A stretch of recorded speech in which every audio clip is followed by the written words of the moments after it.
13 for Yorkshire. Headingley, Sean Mussel, James Wharton, George Hill, Johnny Tattersall, Matthew Revis, Don Bess, Matt Mills, Jordan Thompson, and Worcestershire, Gareth Rowe, Jake Lee, Hazar Allen, Jack Haynes, Cashew Manny, Brett D'Oliveira, Ben Allison, Josh Bacon, Joe Leach, Dylan Pemberton, and Ben Gillen. The umpires are Steve O'Shaughnessy and Surrender and Shaggydown, and your scorers are John Potter and Sue Wood. And if you just to let you know that there will be inspection at 10:30, bring some more news after that.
please go to let you all know. Team starts at 11:15. Lunch will be taken at 20 to 1, tea at 3:30. The scheduled close of play at 6 o'clock, or when 92 overs have been bowled, so we've lost 12 overs in the day. So once again, start at 11:15, lunch at 12:40, tea 3:30, close of play 6 o'clock, or whenever 92 overs have been bowled.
Adam Line and Finley continuing with batting for Yorkshire. Good morning. Welcome from Headingley, where Yorkshire are 24 without loss after 7 overs of play on day 2, and we've got another delayed start, of course, here on day 3. Should have been underway at 10:30. I'm Jonathan Doidge. Alongside me is Dave Bradley of BBC Hereford and Worcester. Good morning. We have Mel Farrell alongside us as well at some points during the day as our third voice. Just popped out of the box for the moment, and so 389 all out. Worcestershire, Yorkshire 24 without loss. 2 days to go. We don't think they're going to be, well, clearly this one's not going to be a full day because we're starting late. Anyway, 92 overs to be bowled, lunch 12:40 until 1:20. Haven't seen any decision on when tea will be taken, but that will come up in the fullness of time. Worcestershire have obviously ticked the box of getting back to Division 1 already in this match. Yorkshire would love to tick the box of getting off the bottom of Division 2, and if they can manage to get 250 here in a batting point, plus at the very least a draw, then Gloucestershire look to be in a little bit of trouble against Sussex, and they might be able to get themselves off the bottom of the table. Obviously, if they could force a win here, which time is running out on, then they may be able to do it, if you like, more fully. And our biggest problem today is going to be the light, isn't it? Because the floodlights are on and it still looks a bit gloomy, doesn't it? It does, doesn't it? Yeah. Okay, so we have Ben Gibbon. I'm going to say Dylan Pennington showing on the board. Ben Gibbon in, left arm over the wicket, bowling to the left-handed Finley Bean, who pushes one into the offside, no run. And obviously, in the early part of the day today, a couple of personal milestones to be achieved if they are good enough to get there. The man on strike, Finley Bean, begins the day 12 not out and therefore on 953 runs for the championship season. And Adam Lyth at the non-striking end begins on 10 not out and therefore 967. He's slightly ahead of his partner in trying to get to the 1,000. Gibbon, well, strays a little bit chest on by the looks of things as he delivered that and dragged it down wide of off stump. Being not interested. No, it's the bowlers yesterday had a bit of a problem. Obviously, the actual pitch is dry, but when they're running in, and it's a bit soggy at the two ends, and as we said the last 2 days, the footmarks from where the Yorkshire bowler's been coming in are really prominent, so just picks up that little bit of moisture on the bottom of the boot. Given it again, good delivery, which is angled in towards Bean, continues on its original trajectory, and good bit of keeping by Gareth Roderick to get across and stop that one. There's also an area just down to our left, Bradders, where the Yorkshire players have been warming up every morning, and they kind of put across 2 lines down, pieces of string rope, something like that, and play this little game with a football. And just on the squares on which they've been playing, it's got that much heavier, so you can tell there's plenty of moisture around down there at pitch level. Gibbon in, with an open face. Bean just punches out into the covers, no run. You're going to have to forgive my lack of knowledge of some, probably most of the Worcestershire fielders without numbers on their backs from this distance. Yeah. Azhar Ali at cover, and who's the slips? No, sorry, it's Kashif Ali at cover. Azhar Ali at first slip, Josh Baker at second slip, Jake Levy at third. Azhar Ali with his hands thrust deep in his pockets. It's a chilly day. In comes Gibbon again, and a push down the ground to mid-off by Finley Bean. So no runs added so far this morning. There's quite a few turned up again to have a look at what's going on. There's been a members forum over in the East Stand, the long room, which I didn't manage to get to before play began, but judging by 1 or 2 comments on X, it did go on for a while by the sound of things. Not that Yorkshire supporters have a habit of going on, ramming home their points. Here's Gibbon, and Bean plays this top of the bounce out into the offside, and Kashif Ali doing the fielding, going round from point. 1 run, so Finley's edged that a little bit closer to his 1,000, but Still a way off it just yet. 25 without loss after 8 complete overs of this Yorkshire first innings. I was a bit puzzled because there's 2 little patches of sawdust about, I don't know, what are they, 3 metres behind the stumps at this end of the Kickston Lane end. I thought, well, were they there? And then the umpire has put them down. It's where the umpire stands, so he's got a couple little patches of sawdust there. And I suspect that, you stand out there all day on a dampish outfield and your feet are going to start and feel it pretty cool. So he's got 2 patches of sawdust, the umpire. Well, he's going off out there. Umpire sawdust. Joe Leach is going to open from the Howard stand end this morning. Needs 4 wickets for his 50 for the season. And he's bowling to Finley Bean, who bats way outside his off stump. Pushes way on the offside, they're going for a quick single, and they're going to get it as Kashif Ali comes in from that position just in front of square leg. Good call, and away he went. But a lot of batsmen now bat outside or on off stump, but he's standing, his bat is actually outside off stump as the bowler comes in. Nobody ever asked for middle and off when if you did, the umpire would look at you very strangely when I played cricket. Middle and off, yeah, mad.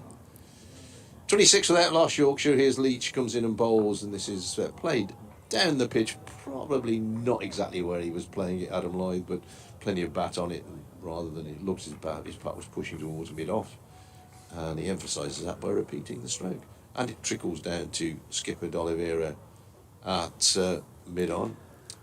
Brett D'Oliveira made a real point yesterday of talking about the supporters at New Road and how great it is that they turn out in decent numbers and get behind the team. He really wanted to make a point of that.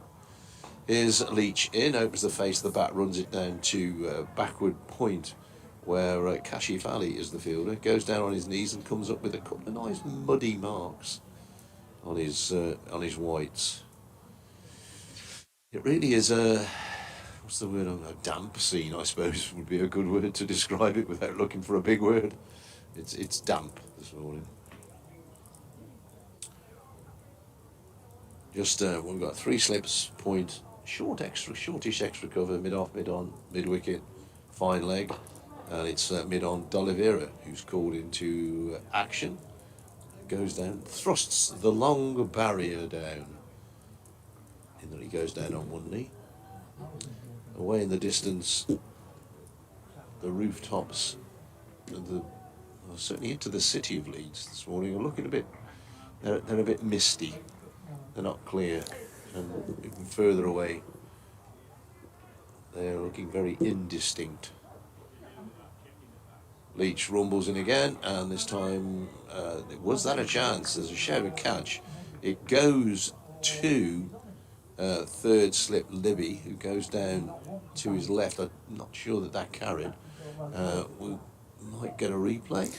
Azhar Ali has just given him a bit of a consolatory looking pat on the back. It was one of those that might have sort of yorked him, maybe. It was, yeah. He just about carried, wasn't it? Yeah. It would have been a cracker if it had caught it. It's one of those, isn't it? Yeah. 27 without loss with that single. Leach to complete his first over of the morning. He pulls Bean forward, but he pushes away into the offside again. A good call. Good running between these two. Kashif Ali didn't have far to go to his left at cover point, but by the time he got there, they were through for the single. 28 without loss. Yorkshire, delayed start. If you just joined us, delayed start. I found it a bit weird. Apparently, the wet outfield, and they said that they would delay the start by 45 minutes. But there was no work from the ground staff. I'm not having a go at them. And there's no sun shining and no wind blowing, so I can't really see how the outfield dried in 45 minutes. So, but there we are. We've been around long enough now to know we don't ask questions like this, do we? You just get on with it. If you're told you're going to start at 11:15, then just ours is not to reach. Start at 11:15. Yeah, that's it. Just get on with it. So Gibbon, number 21 on his back, leaves us behind and comes in left arm over to bowl to Bean, who didn't know much about that and is going to get 4 runs for it. Was trying to turn it to leg. It was a ball short of length. It's gone through third man for 4 runs. taking Finley Bean on to 19, and therefore 960 runs for this first-class campaign. That looks as if it did a bit, didn't it? Yeah. And So by the way he shaped to play it. he was flummoxed by that. There you Good go, word, flummoxed. I That's like that. one for early. I should try and use that a bit more. Early Thursday morning. Yeah. Thursday, is it? Okay. Well, yeah. They do merge into one, don't they? Gibbon in. Oh, now then. It's not far from getting an edge on that one, Finley Bean. So just a couple of moments of nerves here for him. That's a good delivery by Gibbon, which definitely nipped away. Wasn't able to move his feet to get across to it, Finley Bean. Did have a little fish. Let's get it to go away a bit from the left-hander, which is, if you're a left-arm bowler, if you can get it to come into the right-hander and away from the left-hander, you're doing a good job. In comes Gibbon.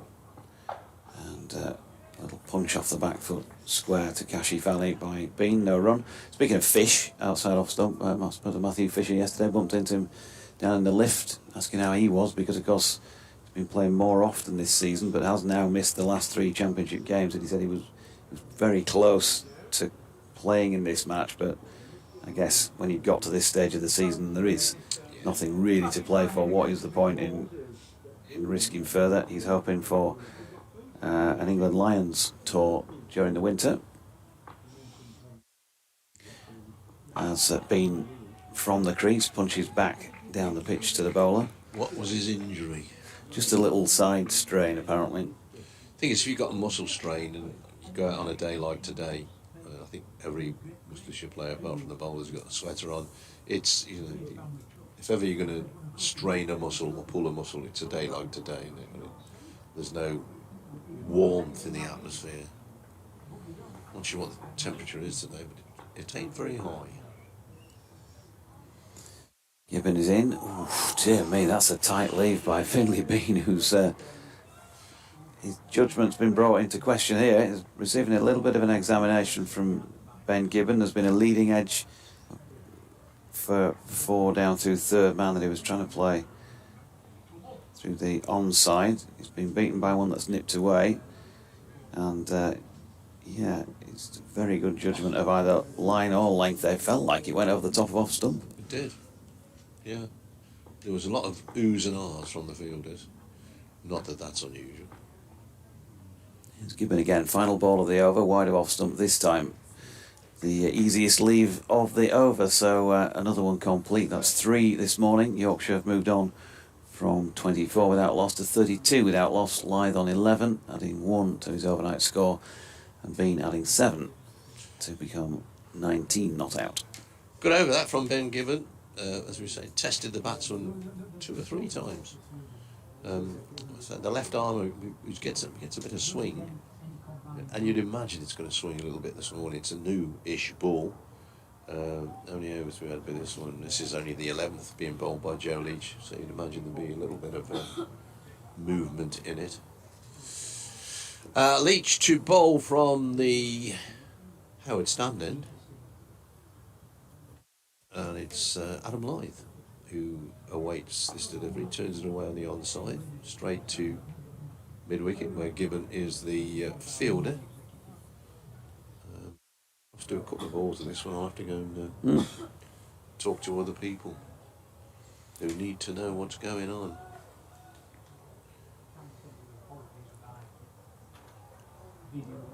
Not too many in this morning. I suppose some have come for the members forum, did they? Yeah, you would think so. That might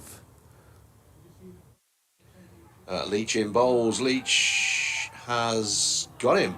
Got Adam Lythe, and Lythe doesn't like this. The umpire Steve O'Shaughnessy's finger's gone up. Adam Lythe is still standing there. He could get into a bit of trouble here, I'm afraid, because he's obviously making a protest. I think he thinks that his bat hit the ground.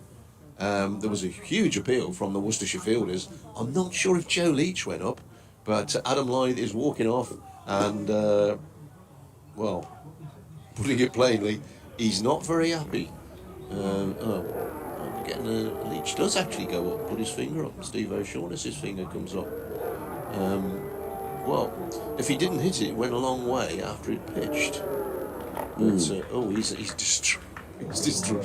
You see, as the finger goes up, he almost collapses. Adam Lloyd. But Joe Leach has the wicket. Lyth, whatever the batsman thinks, he's gone. Caught Roderick, bowled Leach. He went for 11, and Yorkshire 32 for 1.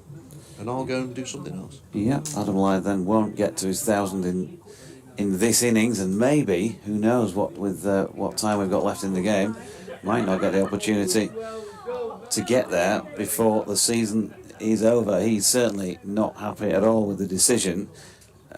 I've got to say, from looking at the replay, 2 or 3 replays, well, those of you who can see the stream can draw your own conclusions. Those who can't, I don't think it's clear. The ball certainly moves after it passes the bat, so if he hits the ground, I'm guessing he's just saying all I did was hit the ground, but there's certainly some diversion. There's no doubt there's diversion either off the pitch or the bat. Very hard to discern which way around it is, but Adam Lyth doesn't think that he hit it, but Steve O'Shaughnessy does. That is what has been adjudicated out there at pitch level. So 32 for 1, Lyth gone for 11 from 28 deliveries, including 2 fours, and captain Shan Masood is the new man out there in the middle. Leach round the wicket to him. He turns his first delivery, which is short of length, into the leg side, fielding at mid-wicket, and there is no run. So Leach 1 for 16 now, into his halfway through his 6th over, one of which has been a maiden, and it will be Finley Bean who may be able to creep closer to that 1,000 mark during this knock, may be able to get there. Adam Lyth stranded on 968 as Masood gets a full length delivery and flicks it square on the leg side this time, with wicket coming round to field, and there is no run. So Lyth 968 from 21 innings this season, the highest of 174, 3 tons and 4 50s, and he's just taken his average down below the 50 mark, 48.4, so there's going to be frustration all round. Mel is alongside. Good morning, Mel. First time this morning. Good morning, Jonathan. Yes, just saw an empty seat, so I jumped in. Yeah, why not? Leach is in, and square drive here by Shan Masood. He's got plenty of that, as it turns out, because once it bounced, he really did shoot along the deck to the east stand boundary, so he's going with a boundary. And Yorkshire on to 36 for 1. I don't know if you saw the Adam Lyth dismissal or not. Any further comment on it? If you didn't, fine. No, I didn't, because I've been downstairs hunting some information, and I think I might have been in the lift with Sir Geoffrey Boycott coming back up here when it happened. But seeing Shah Masood out there and Azhar Ali, I'm getting flashbacks to watching Pakistan a few years ago. Both in that side that was over here in England, became #1 in the world under Mickey Arthur. It was a great series too. A little flavour there. So there's Leach in again, wide on the crease, and Masood drives, lovely drive as well. There was just a moment there where it was in the air, but had he gone at that hard, it might have lofted it to a fielder. He didn't. There was just an element of holding back slightly. He stroked it away through extra cover, and that is 4 more to him. So a good start by the Yorkshire skipper. 8 on the board against his name, and 40 for 1. But yeah, Adam Lyth, he stood, and he could be in a bit of bother possibly, because he stood and clearly did not like the dismissal. We've seen it several times on the replay. The ball deviates having passed the bat. I think it seemed to be indicating that he hit the ground, but Steve O'Shaughnessy raised a finger. Well, I think you intimated that Adam Lyth is one of the quietest players in the Yorkshire side. Okay, so maybe. I think you're being ironic when you say that. Oh, am I? Yeah. Are you getting to know me then? It's given to continue now from the Kirksville Road end. He's over the wicket to Bean, and that is a big dive by the keeper there, because the ball has just gone past the outside edge of the bat and just stop it. Might have got a little feather on it. Now, given interesting, one of the things that I just found out, they basically found him playing in the minor counties, Cheshire, working on a building site. National counties. Oh, is it? National counties, sorry. Oops, I'll get in trouble, won't I? Working on a building site. Okay. Left arm over the wicket, it goes Gibbon, and that's just played just to the right of mid-on. No run. Yeah, so he's working on a building site. They had a look at him, Worcestershire. Said, actually, we like what we see here. Yep, we'll have him. And so I see a lot of potential, still pretty raw, I think. But they see some real potential in him. And apparently has a terrific work ethic and will run in all day if they ask him to. So be challenge for him next year, of course. In he comes now, and that is driven beautifully, just creamed through the covers there by Finn Bean. Another 4 runs, and we've seen a lot of driving throughout this match. I think that's probably, as a plane goes overhead, probably indicative too of the pitch hasn't done much all match, has it? I think it's a pretty flat deck. It's there for batting, and that 4 takes Bean to 23 and Yorkshire to 44 for 1. Speaking of running in, Ben Gibbon ran in quite a lot in the reverse fixture at New Road. 20 overs, 1 maiden, 2 for 101, so pretty expensive there, opening the bowling. He's in again now, and that one is just tucked away just to the left of mid-on, and you don't get a run. That just emphasises, I guess, someone who's raw, but desperate to do the hard work. So, as you can imagine, someone in the building trade would. So you've got that other skill there. Bit of graft. Yeah. Hard yakka, as we would say in Australia. In comes Gibbon. Slumbering run, and that one's down the leg side, and it was aerial, but it's got past the fielder at mid-wicket and all the way to the boundary for another 4. So there's a lot of fetch and carry going on at the moment. Yeah, he's ridden his luck a little bit, as Finley Bean this morning. That one was aerial for a little while, and he's had the edge that went down through third man for 4. But he'll take that. And I think in these conditions, which are very much bowling conditions, taking the pitch out of the equation, the overheads and the floodlights very much feel like a bowling day, then you're going to take all those little bits of luck that you can get on your side. Absolutely. Well, he turns and starts his run up again. He's in, Gibbon, and that's just angled in to Finn Bean, who just plays that away onto the leg side, won't get a run. End of the over, 48 for 1, with Shah Massoud on 8 and Finley Bean on 27. Now, one of the other things that I found out in my wanderings, I found out how Worcestershire celebrated their promotion last night. It was very rock and roll. How do you reckon they don't? You get promoted to the First Division, you're in Leeds, thriving city.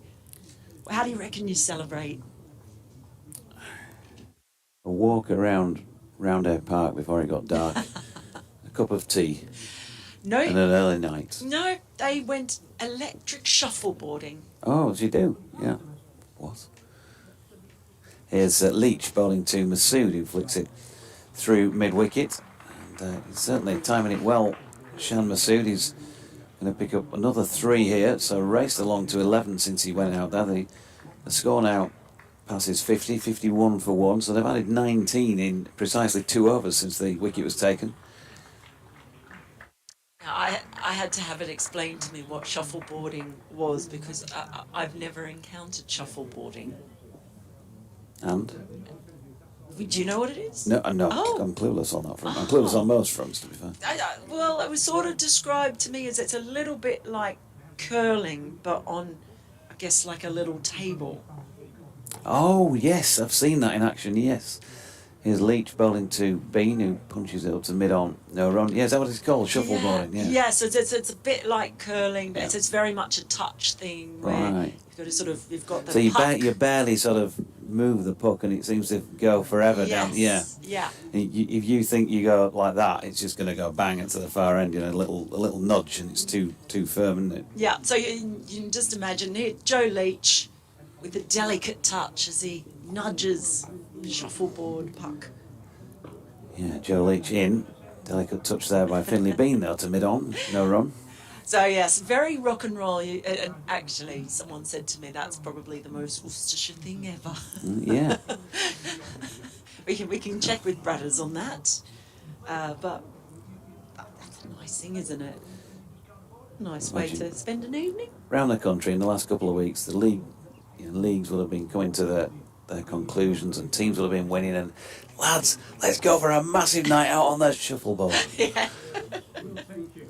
Leach to Bean, who angles this one wide of the cordon, played that deliberately, I think, with an open face, and he's going to pick up 4 more. So Finley Bean into the 30s here, 31 not out, and that takes him to 972 runs for the season.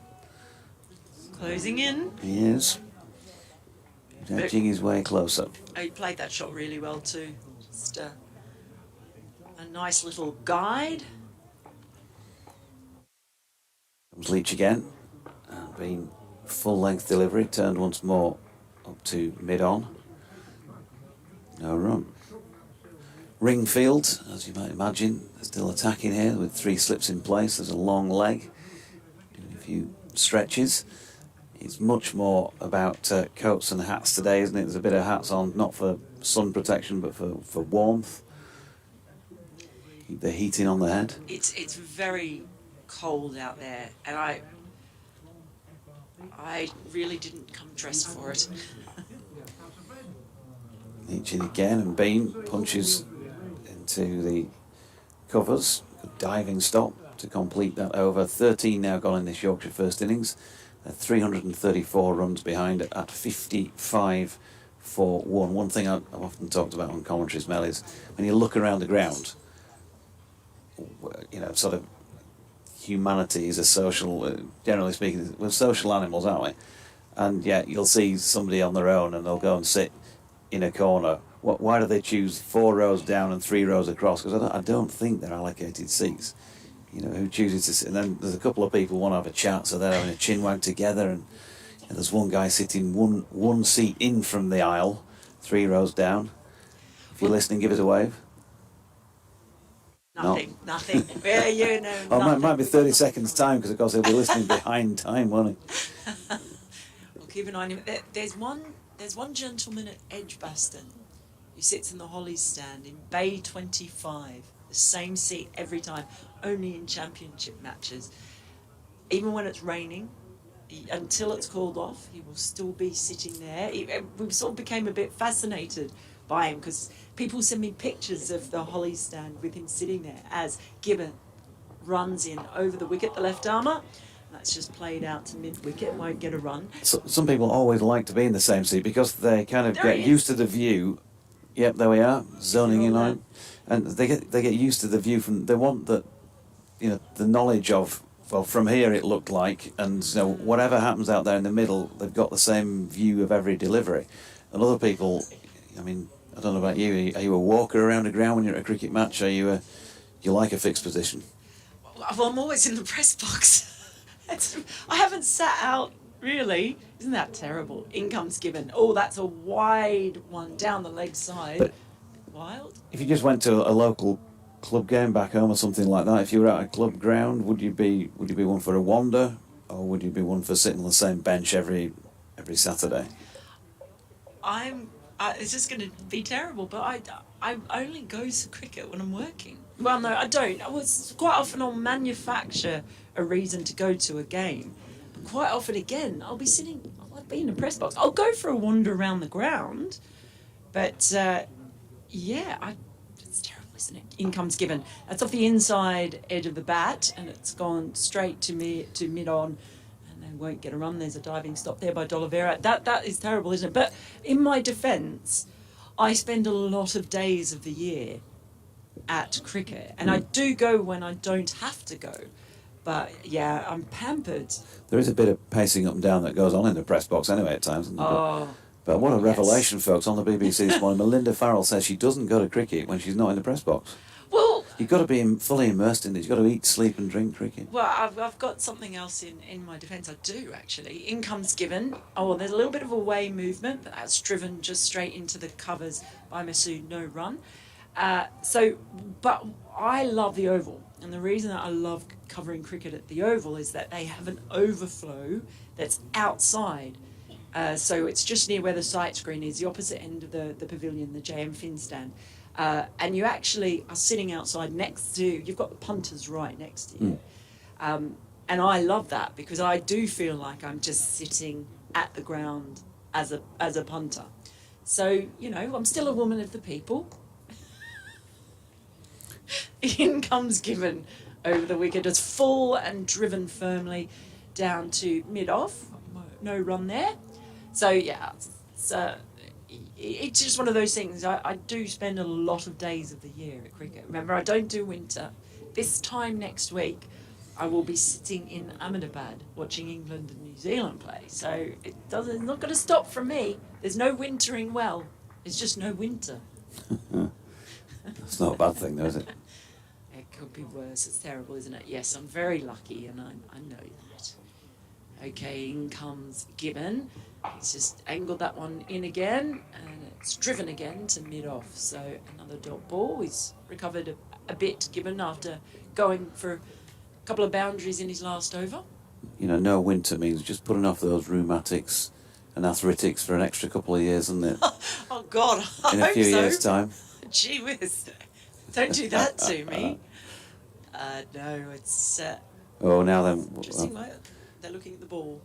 Well, for a moment they're going to meet and have a chat about the light because it's still a bit gloomy, but it hasn't really changed since play started nearly half an hour ago. But yeah, ball change possibly. Yeah, apparently the ball has been going... it did go soft very quickly. Pear-shaped for Worcestershire. Okay, well, we'll see if they're going to call for the briefcase, are they? They're just having a look at the moment.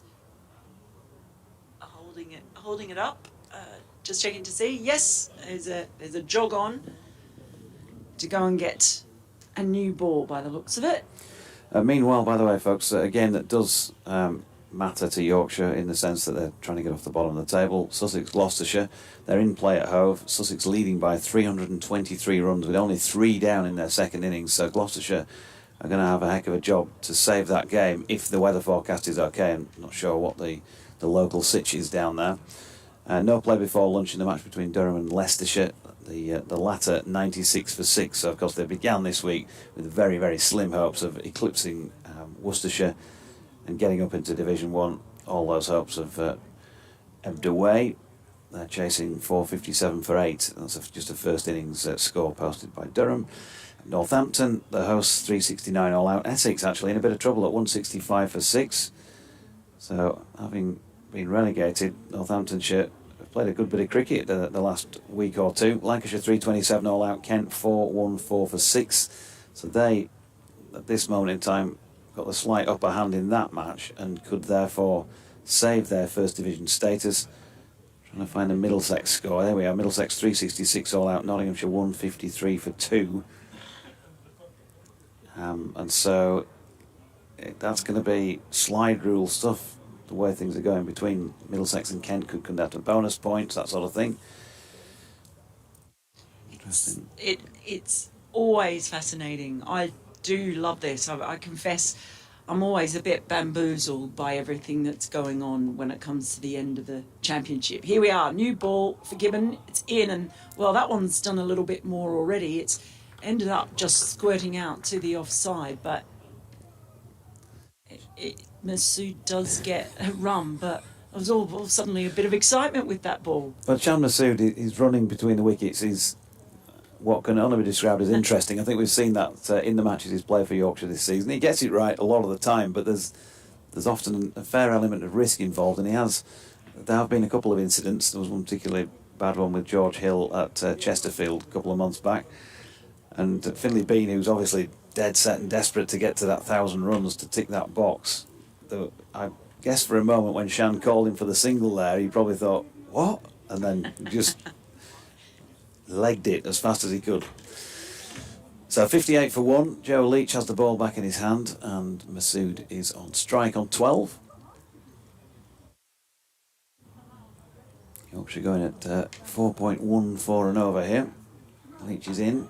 Masood, who's begun quite briskly, just drags that slightly in trying to push it through a gap at extra cover. There's no run.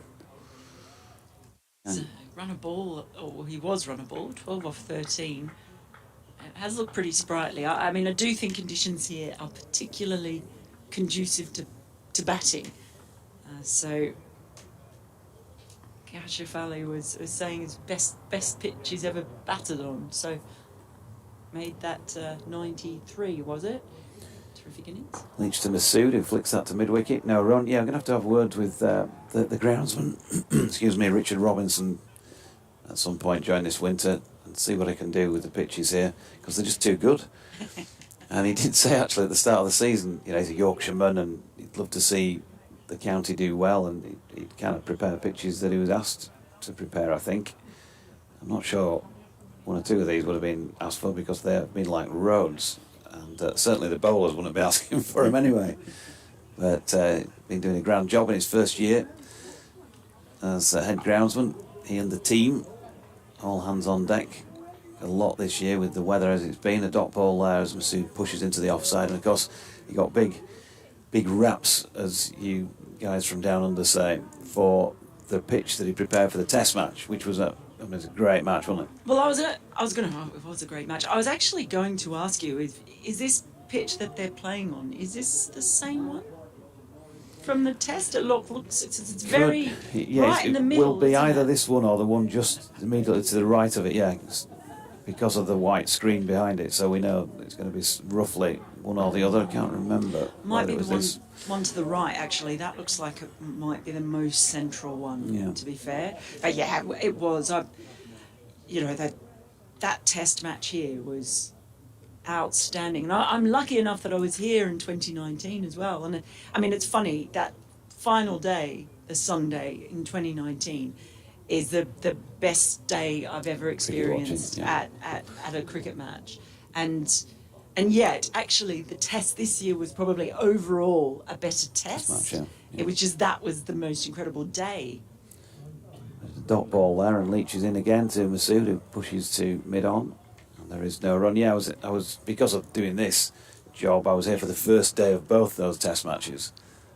But then, so for the Stokes Test, for example, I was doing a T20 commentary down at Trent Bridge while it was all going on. And the crowd that day were more interested in what was going on here than they were there, and there were sort of little cheers around when he'd obviously hit a boundary, and I had it on my laptop while I was trying to cover the game. It was probably the only time that's ever really happened, when you've got two matches running concurrently and the crowd are getting more excited about somewhere else than they are about here, as it were, as Masood punches one into the offside. Final ball of that 15th over. He's on 12, Bean on 31. Yorkshire 58 for 4. You can get in touch on at Melinda Farrell, at Jonathan Doidge, at Bradders, at BBC. The at in the middle of that for Bradders is an AT rather than the at sign symbol, whatever it is we call it. And also BBC West Yorkshire Sport at gmail.com. I've got an epic email in on that from Martin Bloomfield, which I will try and get through. I'm not sure, Martin, whether I need to save this for when inevitably they go off for a break of some description, or whether we just fit it in between about 5 overs now, because it's lengthy. Well, it looks like there's a bat change maybe, or something going on at the moment, so... Yeah, so maybe here we go then. So Martin says, I was at coffee yesterday morning supporting the Macmillan nurses. As a consequence, I missed most of the morning's play, arriving home to catch only the last half hour before lunch, after which Agnes took her toll. Whilst watching the stream, however, I became aware of a sort of end-of-term feel to some of the correspondence that you relayed, and it now behoves me to contribute my sixpenneth. For the younger Yorkshire followers, that roughly translates as, like, I'm going to tell you what I think, man. I'm a thinking man, in it, the nose. My mobility is not great these days, says Martin, so my live visits are limited to Chesterley Street and Trent Bridge, with the occasional aspirational visit to Scarbados. As such, I've come to rely on whatever streaming media is available as a viable backup and derive enjoyment both watching the men and women in whatever format. More to come. As Gibbon continues, is over the wicket, and that one just outside the off stump, left alone by Bean. I offer thanks to the Almighty that Anti-Beeb and YouTube provide us with free entertainment eclipsed only by the excellence of the commentary provided by you and your cohort of colleagues. The result is a plethora of Combox pairings, illuminating we followers with a mixture of descriptions of play, insights and opinions relating to players and the game, with a constant assault on our ears by the stream of comedic badinage. Wow, I need a dictionary. I'm just going to have to get an online dictionary. In comes Gibbon, and that one is, well, played at this time, and it just whistles past the outside edge of Finley Bean's bat. Some of those pairings have become legendary, and I particularly enjoy individuals like Emerson and Levick when they are on. Other notable voices are the likes of Fish, JT, Jordan Thompson, James Wharton, and Madam President, of course, Jane Powell, who I guess make your job easier at times by you just winding the key and letting them go. Yeah, they do indeed. More in a minute, because he's just turning into bowl. He is. Gibbon starts his run up. He bobs his head halfway along, and this time that one is well outside the off stump. No temptation for Bean to play at that one. He goes on, I feel perhaps that some sort of end-of-season award ceremony might be appropriate, and the possibility that Team Deutsch Trophy Cabinet may benefit from a raft of winning rosettes, white of course. As Mel Farrell mischievously prompted a recent debate between Ginnells and Alleyways, I wondered whether listeners or viewers might offer some noteworthy categories. I will start you off with some of my own. Wow. I really started something with the Snickets and Ginnells, didn't I? Okay, Bean waits, in comes Gibbon, and that one's a better line, makes him play, but it just goes out in front of square leg, and it is a no ball called by the umpire, so we'll have to do that one again. So Martin's suggestions are: 1, the Daft Apeth Award, individual identified as being the undisputed king of banter. 2, the Bumble Cup, the best supporting role for Frederick Seward's Truman impressions. 3, the Warrington Up and Under Trophy, provided by the family of the late Mike Yarwood for the dodgiest Eddie Waring thin voiceover. Okay, I'm digging this vibe. More in a moment. More in a moment. As Gibbon runs in over the wicket again and angles this one in. It's just played out towards mid-off, no run. The How Much ribbon, presented for pursuing more equitable prices of food and drink between the North-South divide. And the Willie Eckers-like medal for a lifetime of stoically following God's own county through good and more recently discouraging times. There is more to come, quite a bit more still. This is incredible. It is epic, I told you it was epic. Who's this from? Martin Bloomfield. Martin, you're an absolute star. This is good stuff. As Gibbon runs in, and that ball just turned away into the leg side, dribbles down to mid-on, no run. It is likely that Yorkshire County Cricket Club will be propping up the rest of the two divisions come the final day of the season, but I'm sure that most pundits and amateurs alike believe that this scenario is unlikely to prevail. As has been well documented in the last few days, the blossoming of our opening partnership has been the major plus point this year, and our bowling attack should progress satisfactorily next year. As you're aware, I'm given to the occasional dodgy ditty, or lousy limerick, if you will, and so he's put one up for our delectation and delight. As Gibbon comes in and he's bowled him!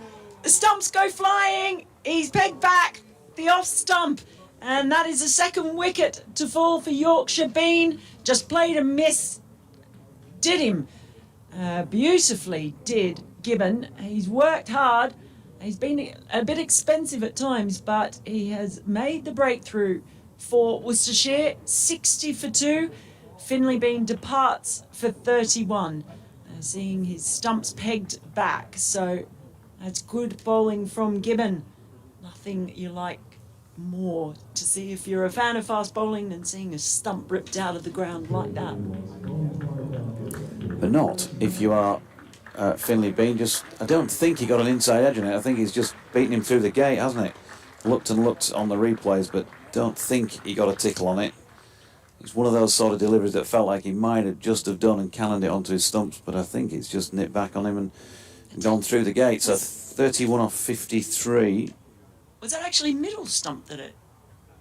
I have to have a look at this again. I thought it was Yeah. the off. No, it's off it stump, is off isn't it? stump. Yeah. I was right the first time. I should trust myself, shouldn't I? So 31 off 53, which leaves him on 972, so 28 runs short of 1,000. And of course, given the state of the game and the light and all, whether we'll get full play and all that, will he get another? Will either Finley Bean or Adam Lyth get another chance to get to 1,000 before this match, this season is out?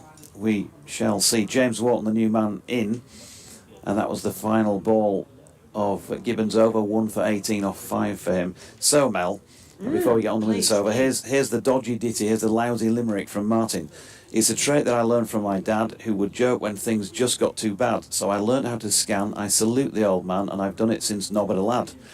So we come to the end of the season, which we played okay, suppose, within reason, but with sad introduction, incurred points deduction, which penalty just seems like treason. Here's Leach to Masood. Ooh, beaten by another one that nips back on him. Good take by Gareth Roderick, no run. Doidge's style, some might say, is laconic, which again, some might feel is ironic, because when ECB took to omit Harry Brook, his demeanour a tad apoplectic. So the curtain comes down once again. In Division 2 we must simply remain. But in Lyth and Bean, shafts of light may be seen, if only there weren't so much rain. Well, that is outstanding, Martin.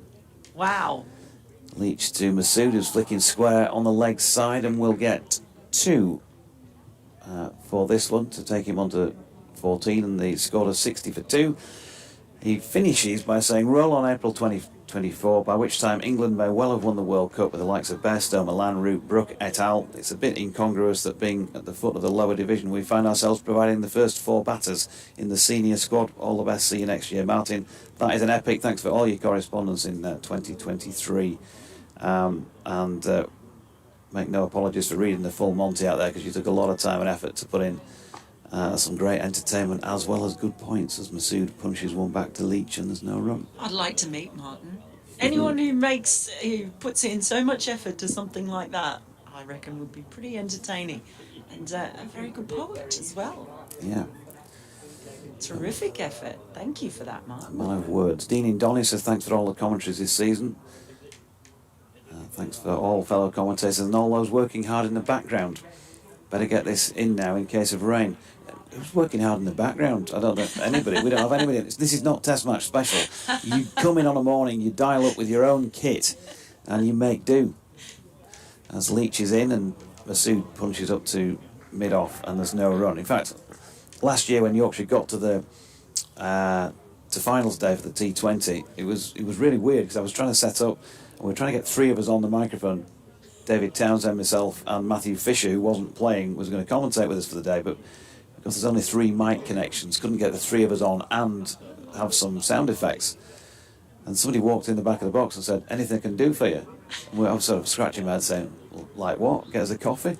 Leach into Masood, who punches down the ground. That's going to be 4. It's a lovely shot by Shan Masood, right over the top of it and along the carpet all the way. Classic stuff. 18 to him, 66 for 2. But he didn't introduce himself. Then he said, "No, I'm from Network.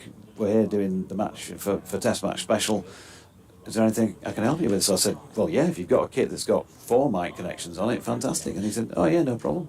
Came back, set us all up for the end. I just, riches beyond compared to what we do on a daily basis during the season. Yes, you find that when you do some TV commentary or something, and you've got so many resources. Yeah. Leach is in and Masood flicks it into the leg side, and they get a single. Yeah, I mean, for example, Zolt's sitting alongside just running stats. So yes, that is a luxury. Luxury, Luxury, that one. Definitely. I think I was telling you the first time I commentated on anything in Australia, first early days of streaming. I was doing a women's match, Australia and New Zealand. We were on the top of a tower, and it was open, and it was so windy that at one point, my laptop almost blew away. I had to drop everything. Had one mic, and I just asked players to come up and help me. It was 50 over matches, so commentating 100 overs a day, holding a headset with a mic and then reaching over in between every sentence, every ball to my co-commentator, back and forward. So not only did I have a sore throat from talking all day, I had a sore shoulder from holding the mic up and passing it along all day, and then dropping everything and grabbing my laptop before it blew off. So that was pretty basic, that one was. As Gibbon continues, a wicket taker, and he's beaten Shah Massoud on that occasion. So his left armour just causing a few little nervous moments out there after taking the wicket of Finley Bean in his previous over. Lovely ball just through the gate, knocked back the off stump, out of the ground. So Adam Lyth 32 short of 1,000 when dismissed. Finley Bean 28 short of 1,000. He'll be Yorkshire's top championship scorer if they don't bat again. So it's probably maybe slightly mixed feelings as to whether he wants to bat again or not. Oh, in comes Gibbon, and he's got another one. It was just a drive from Massoud and he's edged to the slips.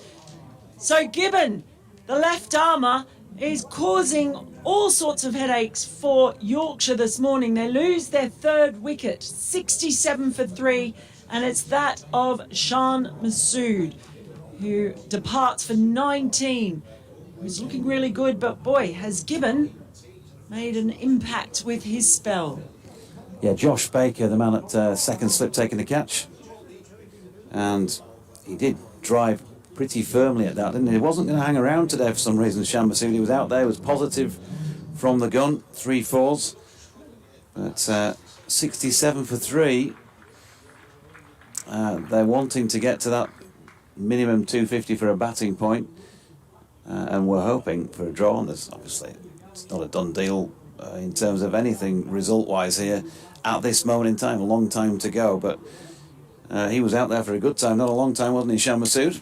He was, but you can see why. I mean, I mentioned Gibbon and the fact that I really just discovered him almost out of nowhere. He was working on a building site, playing for Cheshire in the national counties. Just make sure I get that right before we have complaints. And they just like the look of him. Left armour, decent pace, manages to move the ball a bit. He's got that going in.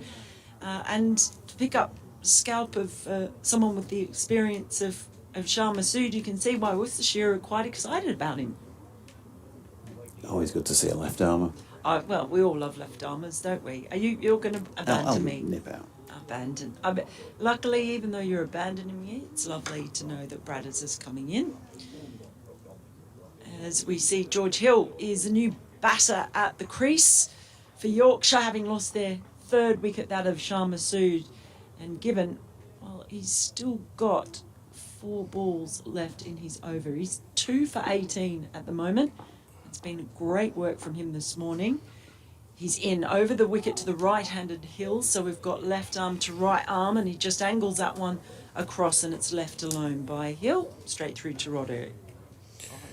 Hello, Bradders. Hello. If I'm the person who's come to rescue you after you've been abandoned, by Jove, you're in trouble. Not at all. Good song though. Rescue me. Hold me in your arms. I could count on you. Absolutely. Yeah. I am Mr. Reliable with a capital K. Reliable. Reliable. Yeah. In comes Gibbon over the wicket. This time he's got the angle better, makes him play just a large stride forward Hill and defends that ball out to the offside, no run. Yeah, good start this from Worcestershire, although let's remember that Worcestershire was 67 for 4, I think, on the first day, whenever that was, 2 days ago. Yeah. So it's obviously doing a bit early on with a new ball. It did, well, the sun came out basically on the afternoon of the first day we had here, and that made a big difference. I don't think the sun's going to come out today. Doesn't look like it at the moment, as in comes Gibbon. Oh, and he's driven there. He's just got an edge, but that's flown wide of the slips and all the way down to the deep third boundary for 4. Not sure that he quite meant that one, but it's 4 runs anyway, 71 for 3, and Hill is off the mark with that 4. Yeah, it doesn't look great. There's quite thick cloud today. Yeah, there's no break, is there? No, so the lights are on here. What you got this season? Ben Gibbon, well, before this game he got 28 wickets at 40, so a bit expensive, but he is a wicket-taking bowler. Well, as I mentioned, down there having a chat with a few people from Worcestershire, and they are pretty excited about him. They know he's raw, but they see something they like. In he comes again, angling the ball across Hill, who holds his backswing and just lets that ball pass by. So end of the over, successful one for Gibbon. He's 2 for 22 off his 6 overs. Yorkshire 71 for 3. Wharton yet to face a ball, and Hill on 4. Joe Leach to continue. Thought he might have had a blow, but he's going to continue from the Howard stand end, 1 for 38 off his 9 overs. I don't know whether my eyes are going, or it is quite grey and gloomy. Probably the former. No, you're right, it is. I did have an eye test recently, so apparently my eyes are very good. I think it's probably what's behind them that's not very good. It's like your headlights on your car, they're great, but your engine's rubbish. Here's Leach rumbling in and bowls, and forward defensively comes Wharton pushing away on the offside. There is no run. Most of the crowd huddled up today. It's a coat or a thick jumper day out there. It was very. I don't know what happened to Storm Agnes, because it didn't come to Leeds. It was a bit breezy last night, but it was certainly not what 80 mile an hour wind. So somebody probably copped it, but it didn't make it much of the part of Leeds that I've been in. Here's Leach in again and pushed away. Mind you, last night we were taken to a local establishment. We were led astray by Jonathan Doyd. We were far more rock and roll than the Worcestershire team that were out playing electric shuffleboard. But we didn't have to play cricket today, did we? Wow. Okay. We were in an establishment. We had dinner, but there was a quiz on, and so we had to speak very loudly to hear each other. I wasn't very good at that quiz. Neither was I. It was a bit. As Leach comes in and bowls, and this is he probably played inside the line of that one. I want to give him the benefit of the doubt there, Wharton. I think he just dropped his wrists on that one.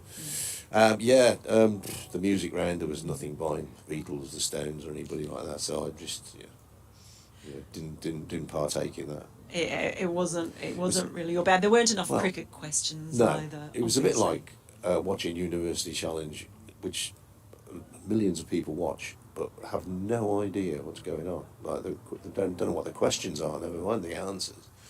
But it's fascinating enough. Leach in bowls, and I think he played at that one.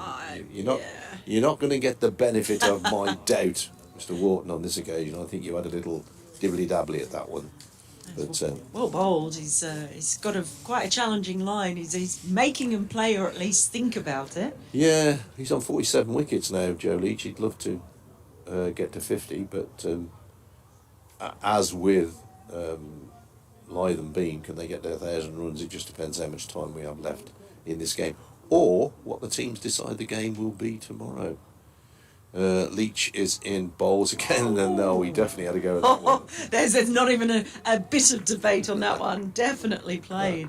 Joe Leach rubs his hands across his balding head. Well, it's bald, not balding. There's a great picture on a certain website that gives you statistics about cricket, and the picture is of Joe Leach when he was probably 21 or 22, and he looks absolutely nothing like he does now.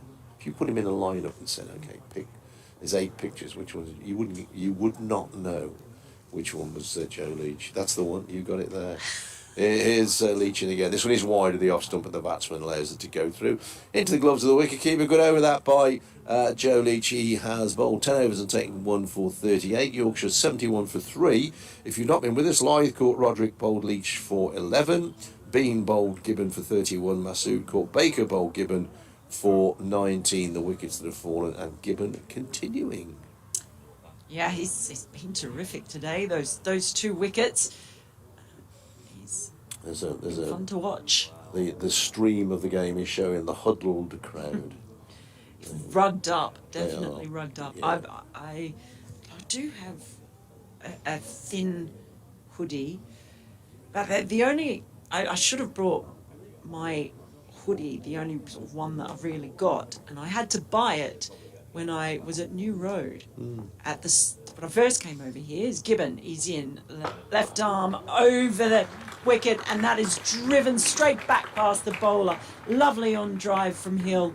4 runs all the way. That made a beautiful sound off the bat too. Nice shot. Shot of the morning, I would say. Oh, I think you might be right. We did see Sharma Sood play some lovely ones and Finn Bean, but I don't know if anything was nicer than that. Very straight. And it's 75 for 3. Hill moves on to 8. Wharton yet to score, but it's Hill on strike again. In comes Gibbon. Over the wickets, the better line, and it's just defended, rolls off the pitch eventually onto the offside, comes to a halt. It's funny, that shot they just showed us of the crowd here at Headingley were mainly Worcestershire supporters, I think. Because I think I could name 3 or 4 of them. But they are, as we were saying, they're not in T-shirts today, let's put it that way. Well, the hoodie that I bought, I actually had to buy it at New Road Oh, because well I done. was freezing, and then I got in trouble for having a partisan hoodie. And it's Gibbon, runs in, and this one's just flicked into the offside just behind square leg. They'll grab a single for that one, takes them to 76 for 3 and Hill to 9. So supporting the local economy, very well, it's a Worcester Rapids one. It didn't look right. too, you know, if you didn't know the Rapids, then you might just think it was a logo. But yeah, I got all sorts of stick for that. So I thought I'd better not bring it with me. But now I'm thinking I might have to go over to the Yorkshire shop and get something because I'm cold. good. Oh, isn't there one of those cheap clothing shops around here somewhere? Well, actually, I do have a cable, but I feel a bit silly wearing it. As in comes Gibbon, that one's well outside the off stump. Absolutely no temptation to play at that one. It was a freebie that we got at the World Test Championship. I wouldn't worry about looking silly, as long as you're warm. Well, there are some of us, you know, we've got to think about style. It's a great thing when you get to my age, nobody actually cares what you look like. You can wear anything. Nobody bothers. You're always stylish. Well, you've got is that a is a Worcestershire hoodie. Yeah. A partisan hoodie. Yeah. I got in Don't trouble for normally, that. don't normally at the games, to be honest. In comes Gibbon, and this time it's a slightly tighter line, but still outside the off stump, so left alone by Wharton. Gibbon has this interesting quirk to his run-up, and anyone who knows me knows that I love a quirk in a run-up. People can talk about actions, but for me, give me a little quirk. And about halfway in, he drops his head down. It's like it's like he's just realised he's dropped a £5 note on the ground as he's running in. Just when there it goes. He just bobs his head down. He's in now, and that one is just driven firmly to mid-off by Wharton. They won't get a run there. It's just, I wonder if it's just his tries to get a little bit of a kick on in his pace, but at the same point in his run-up, he drops his head. It's the end of his over, by the way. 7th over. It's 2 for 27. Yorkshire 76 for 3 with Hill on 9 and Wharton still to score. You noticed that? Yeah, there's one or two. He's the lad down at Hampshire. He starts his run up and then he puts both his hands over his head. Can't remember. Comes in and bowls. And now, who was the Indian test bowler? Was it an Indian test bowler played for Lancashire? And he used to start off and he'd do skip as if there was a little fence halfway through the run. He'd just jump up in the air and skip. Yeah, they've all got their idiosyncrasies, haven't they? I like that. Like place kickers in rugby. They have their own little routines. And here's Leach in to start a new over. I thought he might have had a blow, pushed away on the offside. I'd like to tell you folks about the friendly wildlife of Leeds. Yesterday evening, I was wandering through the back streets of Headingley, the murky back streets of Headingley, to meet my two colleagues, and I thought, oh, somebody's dog's gone out, and me being a dog owner, I thought, oh, go. And I realised it was a fox, and it just trotted up the road alongside me for about, I don't know, 20 yards. We kind of looked at each other. He was happy, I was happy. Leach in bowls, pushed the ball way on the offside down to D'Oliveira. But it was a very well looked after fox. Some town foxes look a bit scrawny, but he looked fine. And he just trotted along, and then he just dived up under a gate, and off he went. So it's And there was a woman walking the other way, and we kind of looked at each other, and she said, "Was that a fox?" I said, "Yeah, it was." And then this morning, I'm out on my walk up through the park, and a friendly little squirrel came and bobbled alongside me for about 20 or 30 yards. that would excite me. The friendly wildlife of Leeds. His Leach is in and he bowls, and this is turned up. It's in the air for a while, but pitches well short of Jack Haynes at mid-on. Him not quite timing that one. I get unreasonably excited about squirrels because I'd never seen one Really? until I came over to this country. Don't you have squirrels in Australia? No, You we can have possums. You can have some of ours. We got hundreds. I know. I absolutely love squirrels. It's the way they move, and they stop, and then they look, and that way, Oh yeah. and then they go, and then they go, and then they Yeah. stop, and then they look again. They're very beautiful. quick. They're lovely. Yeah, dogs, they hate squirrels. Here's Leach in bowls, pushed away on the offside. Kashi Fali is at backward point, very comfortable stop for him. Yeah, the squirrels drive him mad because they sort of go down the wall of our garden. But the grey ones are the common ones, and it's rarer to see red Yeah, ones, isn't it? well, Yeah. the grey ones, and trust me, I'm not an expert on the history of British squirrels. When I'm on Mastermind, it won't be my chosen specialist subject. But the grey ones were brought in, and they killed a lot of the red ones off. Here's Leach in bowls. He wraps the pad probably a bit high on O'Shaughnessy's hand moves, but only to drop his coin in the pocket or whatever he counts with. Red squirrels were coming almost extinct in this country, but a lot of them have been reintroduced. There are certain places, the Isle of Man, where there are only red squirrels. There are certain places in this country where there are no grey squirrels. What I've not seen, and I would really, really like to see, is I've never seen a badger.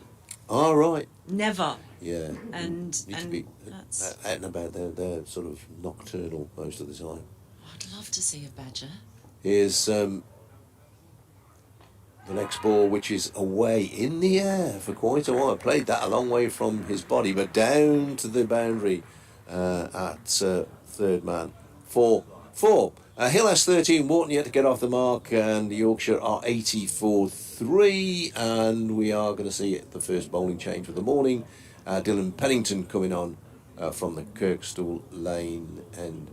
Unfortunately, you see quite a few dead badgers in the countryside, big hit by cars. That's like kangaroos in Australia. Yeah. You see a lot of Yeah. roadkill. Yeah, but I remember when we were in Perth, and there's a guy who was a long distance lorry driver, and they don't stop, do they? The kangaroos, they just keep No, going. well, to be honest, you've got to be really careful of them. So they're particularly dangerous it's in the dusk or at dawn. That's when they like to come out, and because they're massive, they do a lot of damage to your car. They have bars on the front of the lorries, don't they, just to knock them out of the way. That's you've got to be very, very careful when you're driving at that time in the country. Okay, Pennington, here he comes, right arm over the wicket, and well, that you can hear that shout, but he'd taken a long step outside the off stump, and Pennington himself didn't seem to be too interested in that. I think there might have been a bit of bat in it as well, but the bowler didn't go up. Everybody else, they obviously could not see if he maybe did get the inside edge on it. So it was actually pretty much in front, but just a little inside edge. I love the fact that he saw the slip fielders go up, and then he sort of turned around. A bit late. Yeah, that's not going to convince anyone. In he comes again. This time it's outside the off stump, straight through to Roderick. We were conjecturing earlier this morning as to whether there would be a game played tomorrow. And we thought, well, they'd probably play proper cricket today. But if Yorkshire were to get somewhere near Worcestershire's score, at the moment they trail by 309 runs, but if they were to get somewhere near it, then I'm not sure how they could come up with a game unless we saw some really absolutely stupid bowling, which I'm not a big fan of, to be honest. No one likes stupid bowling. Here comes Pennington. And there's a little wobble on that one, but it's again well outside the off stump and left alone. Well, when you get the wicketkeeper bowling full tosses just to deliberately to give the opposition batsman some runs, I can see the point of it if you're going to get a game out of it, but I don't know, it's not proper cricket. It's odd to watch, isn't it? Yeah. Do you know what, though? One of my favourite moments of the Ashes this year, I've got to say, was at Edgbaston. I'll tell you what it was after this ball. In comes Pennington. Oh, and that ball has squared up Wharton, but it's come off the outside edge of the bat, and that's gone down to the deep third boundary, quite fine for 4. But he was all ends up. Yeah. Playing that shot was Wharton. Really good Yorker, wasn't it? Getting the replay coming up here. It's probably not. It wasn't the Yorker, which I thought it's. It straightened a little bit that ball, and it just really squared him up. Did. Just bat twisted in his hands, got the outside edge. So during the Ashes at Edgbaston, I have to say, and there were so many ridiculous moments throughout the Ashes. So many things happened. It really was incredible. Just weird things or odd things or big moments. You know, Johnny Bairstow carrying off a protester at Lord's at the start. That was one of my favourites of the entire series. Wharton waits, in comes Pennington. This time he defends that more solidly, straight back to the bowler. But we're seeing Harry Brook bowl at Edgbaston, and the respect shown to him from the likes of Steve Smith, because there was no way anybody wanted to get out to Harry Brook. So when he came and bowled, get those overs in before the new ball, that was outstanding. That was fun for me. I liked that. I'm sure Harry Brook did too. In comes Pennington. That one's just tucked away to short mid wicket. They won't get a run there, and that's the end of Pennington's first over. So he did. Hello. No, A picture of the car park. no, he didn't. 4th over. First over back in. Well, And there's a picture of. I don't Well, we know. got a view of the car park in the It's a studio. lovely It's a car very park that we're nice- seeing on the stream. Probably the tidiest car park I've ever seen, but not quite sure why it worked. I'm, Thanks anyway. Yeah. I'm a little bit Car distracted. parks of Leeds, one of my Well, favourites. I don't like the fact that they're not straight, the cars parked. I No. prefer them all to either be nose in or rear in Perhaps somebody's going and to even.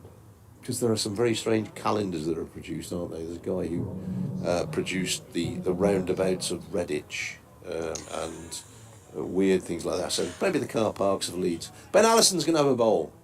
Joe Leach has gone to have a graze at mid-on.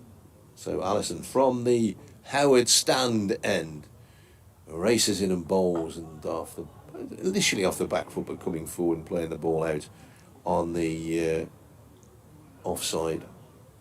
Hill remains on 13. We were discussing earlier in this match my fascination with spotters. Does that qualify as Car roundabout parks. or car park spotting, Car park roundabout spotters. spotting? There's somebody did one of urinals of Bradford. No, not Bradford, but it was of somewhere. Yeah, there's a guy in Redditch who produces all bus stops. That was it, bus stops of Redditch. Great calendar. Here's Allison in bowls and off the back foot once again, played out on the onside. And there we go. That's better. There's some cars going up the Kirkstall Lane. I'm not sure that I would buy a calendar of urinals of Bradford.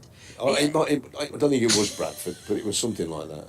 Well, if it hasn't been done, why not? Someone get out there around Bradford Yeah. and By the way, if you're waiting for the 19A bus, it's just going up the Kirkstall Lane. I can tell you, it's on time. The 19A, one of my favourite buzzes, that is. Here's the next ball from Allison outside the off stump. Through it goes to wicketkeeper Roderick. Yeah, it's his favourite buzzes of Headingley. That'd be a great calendar. because there's another one. There's a truck company over here Oh, yeah. that every truck has a woman's name. Eddie on the front of it. Stobart. Yeah, Eddie Stobart. Yeah. And that's another spotting favourite. Oh, isn't yeah. it? Yeah, you Oh, get- there's Valerie. I saw her last week. Tick those off. Oh, yeah, so it's a regular sort of thing. 84-3 Yorkshire. Allison in bowls. That's a good leave, that. The ball does just fade back, but a long time after it's gone past Hill into the gloves of Roderick. Yeah, in days of yore, you used to play a game where, before motorways, because drive on motorways now there's nothing to see, but you'd be driving along an A road and you pubs. So if you got the black horse, you'd get 4 because the horse had 4 legs. The horse and jockey was the best one to get because that had 6 legs. Here's the next one, which is pushed away on the offside. In fact, back to the bowler. Sorry, I lost the track of that altogether. So every pub sign that had got legs. So if it was the King George, you get 2 points because King George only had 2 legs. Oh, what if King George was sitting on a horse? Oh, you Did it get have 6. to be in the name? You get or 6. It's in the Well, right. if he was sitting on a horse with an eagle on his shoulder, you get 8. How about that? Well, Brilliant. you'd want one with a spider, wouldn't you? Yeah. Or a centipede, But a if millipede. If it's the crown and sceptre, you didn't get any at all. Allison in bowls. This is wide of the off stump. Punts away. Nice shot off the back foot, just giving a little bit of width, and he's clobbered that one away. Kashif Ali merely turns to go and get the ball back in front of the deserted Western Terrace. And Yorkshire have moved on to 88-3. Wharton, that's his first runs. He's got 4. Hill has, no, what am I on about? Hill has 17. Wharton has 4. Sorry, got very confused there. I've got to nip off and do some other things. Are you all right on your own? Again, we had talk about my abandonment issues, and I don't even have Jonathan Deutsch to rescue me. No, But I know. you do you. he's- Go and do it's- what you need to do. It's all about commitment. It is all about commitment. As Pennington continues from the Kirkstall Road end and Kirkstall Lane end, I should say. First ball, it's just sent back to the bowler. He fields off that. He's got 4 slips in for Wharton.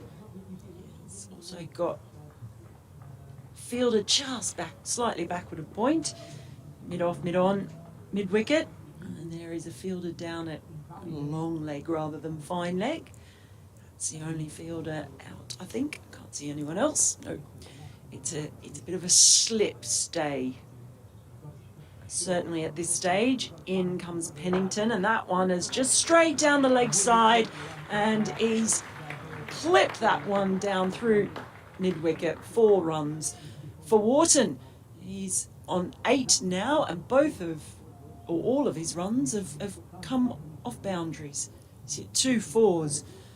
So just straying there a little bit on the leg side, and that was well put away by Wharton, especially with this fielder who's just got that fielder at mid-wicket and at mid-on.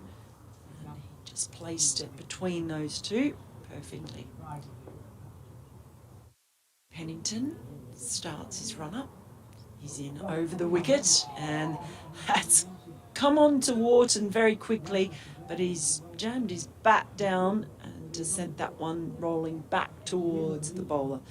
A little bit of an excited shout from the slips cordon, but I think that's more just to keep the pressure on Wharton than anything else. Lights are on. Thick cloud here at Headingley. We did have a delayed start to play this morning. Very chilly. As in comes Pennington, and he's bowled him! It's the second time today we've seen the stumps out of the ground, and he's beaten Wharton all ends up, and that is the 4th wicket to fall for Yorkshire. Pennington gets his first, and it was just angled straight in, takes out the off stump, goes flying. So they're making inroads here. Worcestershire continuing on from their fine work with the bat as James Wharton takes a slow walk back. He's gone for 8, bowled by Pennington. He hit 2 boundaries, but Pennington just beating him all ends up really. played, went for the drive, and was beaten. It's going to be Tattersall coming out. Now the new batter for Yorkshire, the wicket keeper. And this has been a fine display by the seamers from Worcestershire, who were all out last night shuffleboarding, working on their delicate touches. And it hasn't been delicate touches with the ball, it's blasting them out of the ground. Did you enjoy that, brothers? It's always spectacular when the stump. I mean, it's great, you know, the wicketkeeper flies and takes a great catch or whatever. But when the stumps go out the ground, it's always a little bit special. Well, unless you're the batsman, and then it's not very special. Well, that's twice. That's the second time we've seen it since I've been on this morning. So, Somebody's just reminded me in terms of this game, Yorkshire need to get beyond the follow-on. So in theory, what's the follow-on? 150. So they need to get to, knock that off 389. It's 200 and, I'm talking gibberish now, so hang on folks. So 389 minus 150, and take away the number you first thought of. he's actually writing this down. I am, yeah. Is 239, I think, to avoid the follow-on. Wow. They're in trouble, 92 for 4. In comes Pennington again. And this first ball, Tattersall just squirts that out to the fielder running from point. A little dive and a roll.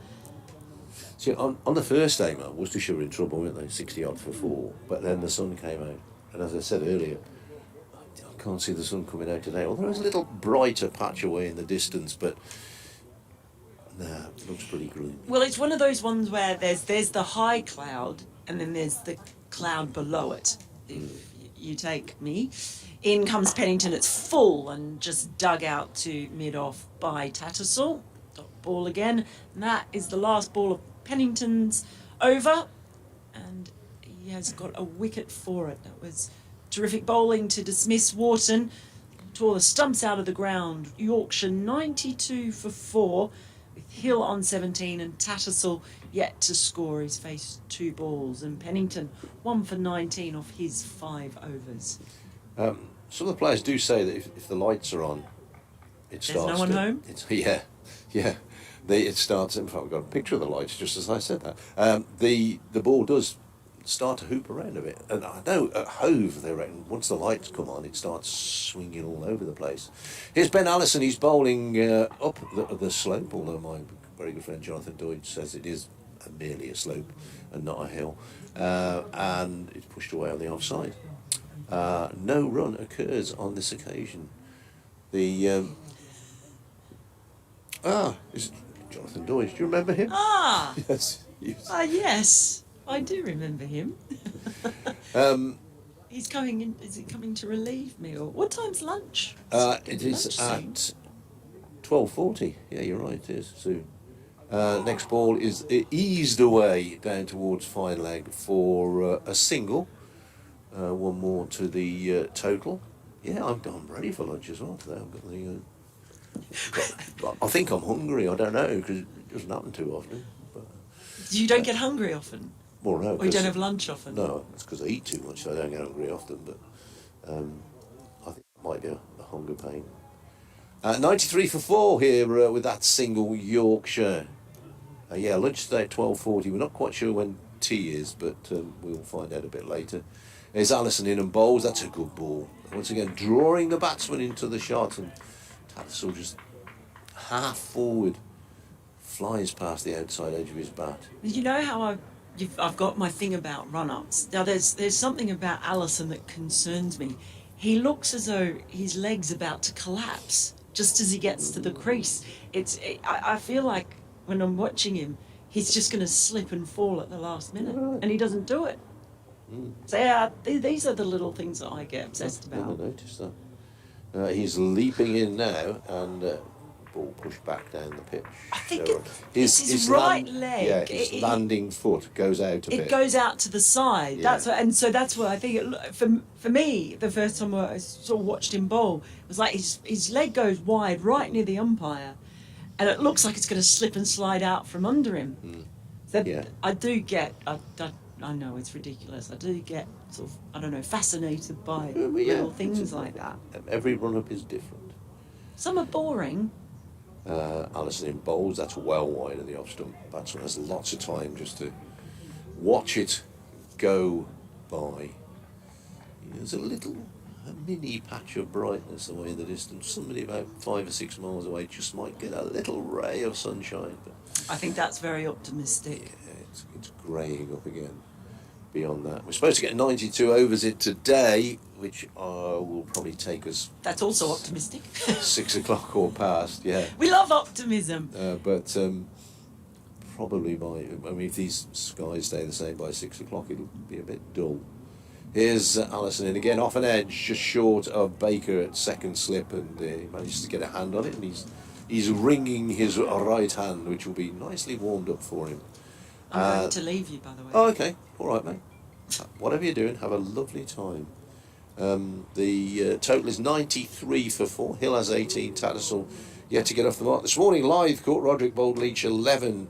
Bean bowled Gibbon for 31. Masood caught Baker at slip, bowled Gibbon for 19. And then Morton bowled by Pennington for 8 wickets, going down at 32, 60, 67 and 92. 92. Marvellous. 22. Still in Pennington, number 22. Comes in and bowls to George Hill, who offers his bat and then pulls it away. 93 for 4. It's a little bit of peril, isn't it? And particularly if these conditions last, because that's the thing. If there's a break in the cloud, it will get easier out there, but the moisture in the ground from overnight, there's been no sun to draw that out. As you mentioned earlier, not much in the way of a breeze either today.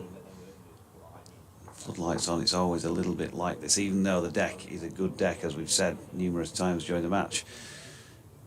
It's the conditions, as Pennington's latest delivery started wide of off stump and went wider.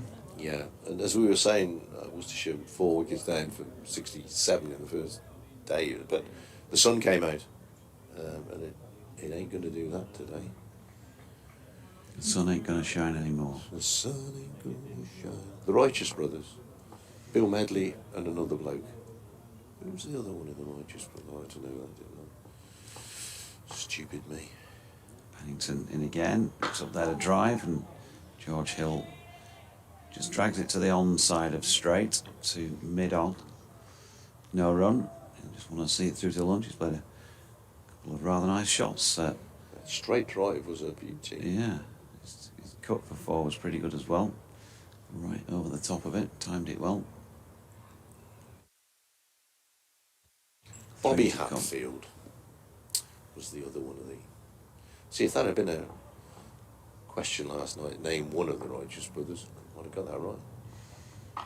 In comes Pennington, that's just pushed out square on the offside by Hill. No run. 2 balls to come in the over. The clock is ticking. We're on 12:39.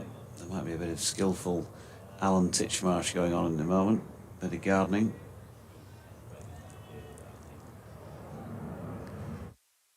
There we go, 12:40 has clicked up, so this will be the last 2 deliveries of the session, or maybe even 1 if there's a wicket taken here. Pennington, good delivery, not a wicket taking one, but it wasn't so far off. George Hill just played the original line and therefore inside where the ball went past the edge of the bat, but Pennington just getting it to grip a little bit off the seam. Couple of stewards out there, 3, 4 in the fluorescent yellow tabards. Probably a bit of extra protection today on a day like this for them. They'll not be sweating too much, will they? I shouldn't have thought so, no. Final ball of the morning session on day 3 sees Pennington drag one wide of off stump and George Hill leave. So 93 for 4 Yorkshire at the break. George Hill 18 not out, Jonathan Tattersall yet to score. Partnership worth 1 unbroken for the 5th wicket so far. And Yorkshire trail by 296 runs. We'll take a breather. We will. And we'll be We'll back return after lunch.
Good afternoon, welcome back from Headingley for part 2 of day 3.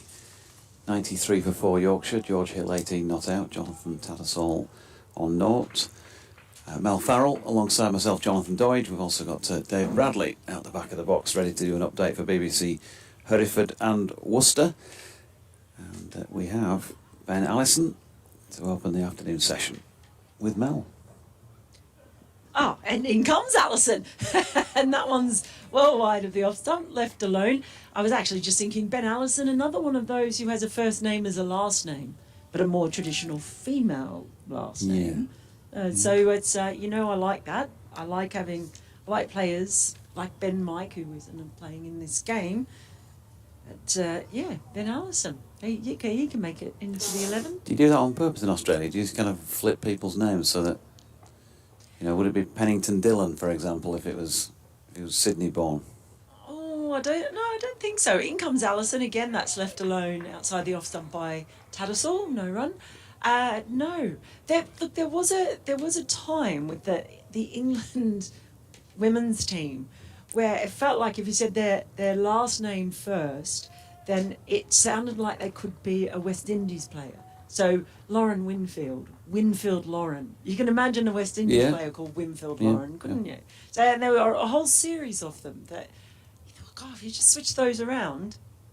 So because they often have first names as last names. As in comes Allison, that's a tighter line, and he's just played inside the line of that Tattersall. You do wonder about names. I mean, Curtly Ambrose, for example. Now you mentioned West Indian names. Curtly, where's that come from? Was it because the midwife said, "You've got a son," curtly to his mother at the point he was born? Who is it? Is it a West Indian common name in the Caribbean? I don't know. Well, one of the players has got Curtly as a middle name. One of the players in the championship. I feel like it's from a game that I did recently. Maybe one of the Surrey players. In comes Allison. Again, that one is further outside the off stump. Takes it very low, does Roderick. No run again. Yeah, I'm sure one of them. And I was wondering if it was after the great Mr. Ambrose, who I think I mentioned on oh no, it might have been last week. I can you imagine or can you guess? I did see Sir Curtly when I was in Antigua in April. Mm-hmm. And I'm going to let you think about what he might have been wielding as Allison runs in over the wicket. That's down the leg side and it's got past Roderick. He got a glove to it, a glove tip to it, but it's going to go all the way to the boundary rope. It wasn't enough to slow its progress. And there was little that Pennington could do or Azhar Ali running down there from the slips either. So that's 4 runs to the total, 97 for 4. But I think that actually might have come off, it's come off the pad, I think, rather than the bat. So there'll be leg byes. Tattersall doesn't get those to his name, but they are added to the total. What might Curtly Ambrose have been holding when I saw him? Cricket ball? No, he was not. In comes Allison over the wicket, and he punches that one straight to extra cover. No run. So that's just the 4 leg byes coming from that over. Yorkshire 97 for 4. Hill will be on strike for the next over on 18. Tattersall has faced 12 balls, but yet to officially get off the mark, off the bat anyway. You're thinking, I can see the cogs turning. He's thinking, you can hear it. I asked Radders this question from Northants, Andrew Radd, and he guessed it straight away. There's not a huge background to it, is there? So what might Curtly Ambrose have been wielding when I saw him in, where were you again? Antigua. In Antigua, earlier in the year. Yeah, in April. A bowl of rice and peas. No, definitely not. Okay. Definitely not. Pennington turns at the end of his run, 1 for 19 off 6 for him, and he's bowling here to George Hill, who has just cracked that away off the back foot, square on the offside. That's a super start to the session for George. He's on to 22. It's 97 for 4. No, 101 for 4. My apologies, because the 4 was in the previous over as well, wasn't it? Yeah, pretty 100 now. So I'm going to give you a clue. Sir Richie Richardson was also there, and he was wielding something similar, but not quite the same. A cricket bat. No, it was not a cricket bat. We're in the Caribbean. We're in Antigua. Two players wielding something. One's a bowler and one's a Sun was batter. going down. Was it a place called Shirley Heights? Pennington is in. Oh, beautiful shot, George Hill. That's over pitched by Dylan Pennington, and that was just class, wasn't it? Front elbow up, driven back past the bowler through the offside, and 4 more. Didn't even take a step. That was 4 from the nanosecond that left the bat. What a lovely shot that was. But it was offered up to him on a plate, and he took it. So yes, it was the two of them. It was that place called Shirley Heights. The sun was going down. Lots of tourists about and locals. Pennington in, and Hill gets an inside contact on this. There is appeal for LBW because I think there was some contact with pad, but felt like there was nothing quite right about that for an LBW appeal, and they've got a single square on the leg side. Put us out of our misery. Well, Sir Kirtley was wielding a bass guitar, and Sir Richie was on. I think he was sort of more lead. I don't know if he's lead, yeah, or 'cause a of bit of course, rhythm and lead. Kirtley in a band. Yeah, They've got a yeah, band. yeah. So they were really good too. Yes, Pennington in, good delivery, which has Tattersall just playing at a bit of thin air, wide of off stump. What sort of stuff do they play? Well, there was a lot of work. There was quite a lot of, I guess, what you'd call it soca, which is the SoCal. SoCal is like the soca is the Caribbean. I think it's South Caribbean. Okay. They call it soca. So it's you'd know it if it's like Caribbean pop music. Very, very popular there. There's quite a lot of that. It's Pennington again, wide of off stump. Tattersall leaves. I thought you might have said reggae or something like that. Well, there's reggae. There was a bit of that as well. A bit of soca and some classics in there as well. It was a great night actually. Classics, as in classic hits or classical classic hits, right? Yeah. There was all sorts. It was quite a mix. But it was a great night. Dancing under the stars after the sun went down. Sounds good. Sounds spot on. Last ball of the over. Pennington coming in to bowl it to Tattersall with 4 slips waiting. And he's flicked that away square on the leg side, and I think might well get 4 here. There's a chase on by Joe Leach, but he gives up the chase a good 15 yards or so away from it. So Tattersall is up and running with a boundary, 110 for 4 after 28, and pleased to report for those who are listening on the audio service but not able to see the pictures, the sun has for the first time today broken through since lunch. That might just make batting that bit easier, as we've been saying. The floodlights have been on. There have been leaden skies for most of the morning, but the floodlights have been turned off. The last panel at the bottom just about to flick off by the looks of things, or to dim. So we have decent natural light at last. I'm going to have to get my sunglasses out, I think. It's definitely brighter. I did not see that coming. So you see it's going to be Allison again with that run up where it looks like he might just slip at the last moment as his foot goes out as he leaps, and that's driven, and it actually has been misfielded in the covers, which means that he will get a single. Yeah, not his finest hour in the field there. Just a few tweets to catch up with, one of which from several hours ago is sent by Phil Ford, who said, weather not looking good for play here in Bradford. Well, Phil Ford, of course, famous for playing for Bradford Northern back in the day, and Great Britain. He's a robber man, Ford. You remember the try in the 88 Sydney third test? No, you don't. You're looking... Allison in. That ball just angling in, but outside the off stump, left alone. No. Darryl Eastlake. He's a rubber man, Ford. Oh, Darryl Eastlake. Scored a try. The big, loud, very Australian commentator. Plenty of defence. There was plenty of defence out there in the green and gold. You're quite good at that.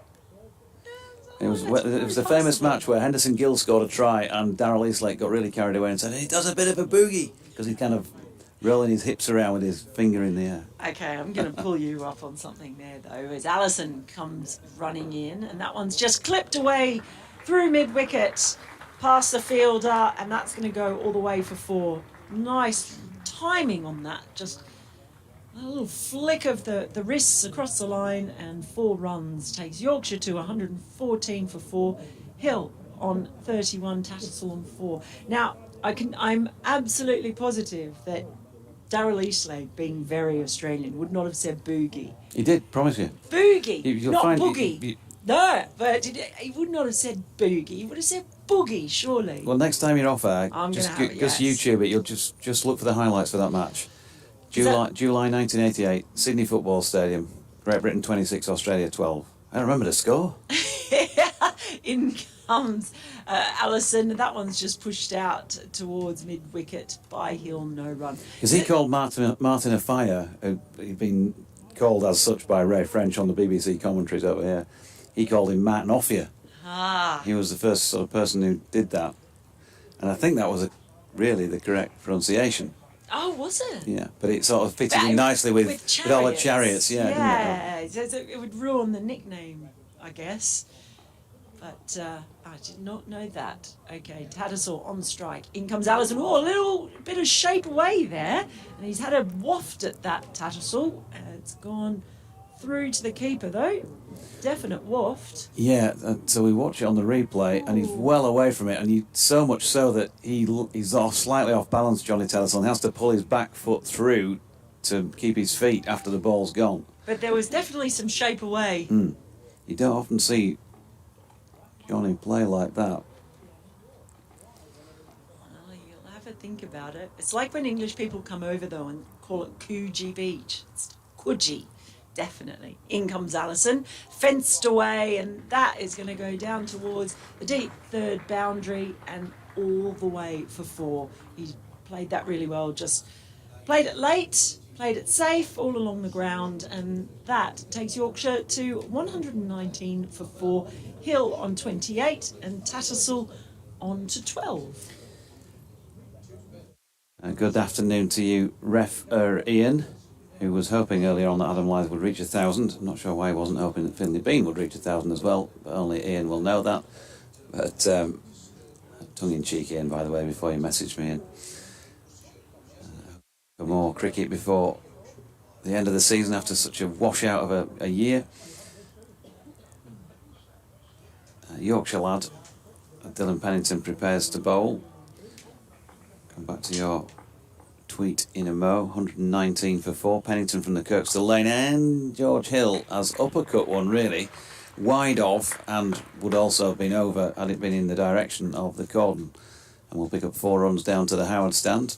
So George racing along again after the lunch break. So Yorkshire lad says, just finishing the running order for the Ousburn CC annual dinner tomorrow night. Tats is the guest of honour. If he makes it on time, that is. Ousburn finished second in the Nidderdale League First Division and won the cup, so not bad. Winter well yourself, Yorkshire lad. I hope the dinner goes well. Maybe I'll pop up one year and say hello. 123 for 4 as Pennington's in and wide off stump, and Hill chooses to leave this one. Martin Rowe says, a little reminder in case you haven't mentioned crumpets or pikelets to Mel. Crumpets or and pikelets, they're different things. So a crumpet is like the round thing with the holes in it, and a pikelet is a small pancake. Where I come from, I love making pikelets with my mum. They're just very small, probably about the same size as a crumpet, but like a mini pancake. Pennington in. Wide of off stump and Hill leaves. So they did travel then on the ships back in those days. The recipe for them. What? Isn't that what a pikelet is? Do you know? Is that not what you call a pikelet? A small pancake? Because a crumpet is a very different thing. A crumpet is obviously a crumpet. Brothers, what do you call a pikelet? No, this is So very my mum distressing. used to call them pikelets. No, But this then the is- crumpets are different, I think. This is very distressing. Very distressing.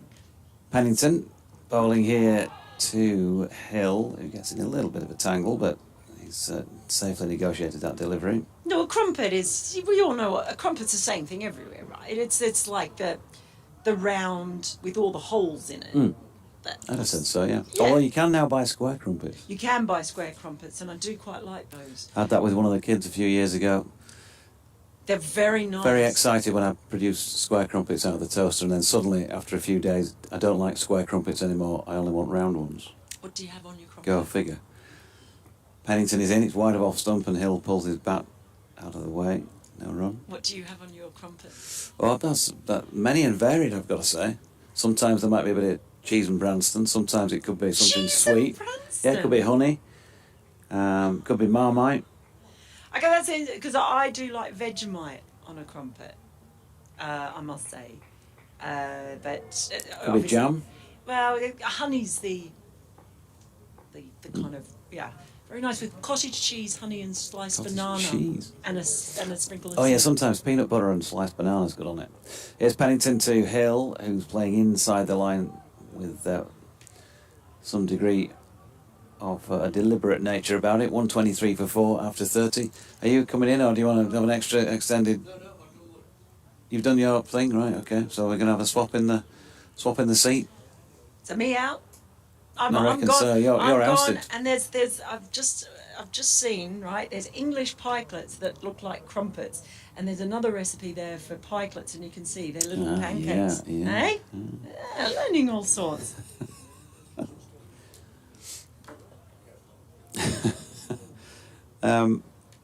What else have we got?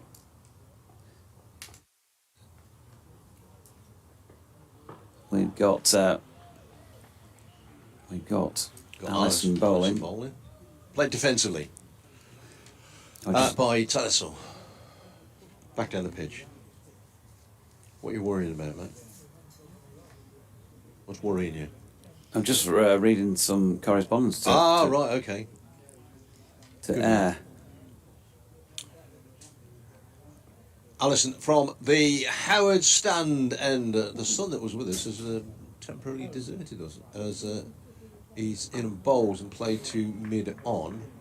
No run. The floodlights are about an eighth on. Well, yeah, I thought they were just dimming and going to go out, but they've sort of stayed on, haven't they, the bottom strip or so. I can't believe it's so bright this afternoon after a very dull, grey, miserable morning. I don't know how they're turned on and off, but you can imagine a bank of switches, can't you? And somebody's flicked most of them off and forgotten or knocked the other one, and it's gone back on or stayed on. Yeah, just the bottom row, or the bottom 2 rows.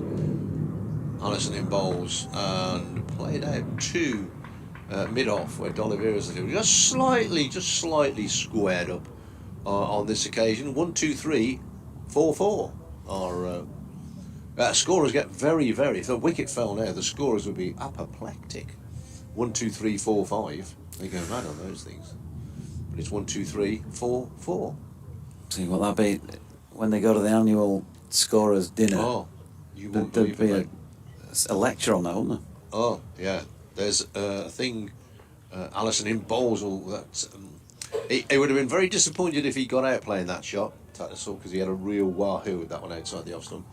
There's a thing with scorers. They have a thing which is called I'm going to get this right, a smudger, which is a different delivery. So you get a 1, a 2, a 4, a 3, a wicket, and a leg by.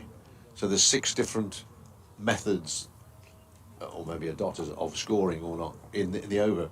And they get very excited about that. But Really? apparently, as Alison is in bowls, that's a better lead. That's a good lead there from Tattersall through the wicket-keeper. Apparently, earlier this season, there was an 8 ball, which there was 8 deliveries, and they were all different. So a wide and no ball included, A wide and a no ball included, yeah. and then different scores or non-scores off the other deliveries. Yeah, so there'd be a dot, 1, 2, 3, 4, leg by, things like that. They get very excited about that. People, they take pictures and send it to each other. It's just, whoa. Do they go out at all? It's a whole world, mate, the world of scoring. Alison in bowls, and that's wrapping the pad, but too high. He's probably outside the line of the off stump as well. That completes the over. And at the end of it, well, look at this. Jake Libby and Ashley Valley are taking their sweaters off. It's such a balmy, sunny afternoon now. Yorkshire 1, 2, 3, 4, 4 at the end of the over. Welcome to the Caribbean island of Headingley. This is it. Martin Rowe on the Masood dismissal some time ago said, "Caught Ginger Baker, bowled the Funky Gibbon." Very good.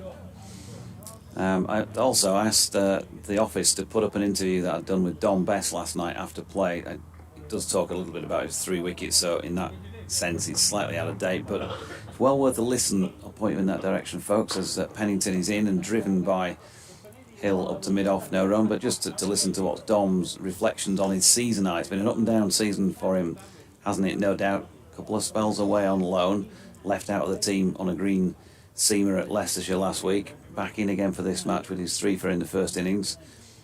And if you are a Yorkshire cricket supporter, well, maybe just a cricket supporter, just listen to what he's got to say.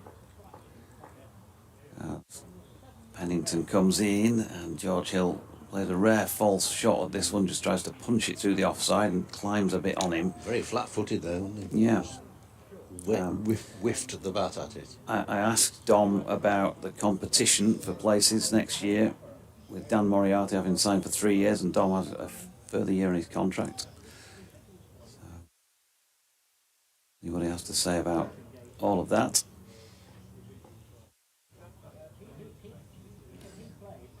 Pennington turns at the end of his run then.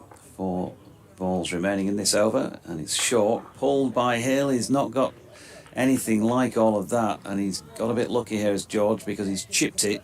There'll be a few shots in the Ryder Cup coming up this weekend that would have been happy with that, because it plugged on bouncing, didn't it? But it got over the top of mid-on, and he's picked up a single. It was on the green in 2. Yeah. Lily, hello to you. We've seen you down at the foot of the stand, Lily, down to our left earlier in the day. She's just put up a photograph of Dom Bess, who gave his shirt to her before play, which is a nice touch. Lily, obviously, always around as a Yorkshire supporter, as Pennington's latest delivery is pushed back to him up the pitch by Tattersall.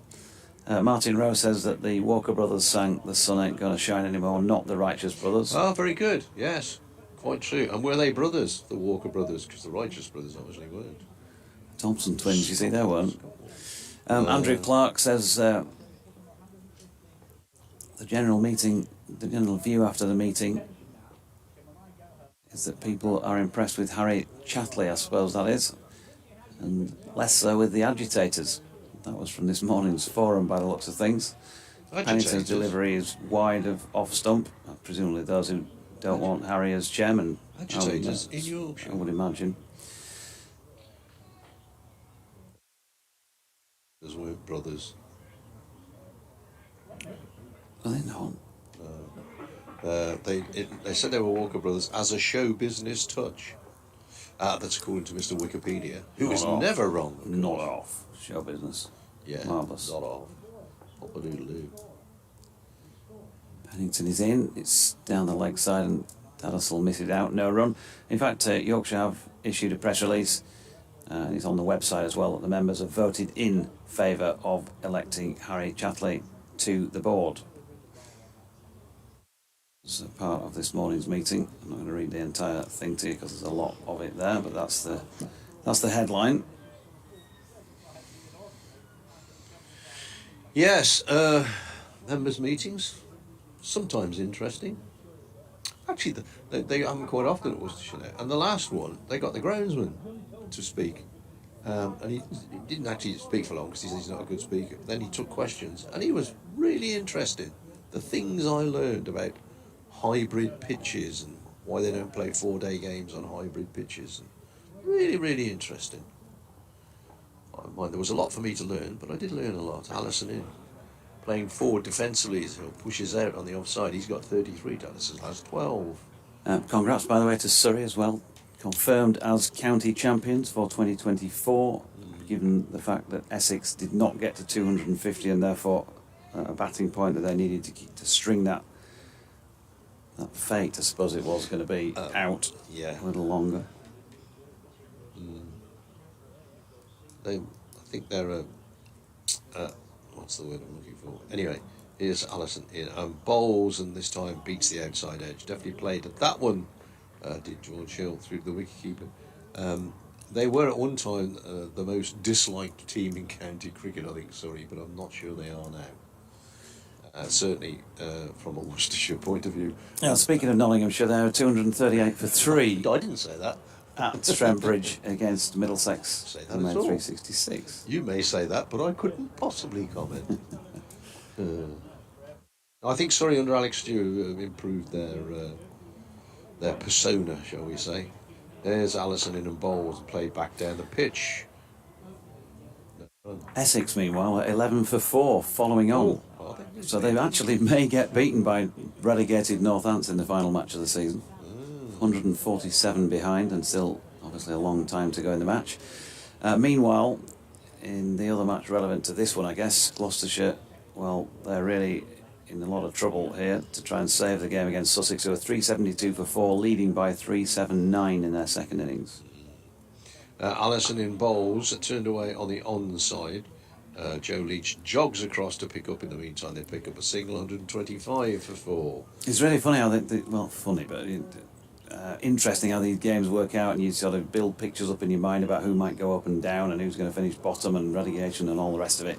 There was a talk about Worcestershire and Leicestershire before this game started, and Leicestershire 102 for 6 in their first innings against Durham, so out of the window. What was everybody worried about? Is Allison in again and through to the wicketkeeper. No run. Meshes Azza Ali and Jake Libby, who discarded their sweaters a few minutes ago, are back with sweaters upon. Not quite sure who he's waving to there. He's waving at somebody. He looks at somebody in the crowd. Not sure whether Azza will return to Worcestershire next season. I believe talks are taking place. He's waving to somebody else now. I think if anybody feels the cold, it'll be himself. Allison in bowls and turned away on the leg side. There should only be a single. Dylan Pennington enthusiastically from fine leg gallops in. And Yorkshire are 126, I think that is. 125 says the scoreboard. Sure, yeah, they're 126. Oh, it's just clicked over. Well done, you. 126 for 4. And as it stands at the moment, in play as it were, Middlesex will get relegated and Kent will stay up. They've got 7 points so far in their match, Kent. That's not good. That's not good. Quite fancy going to Lords next season. Although Worcestershire don't play at Lords very often. Once in 11 years, I think they played at Lords. But Merchant Taylors, went to Merchant Taylors last year. That was very good. Thoroughly enjoyed it. I'm For a hoping, little out, well, not a little outground. I'm definitely hoping Lords if Middlesex come down, because that's the one ground I've never done a commentary at. Headington in, wide of off stump, Tattersall shoulders arms.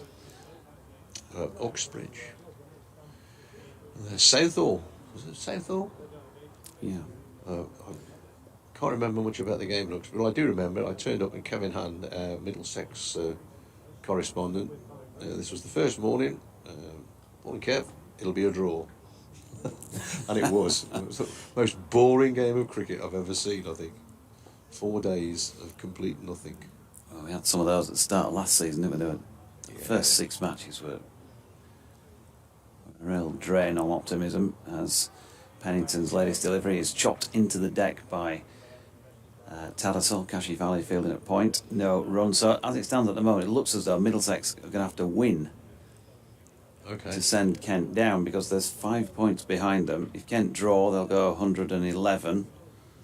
They've run out of time now for amassing any more bonus points, Kent.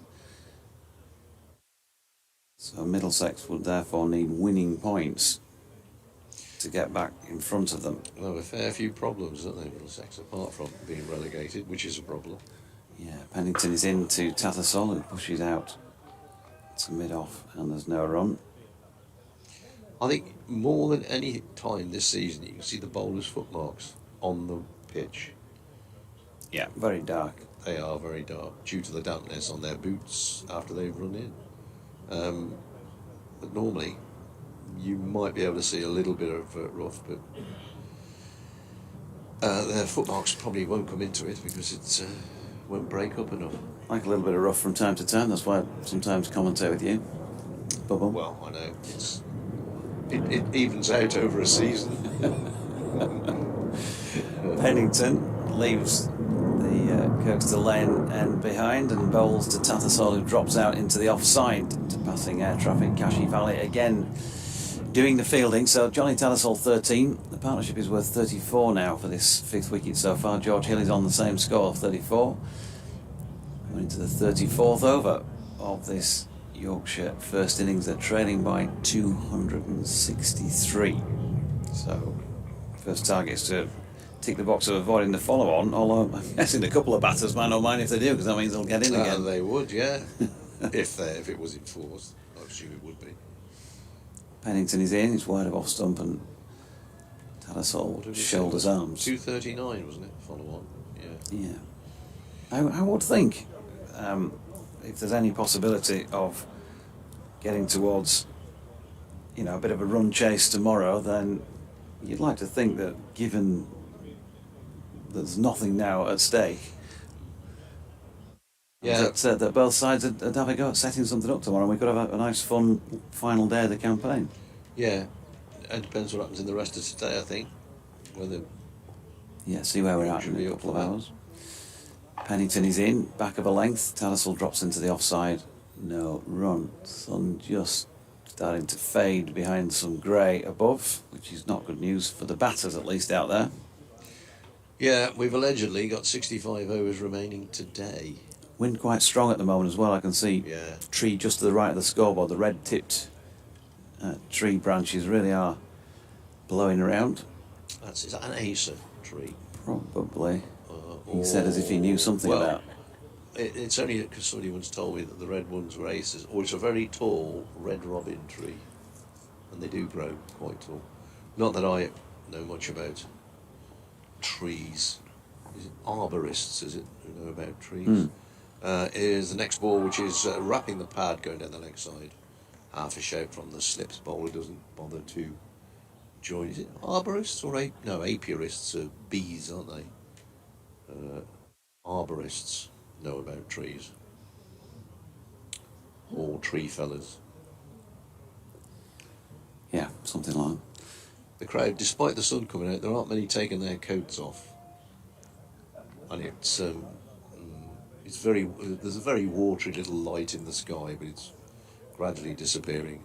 Allison in bowls, that's driven, not as he would have liked. The hand came off the bat as he drove it, as if to say, I ain't got that quite right, and it bobbles away into the covers, where, who's that? Haynes is the fielder. 126 for 4. Hill 34, Tattersall 13. Putting a bit of a stand together, these two. Showing a bit of defiance. 92 for 4, the last one. So put on 34. Is Allison's next ball once again. Playing defensively. Tried to play an attacking shot last time, but pushing the ball back down the pitch. Yorkshire Cricket Board have put up a post on X saying the Yorkshire 50s recently got through to the ECB National Over 50s cricket final and won against Bedfordshire, so well done to them. Yeah. I think I'm right in saying my little bro might have got the nod. Yeah, right. He reaches 50 next March for next season for that. You can play, is it one underage player or something in that? Here's the next ball, pushed away on the offside. I think the over 60s you can play one underage player. It's competitive. The over 50s, proper job, proper cricket. And there's no quarter given in that. No, I'm just looking at the team celebrating. Oh yeah, I can see Steve Foster for one. Allison, last ball of... No, it's not the last ball of his over. Played back down the pitch. On the offside, there is no run. The great Andy Bickle was playing for Worcestershire and living in Ayr Village. And I said to him, "Oh, mate," I said to him, "Ah, look, mate," I said, "I'm playing at home on Saturday. Second team, could you come and have a look?" So he came down with pushing the pushchair with his little one in it. And just as he got there, I got out, which is nothing unusual in my cricket. Allison in bowls and pushed away on the offside. Good over that. At the end of it, Yorkshire are 126 for 4. Anyway, he sat by the pool. I said, walked over. I said, "Hi, Biggs, how are you?" I said, "Were you watching when I was out?" I said, "Yes." So what did I do wrong? He said, "Oh, I tell you, but the nipper needs feeding at 6. And then he watched for a bit and he said, "We don't have this in Australia." I said, "What's that?" "Old blokes playing cricket." I don't think I was the oldest bloke playing, but yeah, good bloke. Fine fellow. The last of the summer wine 11. We tried to get him to play for our President's 11 one year, but it was a bit iffy because he's an Australian Test cricket. He's not going to play. So he came and he umpired for us. It's Pennington to Tattersall, who's leaning into this one and driving firmly through the covers for 4 out to the east stand side of the ground. Lovely shot. Typical sort of Tattersall stroke feel about it. 13 to him, 126 for 4.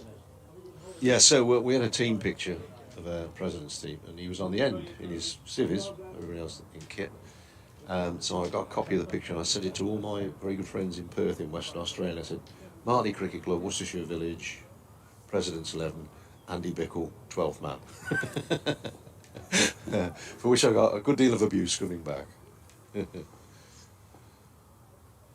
Pennington to Tattersall again. A little bit of swing about this one away from the right-hander, but too wide to interest him in having a swish. Derek Daniels, good afternoon to you. He says he's sat on a bench in Croatia, listening in with Mrs. D by my side. Come on, Yorkshire, let's see some fighting spirit. Well, these two are making it hard work for the Worcestershire bowlers. A bit like the Worcestershire innings, isn't it? Wickets went down early and the ball has got softer. We were saying earlier, the sun came out on the first day, which it hasn't done so far today. Pennington in again, and Tattersall solidly behind it. No running. I think there might have been some, how can we put it, concern over the condition of the third ball now being used in this Yorkshire innings. It might have been at least as good a condition as the second ball. All right. Okay. You know, when you can see the print still on it. You could. It were rolled down here recently. You could still see the gold crest on it.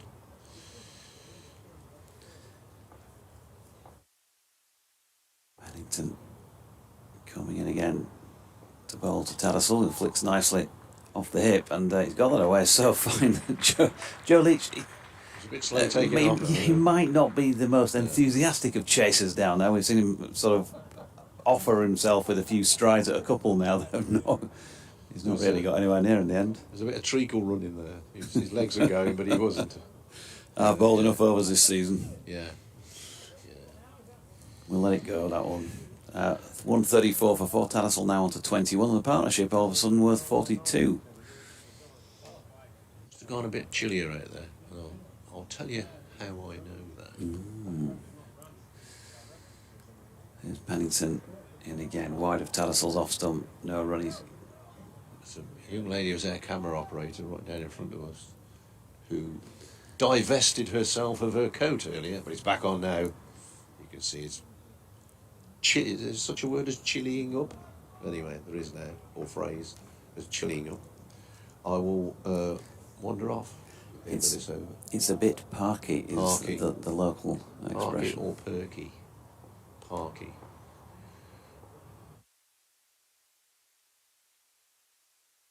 Pennington in again, bowled him. That's a beauty. And Tattersall's stump, whichever one it is, has gone crashing to the ground behind him. We couldn't see them. And it turns out he couldn't see much of the ball either. He's gone for 21, bowled by Dylan Pennington, and Yorkshire 134 for 5. That was a beauty, wasn't it? Swinging Yorker. See it from here. Zoomed in. There he goes. Off stump? A stump. Oh, we're told that. Yeah, off stump. Top of off. Yeah. All right, I'm going to go off and tell other people. what's going on, and we'll get young Mel in. We'll do that. So 21 off 43 balls, including 5 fours for Jonathan Tattersall, who has been bowled neck and crop by Dylan Pennington.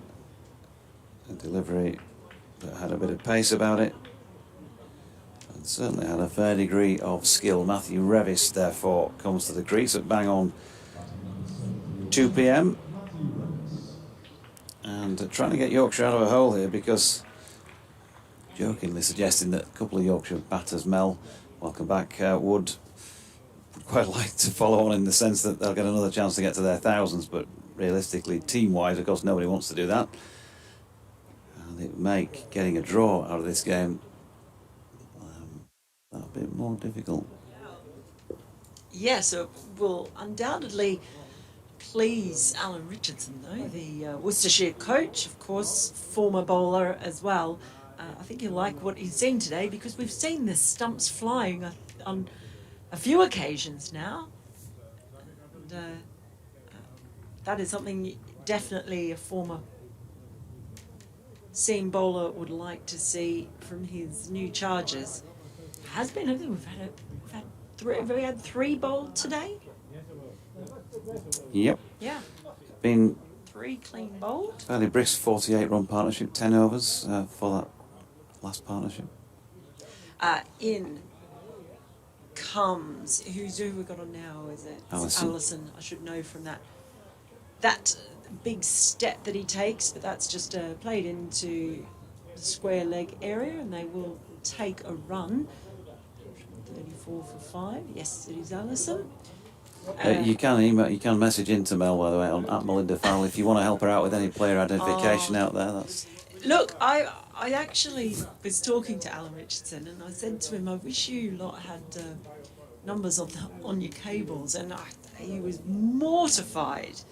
He said, but they're beautiful, and that would spoil them, spoil the look. I said, I don't care how it looks. It does make it easier for me way up here. In comes Allison, and that's just defended back to the bowler by Revis. No run. Yeah, they are the best. I do love to see a nice, proper cricket sweater, cable knit. Yeah, I'm all for those. But I think, like rugby teams used to do, they'd have a patch, wouldn't they, sewn on the back. You could do that. Something, yeah. Just a rectangular patch with the number on. Some are very easy to spot. Some, especially when they're fielding over the other side, becomes a bit tricky, I confess, but I'll get there. In comes Allison. Oh, and that's a play and a miss. It's just inside the line is Revis on that occasion, outside the off stump. Who has do you have a favourite cable knit? I know who's got mine. The one that my gran used to produce when I was first playing cricket back in the day. Yeah, but not as opposed to like the. You mean England that? Oh, right. or the, Oh, yeah. No, the England one's not the best, is it? It's a bit of a fussy little cable. I think the Australia one's good, actually, in that respect. I think the Australian one is good, but I don't like the fact that it's off-white. That I do. offends me a little bit as Allison runs in, and it's again outside the off stump. Good bounce on that one, bit of extra bounce. No, I like the cream. You like the cream? Yeah, I do. Yeah, I'm okay about that, but no, my favourite is Ireland's. They've got it's good. The green sort of piping and the shamrock. I love their cable Yeah, knit. it's okay. That's the best one in the world. Hands down, Okay. best cable knit.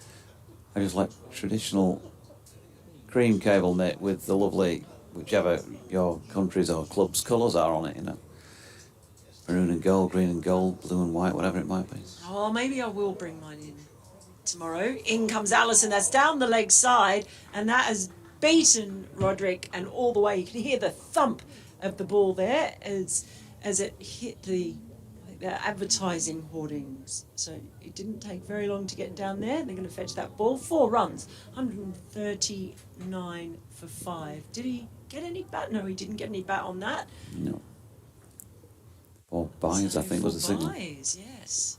Missed everything as it made its way down to the boundary with some speed. Yeah, it's Parky So I might bring my cable net tomorrow. As Alison is in, that's driven, but it's really straight just to cover, so no run there. It's the end of the over. Yorkshire 139 for 5. Just desperately needing this partnership, I think, to dig them out of a bit of a hole. With Hill on 35, Revis yet to score. Yeah, I did. So sometimes you get freebies when you do certain events, and at the World Test Championship, they gave us these cable nets. Now this one's far too big. I think it's a small, but it's far too big for me.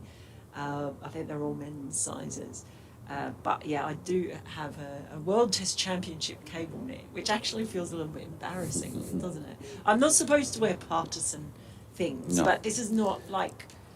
I was tempted to go down to the Yorkshire shop. I could be tempted to buy a Yorkshire hoodie just because I'm cold. Good, yeah. Okay. Just because I'm cold, Yeah, for yeah. no other reason. Yeah, okay. Pennington in and bowling here to George Hill, who gets over the top of one and runs it to third slip along the deck. No run. Club colours are a real no-no in the press box, of course. We wouldn't possibly see any of our colleagues wearing club colours in the press box. I know in rugby league circles, in the English rugby league media, you do get an email at the start of each year or a letter saying, please do not wear club colours under any circumstances in the press box. It doesn't say that on the ECB stuff that we get. No. But you do get some heavily biased fans. Commentators who say they're not fans, but do wear club colours in the commentary box. I'm only wearing my club top because I was out with a pair of hooligans last night. I spilled beer all over. Slanderous stuff there. I think it's so. I don't have many shirts. The only one I've ever bought, as I said, was a Worcestershire Rapids one because I was cold. Pennington, who bowled a dot to Hill, has now bowled another delivery which has been pushed out square on the offside for one. So the only shirts I have, they're quite cool ones though. The only players' shirt I have is a Lisa Healy's from the 2018 T20 World Cup in the Caribbean because I borrowed it to use as a prop. And then I didn't see her again. And so I sent her a message to say I was going straight to Australia, the test series there. And I said, I've still got your shirt. Would you like me to just give it to Mitchell Stark, her husband? And she said, she messaged me back to say, yeah, you can give it to him or you can just keep it if you want. I went, right, I'm keeping that then. So I have got, that's the only player's shirt I've got. I've got a Netherlands training shirt that the Netherlands team gave me in 2016. Pennington in to Revis, who I think clips one onto his thigh pad, no run. And I like their kit for this World Cup. I'm wondering if would I be able to swindle one of it? All summer, all I wanted was an England bucket hat. And I sort of walked past some kit bags a few times just to see if anyone had left one open. Not that I would want to admit to a pre-crime, but I wasn't able to get an England bucket hat. I was very disappointed. There you go, you've just given out a live appeal, so anybody wants to send one to Mel. Pennington is in and Revis punches into the offside and there's no run. Oh, the big winner of the summer. Forget either England or Australia. The bucket hat. Why have they come back? What's so good I about like them? them. Do you? Yeah. I still much prefer the big. You're not the big, really? stiff brimmed. It's You'd not be floppy, a flat really. cap, wouldn't you? Flat cap, either. Lass, I've got one of them in booted car over the road. The bucket Yeah, that's for winter, but not for summer. No. What other shirt and the only other shirt I think I've got is an Iceland. Someone from the Iceland national team gave it to me. Pennington in, driven through the offside by Revis, who's going to get off the mark as a result. There's a chase on, and it's going to be hauled in 5 yards or so short of the boundary route. They're back for 3, so Revis will have 3, and it's 142 for 5. Trevor Mason has emailed. You can do the same on BBC West Yorkshire Sport at gmail.com. He says, thanks for your commentaries throughout this year. It's been a very painful season for the Yorkshire faithful, but somehow your good-humoured comments have helped soften the impact and ease the misery at least will start 24 with a clean slate. That's unless the ECB have got any further plans to punish the club and the players who mostly weren't even at Headingley when the racism row erupted. Perhaps even Root and Brook may make an appearance at the ground to help lift Yorkshire from its lowly position at the bottom of Division 2. Best wishes for the winter, and to you, Trevor Mason.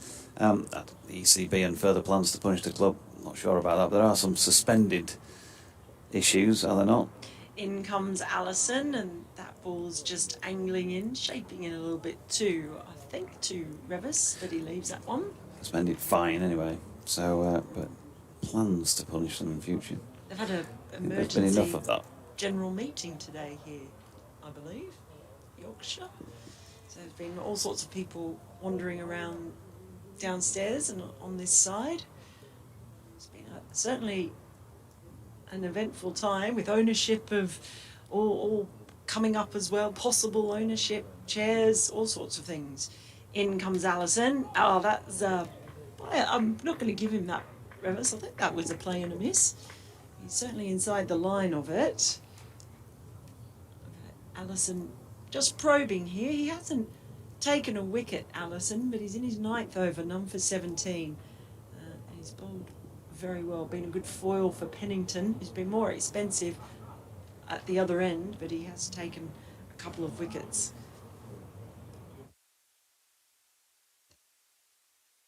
So he turns at the Howard stand end. Magnificent new stand over there. In he comes, and that's a definite play and miss.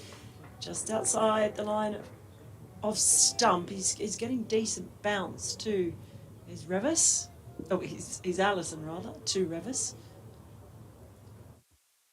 Sun, I really should grab my sunglasses because it is quite sunny now, quite bright, although I think it's just about to go in again. It's that diffused bulb thing happening. The lights, well, they're off to our left. There's about 8 bulbs on to our right. In comes Allison, who sticks his foot out as that ball is driven in his general direction, and it ends up out at mid-off, where D'Oliveira picks it up and gives it a shine. So yes, there's 1, 2, 3, 4, 5, 6, 10. There's 12 bulbs on the rose light just to the right of the Howard stand as we look at it. I don't know that they're providing much light. As in comes Allison, angles that one in, and it's just played back to the bowler. This time he uses his hand to stop it. And it's actually picked up by Hill and handed back.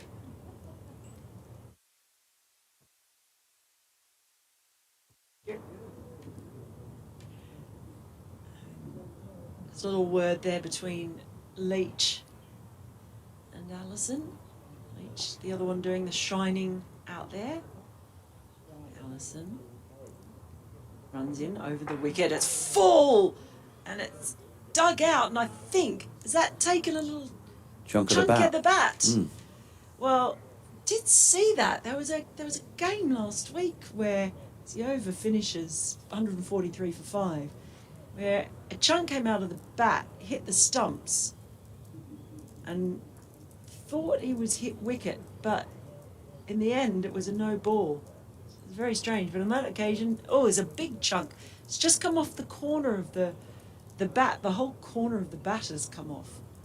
So it was a very full delivery, speared in,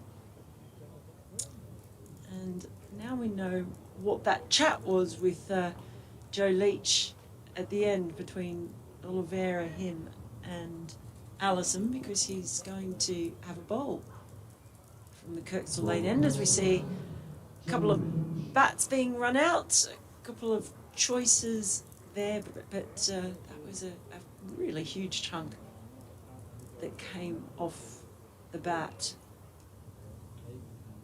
So we'll just have a little pause here. We'll just see which bat is chosen. I think looks like a suitable substitute has been found. Revis is happy with that one. He's making his way back down the pitch. It's actually going to be Hill down the other end. He's going to face the first ball of Joe Leach's 12th over. He's 1 for 42 off 11. He starts off on that muscly run, and the first ball is outside, well outside. It's wide, not called a wide, but too wide to tempt Hill into anything. Yeah, George he's played some lovely shots, hasn't he, during this 36. Not often looked in trouble as one or two players have today, but he has been challenged as well on a few occasions. Leach, who made the first breakthrough today, getting the wicket of Adam Live. It was. In he comes, and he's beaten the bat there, and that must have been awfully close. You can hear the cries from the slips fielders. He was masking the stumps from where we're looking, but that looked as though it was awfully close. So already he comes into the attack, and there are just a few nervous moments. Well bowled. He makes his way back. There's still those stubborn, there's 12 bulbs on, and I can't for the life of me work out why. It's very odd. In comes Leach, and it's just a big step and a press forward by Hill out into the covers. No run. Yes, quite incongruous. But although there is really a good covering of cloud everywhere, there's just one little tiny patch above us where it thins out, right where the sun is at the moment. It's looking very grim earlier. We did have play delayed, the start of play, by 45 minutes this morning. In comes Leach over the wicket, and again, play and a miss. Took a big stride forward, Hill.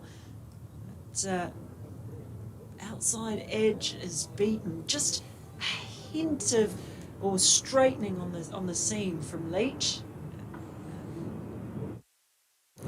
Yeah, who needs one wicket for 450 in first class cricket? Yes.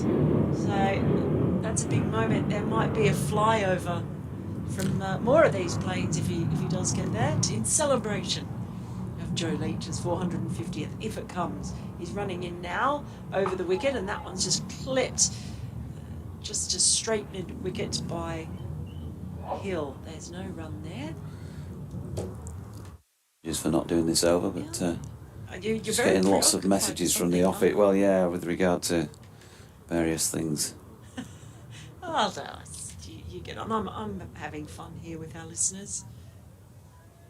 You're happy, aren't you, listeners, hopefully, with my Australian prattle? Here comes Leach. Starts in on his lumbering run. Now he spears that one in, and it's full, and it's just pressed out behind point by Hill. So no run there. It's the end of the over. 143 for 5. Hill on 36. Revis on 3. The relative newbie out there.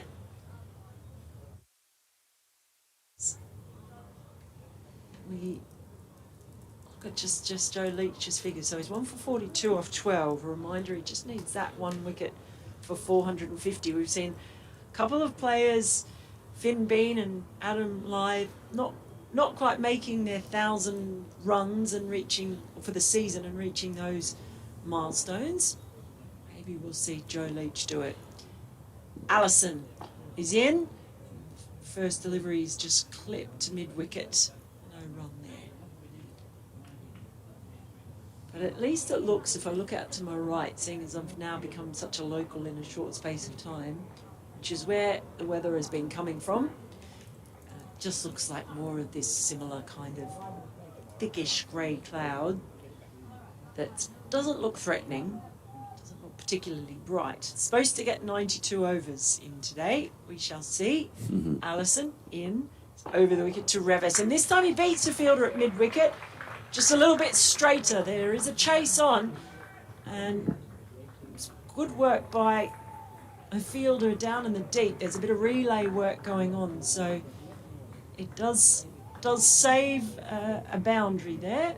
Yorkshire 146 for 5. Hill on 36. Revis on 6.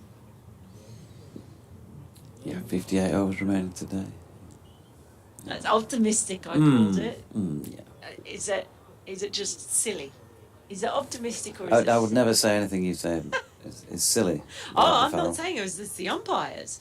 In comes Allison, and that one's just defended out to mid off rather, and no run again. Well, it's not me; it's the umpires. I mean, you can't call umpires silly, can you? You'd get in trouble for that. It's not silly. They've got to say that. The aim is they're going to keep on playing until 92 overs have been bowled, but going on the way the light has worked here the last couple of days, I think that's probably a tad optimistic. In comes Allison, and that is just whipped away behind square leg, but Joe Leach is out there sweeping on the boundary, so he'll get a couple, takes them to 148 for 5. Hill 38, River 6.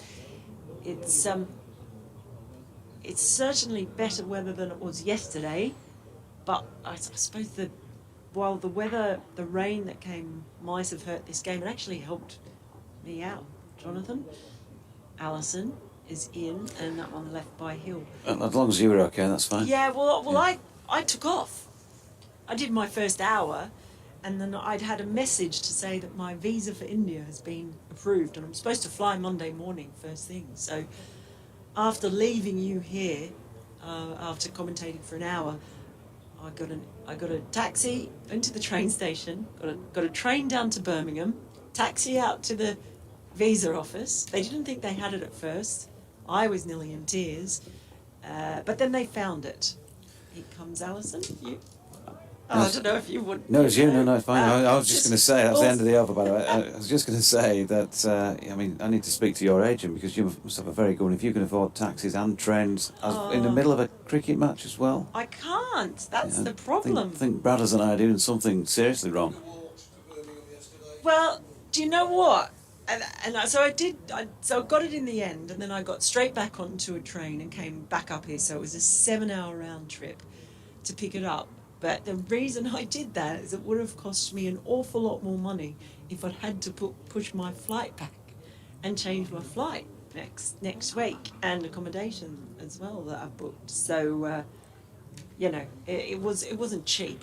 No. Put it that way. But she was good to her word, folks, and did buy us drinks all night.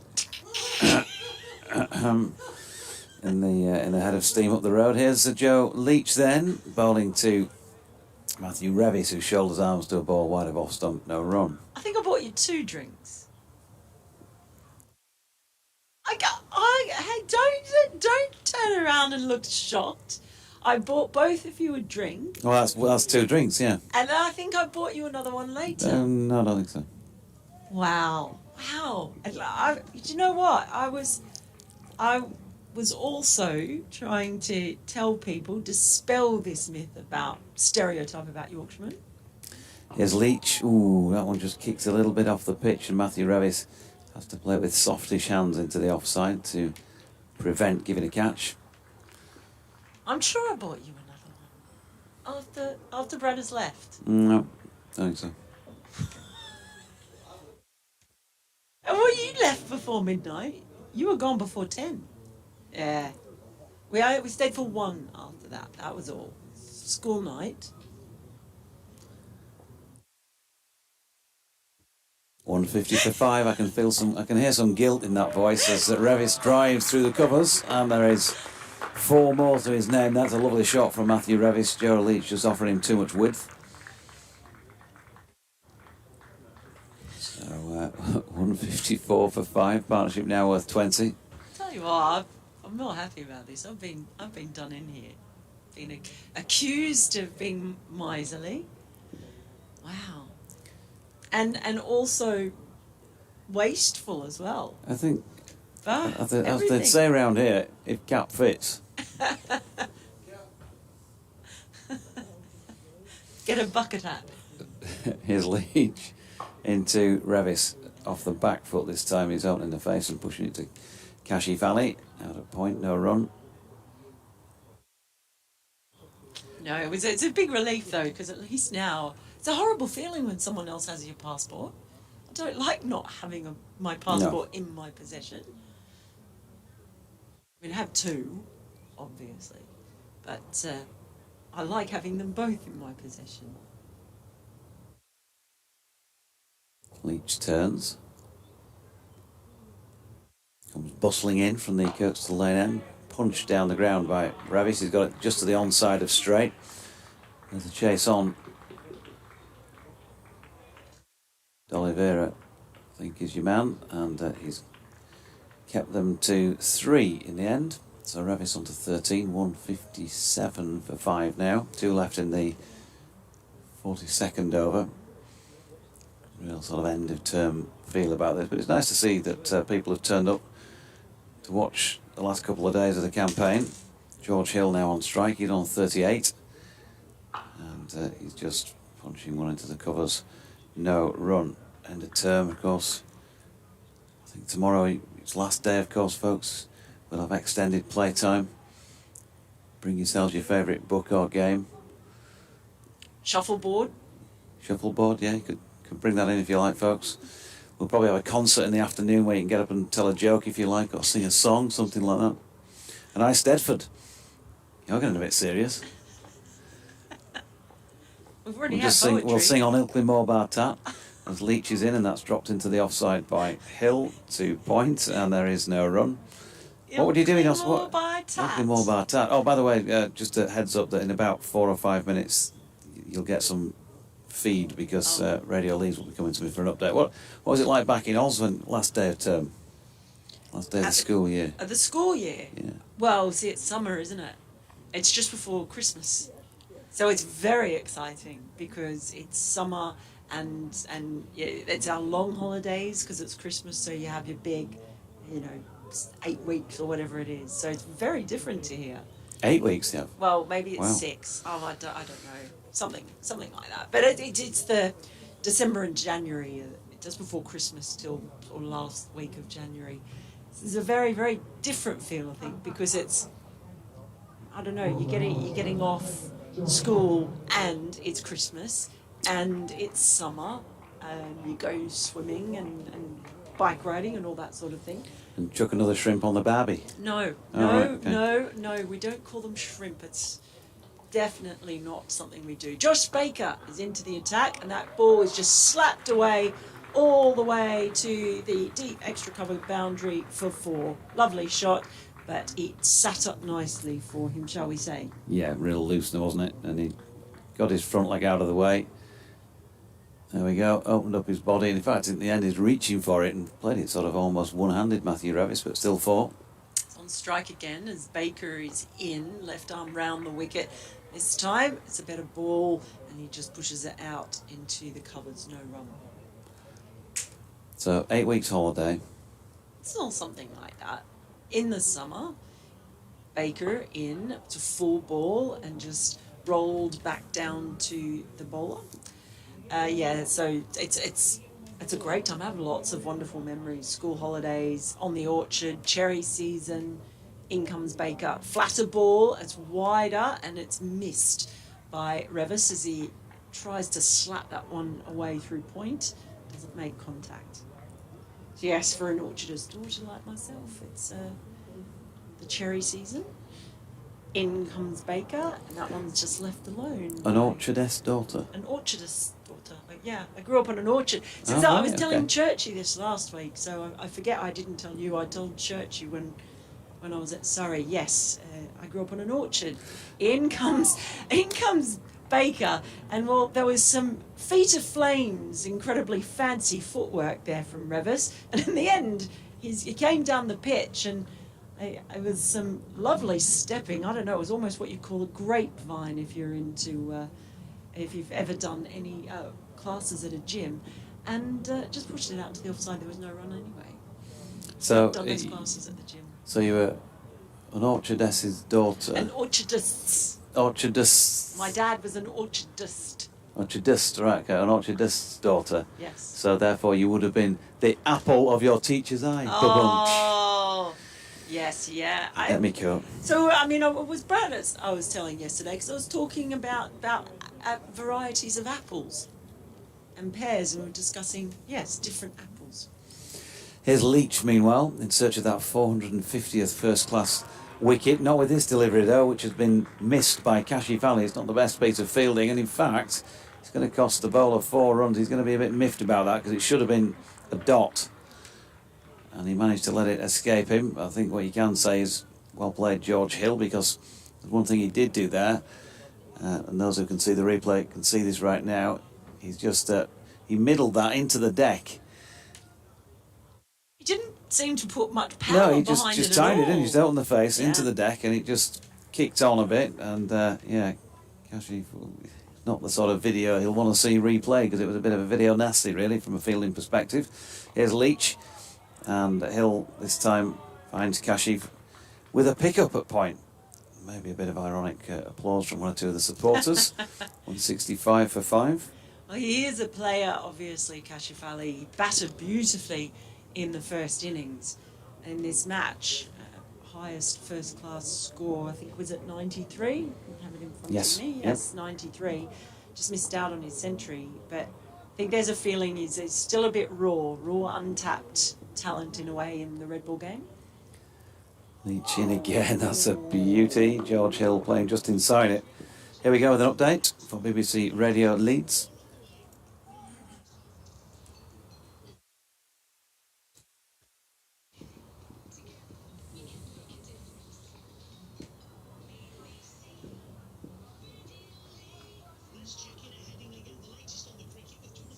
Yorkshire 165 for 5 in their first innings. Richard, we had a delayed start to play today, 11:15, 92 overs to be bowled in the day. And it's been tough, really, for the batting side, who are just going to add 4 more to their total through a boundary from George Hill. Because, well, as you'll know from being just down the road in the studios, the skies are leaden over Leeds this morning, or this afternoon. They were leaden this morning as well. We had the floodlights on for much of the morning session, and that spells danger for batters here, because despite the fact that the actual playing surface, the pitch itself, is a good pitch, the ball's been swinging around. There's just been a little bit more moisture in the surface, and that helps the ball to nip around a bit. So while there are no floodlights on at this moment in time, we have had a bit of sunshine, not a lot of it here. Batting conditions are still pretty tricky. We're in the 44th over. George Hill with that boundary is on to 46 now. He's played really well. Anthony Revis with him is on 17. It's a partnership for the 6th wicket so far, worth 35. Adam Lyth agonisingly short of his 1,000 runs for the season. He's 32 short, in fact. He was first man out for 11. Finley Bean in that race to 1,000. Well, he's gone past Adam Lyth now by 4 runs. He was out for 31. Bowled by Ben Gibbon, so he's 28 short of his personal landmark for the season, and probably more vital, if you like, for him, in the sense that it will be the first time he's achieved something like that. Shan Masood made 19, James Wharton made 8. They were all out before lunch, and then since then Johnny Tallis was bowled with a ripped snorter by Dylan Pennington for 21. That 5th wicket partnership was worth 48. So they're on to 172 for 5 at the moment in their first innings. We're hoping that the sort of skippers can get their heads together, or the skippers and coaches, and contrive some sort of a finish, Richard, because neither side really has much to play for in these last couple of days, apart from Yorkshire maybe getting off the bottom of the 2nd Division table. So we're hoping for some sort of contrived finish and a run chase sometime tomorrow afternoon. That was Leach to Revis, who turned it into the leg side, and there was no run. 172 for 5 after 44. Well done, that was a lovely update. Thank you very much. One tries. One try, that one. The funny things updates, because Hilarious. some Comedy I only have to say updates, and I'm Comedy tell you what, I'm in updates with Jonathan stitches. Deutsch. But they are, because sometimes somebody will come to you and just go 20 seconds, and it's a completely different dynamic to Yeah. the one like that, where it's just tell us what's going on. It doesn't matter how long you take, really. Yeah, And you can meander around a bit as long as you come back Oh, with it, as long as you have a start and an end, really. when I listen to people who are good at it, I'm always in awe. Here is Baker again, down the pitch. Comes Hill, but in the end it only goes as far as the bowler. But he was looking to attack. I think they might have eyed up Baker and decided he's one that they might want to take down. In comes Baker, down the pitch again, but this comes off the inside edge of the bat. And Roderick cleans it up. It just rolled into the leg side. Didn't know where it had gone, Hill. And on that note, it looks like Mr. Deutsch has gone and Mr. Bradley is back. Gone but not forgotten. Never. In comes Baker. It's full and it's just politely driven into the covers by Hill. Can you drive a ball impolitely? If you can Oh, drive it I politely? think you can. I think you Okay. can be very impolite. That was just, it was a polite one, really. I don't know what I mean. In comes Baker. That one is slapped away down into He didn't deep see that, cover. did he? Didn't see that Kashif Ali. He didn't know where it was at first. No. Sorry, Azhar Ali. He was going to his left, and he suddenly thought, "Oh no, it's not going that way." He's down there, deep cover.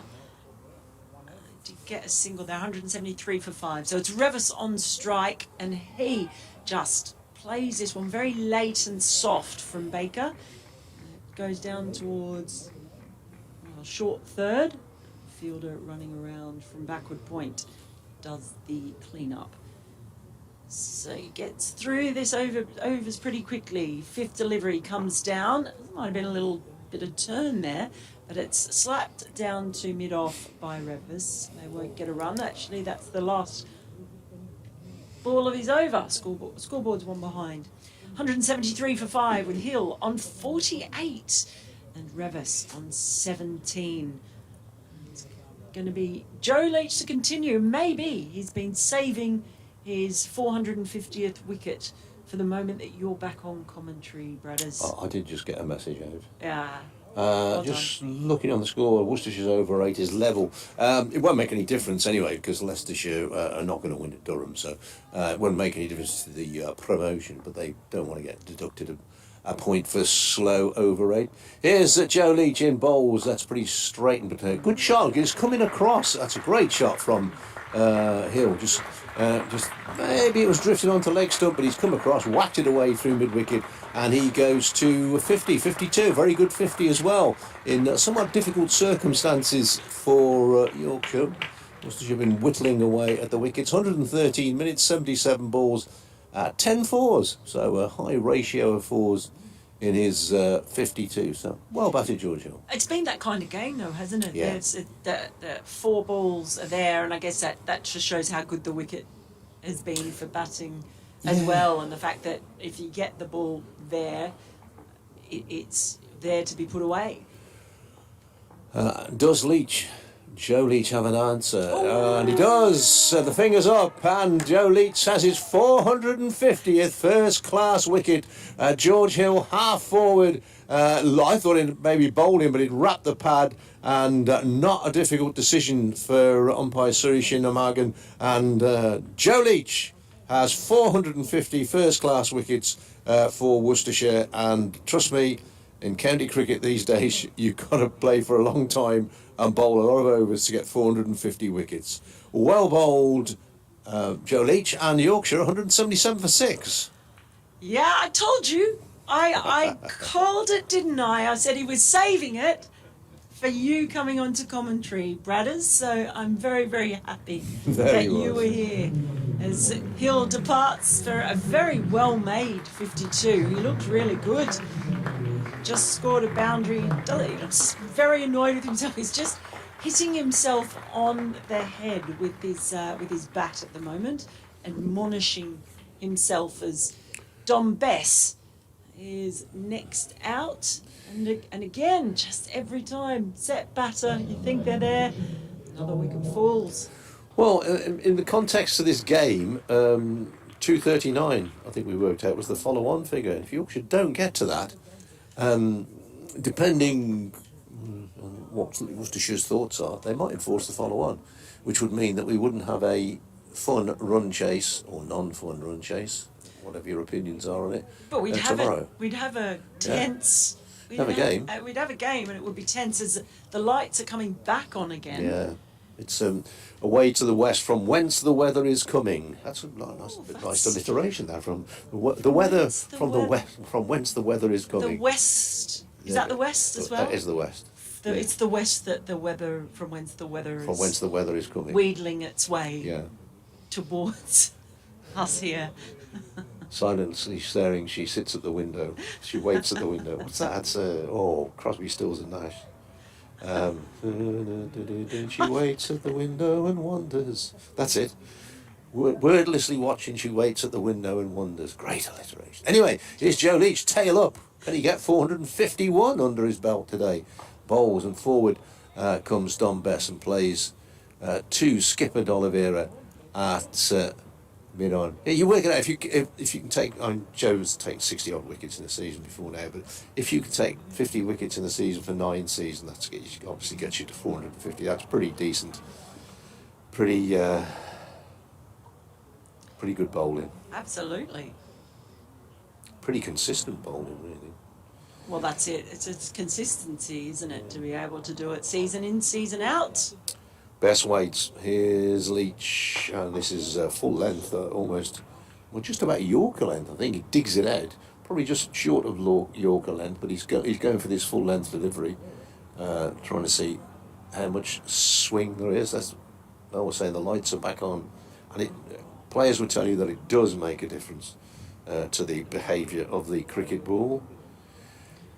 I mentioned earlier, they do say, I'm talking to Steve McGoffin once, a counterpart of yours, played a lot of cricket in this country, of course, as Leach is in and bowls, and I didn't miss by much. Playing a miss by Don Bess. He used to say he would get up in the morning and it would be a little bit cloudy, a little bit misty. Think, oh, the lights will be on at Hove and I'll get wickets today. And it started hooping all over the place.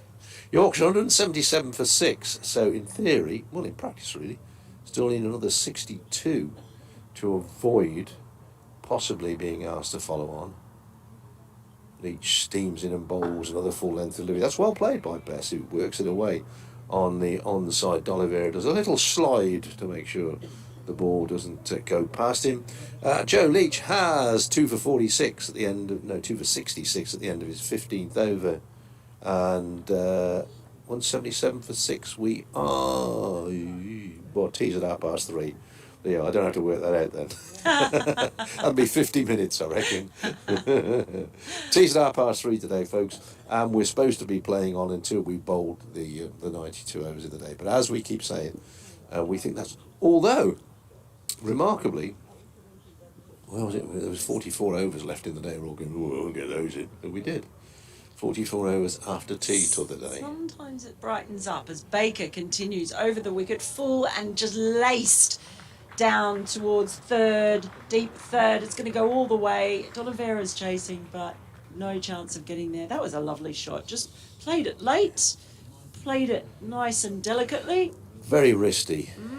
So a bit of pressure here on Revis after his partner has gone. He's really got to take control, one might say. Baker just takes a moment. He's got to slip in, and he's over the wicket. And this time he leans back and just plays that delicately wristy shot, but it's down to deep cover where Azhar Ali is roaming. So get the single. It's 182 for 6. Averaging 39 this season, Matthew Revis. Decent for is he a batsman who bowls or is he a bowler who bats? Well, he's an all-rounder, that'll do. A batting all-rounder or a bowling all-rounder? Yeah. Is that the question? Well, if you're taking wickets. It's Bess on strike though, as in comes Baker, and he just works that one to mid-wicket, no run. Yeah. Taking wickets, you're a bowling all-rounder. If you're getting runs, you're a batting all-rounder. So you're pretty useful at most things. That is the main thing, as Baker is in around the wicket again, and that's absolutely cracked into the covers, straight into the fielder. I don't think he really wanted that one, Jack Haynes. No, it's Ben Gibbon. No, it is Jack Haynes in there, yeah. He got it all right. Well, and the next ball from Baker, it's just as it hit bat or glove, it just popped up and rolled down in front of just playing it into the ground, I think. Danger of it rolling back, maybe. He reached back to make sure it didn't. Here comes Bess, and that ball has kicked up off something. He has smashed that one, and looked like it was going along the ground to just wide of mid-off, and then it kicked up off the ground, and maybe off a sprinkler. It's gone all the way for 4. Yeah, I must admit I lost the track of that. Did he go up off his straight off the bat, or did he hit it into the ground? I think it was up off the bat, but then it just kicked up It certainly massively. It went down to the boundary. That's the main thing. It is the main thing. 4 runs, 186 for 6. Rivers is now on 22. Bess on 4. At the end of that over. And Is the that sun. I was going to say that's the sun, isn't it? It's not the light's taking No. effect now. The sun's suddenly It's actually broken through. crept It's crept from behind a cloud. Well, it hasn't. The cloud was in front of it, so it hasn't really crept from behind it. Here's Leach in bowls, turned away on the onside diving attempt by Ben Gibbon to cut it off. It's just going to make it over the rope. So 4 more to the Yorkshire total, and Rivas goes to 26. Bess has 4, 190 for 6. Yeah, a huge number of boundaries it feels. A has lot. been It's strange, isn't it? Because although the outfield is damp, if you get it square where it's been covered for most of the time, across the old wickets, it races away, and that's what he did there, getting it square on the leg side. Leach in bowls, played to mid-on. D'Oliveira is the stooping fielder. Oh, I'm just checking out for one of the things I like to see. I'm quite fascinated by fairy rings. No, right, there's a Cricket few. grounds. There's a few here. And the ones on the left are very ringy, actually. The ones on the right are just more squiggly. So if people out there don't know what fairy rings are, you see them at cricket grounds. They're caused by fungus spores. Yeah, you might get some mushrooms if you get out there early one morning. Here's Leach in bowls, and this is turned away down to deep mid-wicket, where Gibbon is the fielder. 1 more to the total, goes to 191 for 6. Yeah, there's a very often mow up the outfield on our little village cricket ground, and there's a lady in the village who likes to go and pick the mushrooms off the fairy rings. Oh. So if I mowed the outfield and smashed all the mushrooms, not very happy. Well, I know that ground staff hate them. Oh, yeah. Curators hate them because it spoils a pristine look. Lords has got very pronounced ones. That But you often drive see me them nuts. actually in the wicket, in the pitch. Yeah, you can't get rid of them unless basically you relay the whole block because they go really, really deep into the ground. I'm not Yeah. sure. I just became fascinated by them and looked them up. Leach in bowls and coming forward, playing the ball out to mid-off is Dom Bess. There's a couple of all left in Joe Leach's 16th over. 1 or 2 of the medium pacers have had a little blow, so maybe they'll be. Josh Baker's bowled 3 overs. Yeah, might give him a burst before tea. Allegedly, we got 51 overs and 2 balls remaining in the day. Joe Leach's next delivery is short, and well, it's gone high up in the air. Now, your guess is as good as mine, folks, and you're not even here as to what that came off. I think it must have just gone straight up off a top edge, over the wicket-keeper and slips, and down to the boundary for 4. We have got a replay. Yeah, it's gone. Oh, did it go off the back of the bat? It certainly went off a very thick edge if it wasn't off the bat. Could have gone anywhere. As I say, my initial reaction was he's played a shot and it's gone down behind the wicketkeeper. But how it got there, who knows? Magic Yeah, from the fairy circles. 195 for 6. Next ball is off an edge, but short of slips. Baker gets a hand to it, but Azhar Ali has to do the tidying up, and they go through at a single. For a single, Leach stands in the middle of the pitch, accursing his luck. And Yorkshire are 196 for 6. Revis has 27, Dom Bess has 9. Out today, Lythe 11, Bean 31, Masood 19, Wharton 8, Tattersall 21 and Hill 52. 2 of those wickets to Leach, 2 to Ben Gibbon and 2 to Dylan Pennington. And they've shared it around 2-2-2. Yeah. Speaking of the groundsman, the head groundsman here, I saw at lunch doing something very, very impressive. Oh, right. As we see Josh Baker continuing from the outstand end, he's in round the wicket, and that one is just carved nicely through the covers down to Azhar Ali in the deep by Bess, takes a single. He was walking off at the end of lunch. He had a rake, and he was balancing it on his chin. Oh, right. He had his head back, and Yeah. so the rake bit was up in the air, and the other end of the pole was on his chin. Yeah. It's very good. Yeah. I was, He must have a very strong chin. I've got a slip in now for Revis as he just plays this one into mid wicket, and they had also just put Joe Leach sort of at a short third, but actually he's swapping now with Azhar Ali, and Joe Leach is going out to deep cover, and I'm not sure where Azhar Ali's going to end up, but the next ball is just chipped again into mid wicket by Revis, so no run, and he's gone to backward point in the end, Azhar Ali. They're just trying perhaps to, with the slip and Azhar Ali there, stop that late shot. That one has just gone off the outside edge of the bat in front of Azhar Ali at backward point. He picks it up on the run, and they scamper through for a single.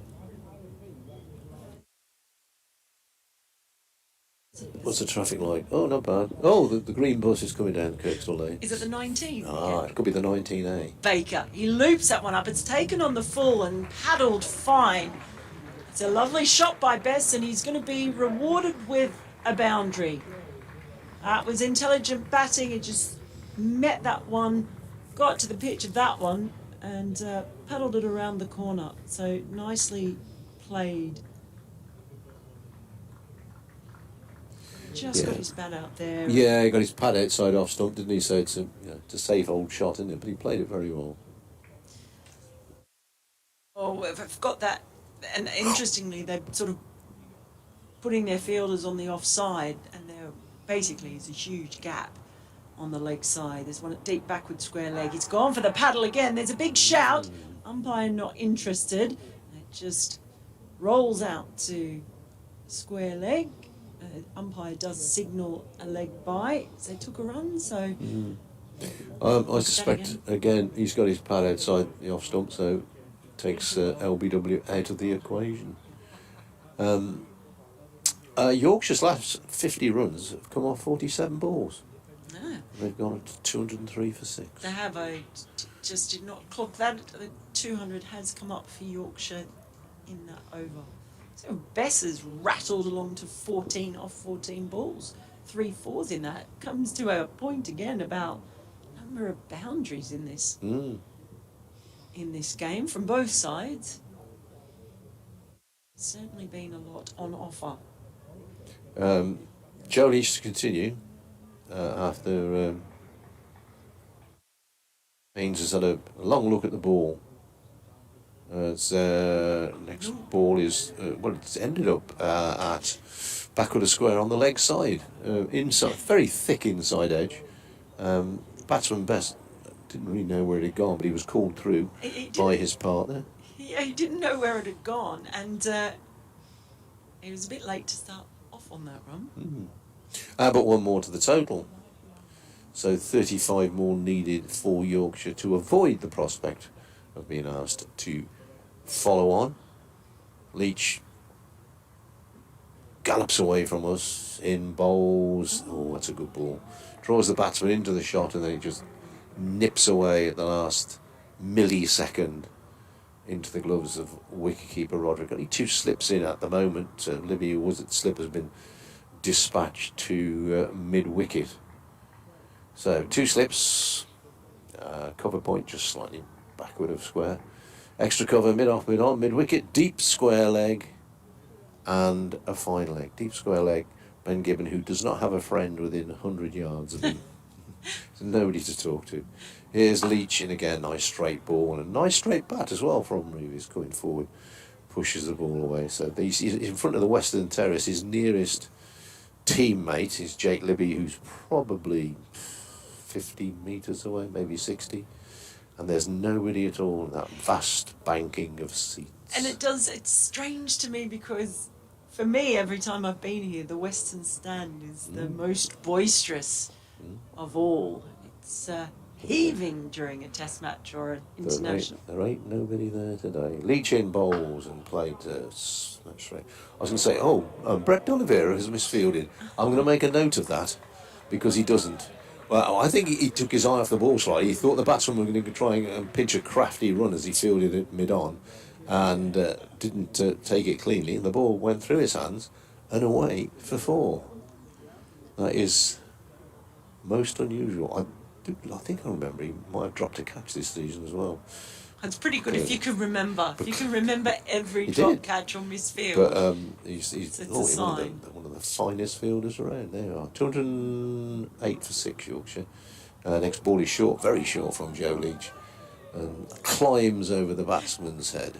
Appreciated by the crowd as well. A little bit of venom. Short ball. But yes, my recollections of that Western Stand. I don't. It's usually mayhem, isn't it? Well, but the one I remember, and I reckon I can almost point it out exactly where the ball landed when Ben Stokes reverse swept Nathan Lyon for 6. That was a great moment. Leach-in bowls wide of the off stump as the 2:44 flight from Leeds Bradford to Gibraltar goes over. If it's the 2:44, it's 12 minutes late. Held up on the runway. Joe Leach is marching off and calling the 12th man on, which tells me that he's finished his spell for a while. So he's going to go and have a cool drink and change his boots, I suspect. Oh, he's bowled well. He picked up a wicket in that spell, taking him to 450. It is Baker who is going to continue, Mr. Josh. And first up, it's going to be Bess. Still has a slip in for him. It's just pushing back a short, fine leg. And he leans back and cracks that one down to deep cover. Azhar Ali is waiting. Takes a single. 209 for 6 now. I think Henry Cullen is the Worcestershire 12th man. Just jogging away to short 3rd man. Yeah, it looks like him. Replacing Joe Leach, but in comes Baker. It's full, and he just takes a step back and works that one out to Azhar Ali again. Deep cover, he's getting to do a bit of work down there, keeping himself warm. Yeah, got to play on the last game of the last day of the Durham game at New Road when Gareth Roderick was injured. Henry Cullen, he is a wicket keeper. In comes Baker again. This one's just punched out to mid-off, no run. Do you think Azhar Ali will be back next year? My money would be on possibly not. In comes Baker. He leans back and he carves that one again. And Azhar Ali, his little legs are pumping as he manages to get round and cut the ball off at the deep point boundary. They will get a couple more. It takes the score to 212 for 6. Bess 18 off 18. Rivers 33. Averaging 26 before this game, Azhar Ali, top score of 103. So Bess waits and he just slaps that one out to the diving fielder in the covers. No run. fine player and lovely man that he is. As I think Worcestershire would think they probably need a better average from their overseas batsmen. Baker is in, and down the pitch comes Bess and just works that one down to mid-on, and they will get a single from that. Takes the score to 213 for 6 at the end of Josh Baker's over, with Rivers on 33 and Bess on 19. He's been very proactive. Yeah, they've done well, these two. What do they call them? 177 they came in, so they've added 36 so far in fairly quick time as well. Ben Gibbon is back on from the Kirkstall Lane end. Away to our right, the skies are looking a bit clearer. That's where the weather's from. But across the city of Leeds, it's gone a bit murky again. It doesn't matter what's happening in the city of Leeds because that's gone. So Gibbon. Does he have a nickname? Actually, yeah, Ben. No, he's not Funky because nobody in the Worcestershire team is of an age to know what Funky Gibbon was. Mr. Jonathan Doyle, ladies and gentlemen, boys and girls at no cost to the taxpayer, is coming back on to do some commentary. Oh, well, while he's doing that, I'll talk about Mr. Gibbon, who is running in and is bowling from wide of the crease, angling the ball in, right, left arm round the wickets. He's been successful, he's picked up a couple of wickets. That ball just pushed out into the offside. They won't get a run there, but he's been very good, Gibbon. This is his 8th over, figures of 2 for 27, as we welcome back at apparently no cost to the taxpayer, Jonathan Doidge. If he was captain, you'd see he'd be setting what they call these days funky fields. Oh. Don't like that expression though. I don't, I love that. I do. Yeah. I like, funky fields. In comes Gibbon, bangs that one in. It's a shorter ball, but it's played late and played well by Bess. That's going to be another 4 runs down at backward point, deep backward point. Terrific shots. Played with real authority too. It takes him to 23.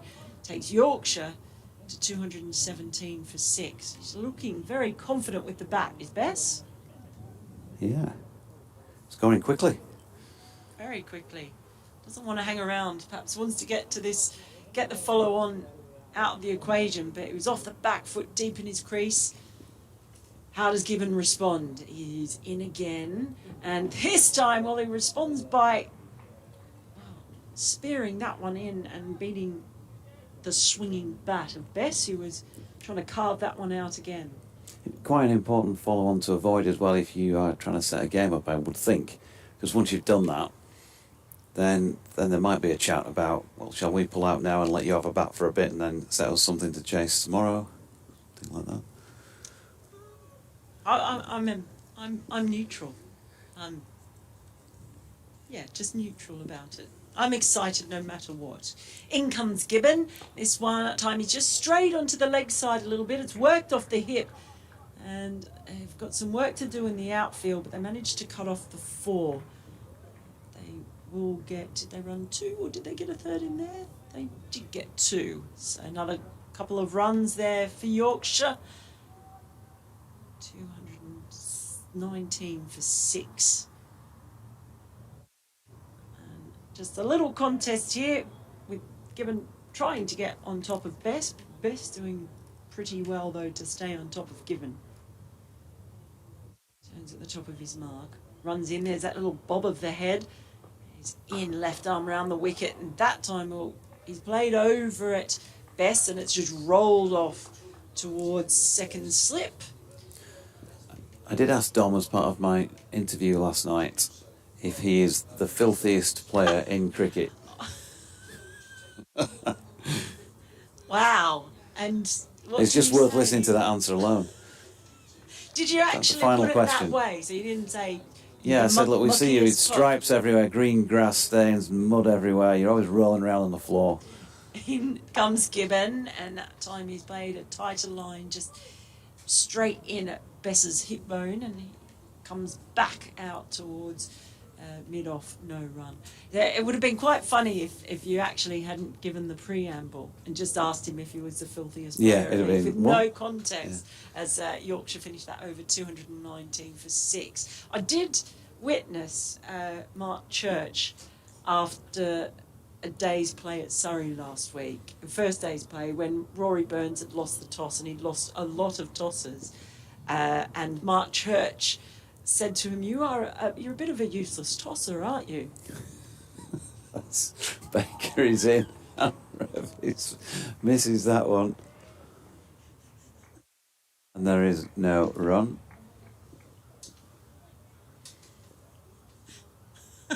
I thought it was a good question, and he did say he was going to work on how high he tossed the coin. Baker is in, and Revis steps back and tries to cut that one, but it's missed and through to the gloves of Roderick. And there is again no run. And the very next week, he won the toss. Not too useless. Revis flicking one into the leg side this time, which catches the shins of mid-wicket, who shall remain named mid-wicket because his actual name was escaping me, Jake Libby. Thanks to my colleague there, I'm not claiming responsibility for recognising all the Worcestershire players at a distance. Revis pats one into the offside, and there's no run. We'll have a change in the com box at the end of the over, as Revis tries a sweep this time and gets it away backward of square leg. I'm too They've got through disruptive. for one. I'm too disruptive, aren't I? You're being sent off, I think, more like. Are you yellow carding me or red Yeah, carding me? I think we'll go yellow to start with, but there's still a day left yet. You could be on your way back to Birmingham before the end of tomorrow. Not again. Baker to Bess, who has played that one out to square cover, where they take a single. So he's on 26. Revis on 34. Partnership worth 44. 221 for 6 at the end of the over. Thanks for now, Mel. Thank you. Bye. Jack Dudman says thanks to you, Mel and Bradders, for the commentary for this match. No way can I match Martin from this morning, so I'll just say this: keep up the good work. Thanks, Jack.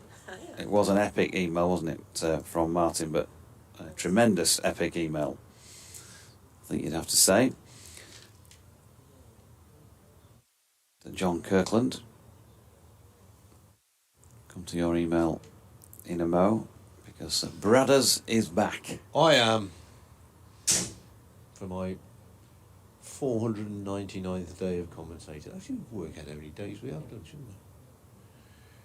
Here is Ben Gibbon bowling left arm around the wicket, angling the ball into the right-hander and pushed away on the offside by Bestfield. No run, he's got 26, Revis 34. Could it stand this? Where's this game going? In the cricketing context, you would have done far more days than I. Obviously done other sports as well, so got a lot of days of commentary down the years. Yeah. This is one of the grounds, and there aren't many. That's very short, that's pinged away. Jake Libby's out on the deep square leg boundary, didn't see it, but he wasn't going to stop it anyway. Really short. It was, wasn't it? Poor ball, but it's a cracking shot as well. The way that Don Best executed that, Got into line very spot quickly. on, yeah. Got outside the ball and smashed it away. Yeah, this is one of the few grounds I've done rugby, and you'll have done many, but I've done rugby union and cricket commentary. I'm just trying to think of another. Bath. They used to play cricket on the rugby ground at Bath. Somerset used to play there, so that's about the only two, I think. I don't think of any others. There's Gibbon in again from very wide of the crease bowls this. He's almost breaking the return line. But it goes through low, and Gareth Roderick, the wicketkeeper, has a bit of trouble stopping that one. Another little bruise for the wicketkeeper. They've all got a few of these towards the end of the season. I can't think of another. I've described cricket at Ebbw Vale, but never did rugby there, which is right next to the rugby ground. And been to cricket at Neath, which is again the rugby ground, but never described it for the BBC. Northampton in the old days. Yes, that's right. Yeah, been football and cricket. Pushed away down the third man. It's a no ball as well. So bonus runs, you could say, for Yorkshire. They go to 229 for 6. Is that a 50 partnership? 227. It is. Yeah. 52. Yeah. Well batted, these two. I've put that together in bang on 30 minutes. Yeah. And It hasn't come up with not many overs. balls and stuff, but yeah, they've done well. Well, the fourth 50, if you like, from 150 to 200 came up with 47 balls. Oh, it's just come up on the screen, but it's gone very quickly. Here's Gibbon in again, and it's just eased away backward of square down to fine leg for a single. Not quite sure why Ben Gibbon is bowling around the wicket, because he's not having much success A couple of boundaries so far in this over. Yes, good shout that. Northampton Town, football and cricket. Bramall Lane ceased to be a cricket ground, right? Although it is one of the grounds that Worcestershire have played on several times. And the great Ted Hemsley actually played as given as in bowls, and this is sort of played out to mid-on where D'Oliveira fields, end of Gibbons over? No, there was a no ball in it. Yeah, it is the end of the over. No, it isn't the end of the over. It's all right. Gareth Roderick is almost up to this end. Like crackerjack, this is make your mind up time. Yeah, so it's not the end of the over. Yeah, Ted Hemsley famously played for the away team and the home team, Bramall Lane, in the same year. Played for Sheffield United and, of course, for Worcestershire.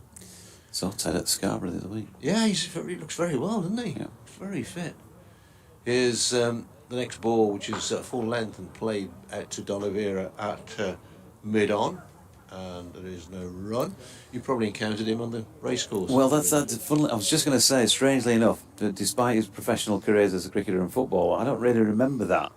It's more that I knew him from the racecourses, yeah. Been around the press room. Yeah. Joe Leach is back on for Worcestershire, having had a rub down with the Sporting Life. And Yorkshire at 225 for 6. So they are 158 runs behind.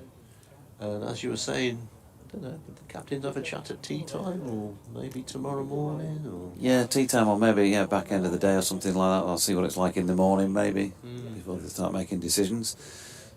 Baker is in and Bess steps back and cracks that. He's in no mood to hang around, Don Bess, and he's gone in front of Matthew Revis with a single there, 35 now, cracking one away square on the offside, 232 for 6. John Kirkland has emailed. That's BBC West Yorkshire Sport at gmail.com. More in a mo, because with a flurry of fielding changes, Baker left arm round the wicket is in again and Revis props forward. Dear Jonathan, many thanks for mentioning the Yorkshire Southern group joined the Leicester game last week. Not only did we gain a couple of new members as a result, but Yorkshire added 3 boundaries while you were reading my email. I promise to make my messages shorter in future. As Revis eases one out just in front of point Joe Leach again. Not exactly the most enthusiastic of chasers. Lets one of his teammates do the job of fielding it instead. 234 for 6, Revis 35. He goes on the other hand, since we could do with a few more boundaries as I write, maybe you'd be kind enough to give us another mention. So I'll do that in a mo. Because Baker comes in once again, and Bess trying to give himself room, but was tightened up there by a straighter delivery by Baker, so a little win for him, good piece of bowling. And he's back at his mark already, with 2 to come in the over. Another straighter delivery, that's a good one because that has the beating of Bess and sees Roderick flick off the bails, no run. So he says, to recap, we welcome all new members who live in the south, in inverted commas, and have an interest in Yorkshire cricket, and are also taking bookings for our annual lunch in London on October the 18th. Baker to Bess, who flicks it into the leg side, and there is no run to complete the over at 234 for 6. So he says more details. So this is the Yorkshire Southern Group. Annual lunch, London, October the 18th are the pertinent details. But more details can be found on the Yorkshire website, brackets, go to club and then societies and associations, or you can get more details if you wish from John Kirkland on John, John _ Kirkland, KIRKLAND at yahoo.com. Anybody who considers himself a southerner but a Yorkshire supporter, so south of Barnsley really. Oops, did I say that? Sheffield? The south start at Barnsley. South of the South Yorkshire border, okay. Maybe.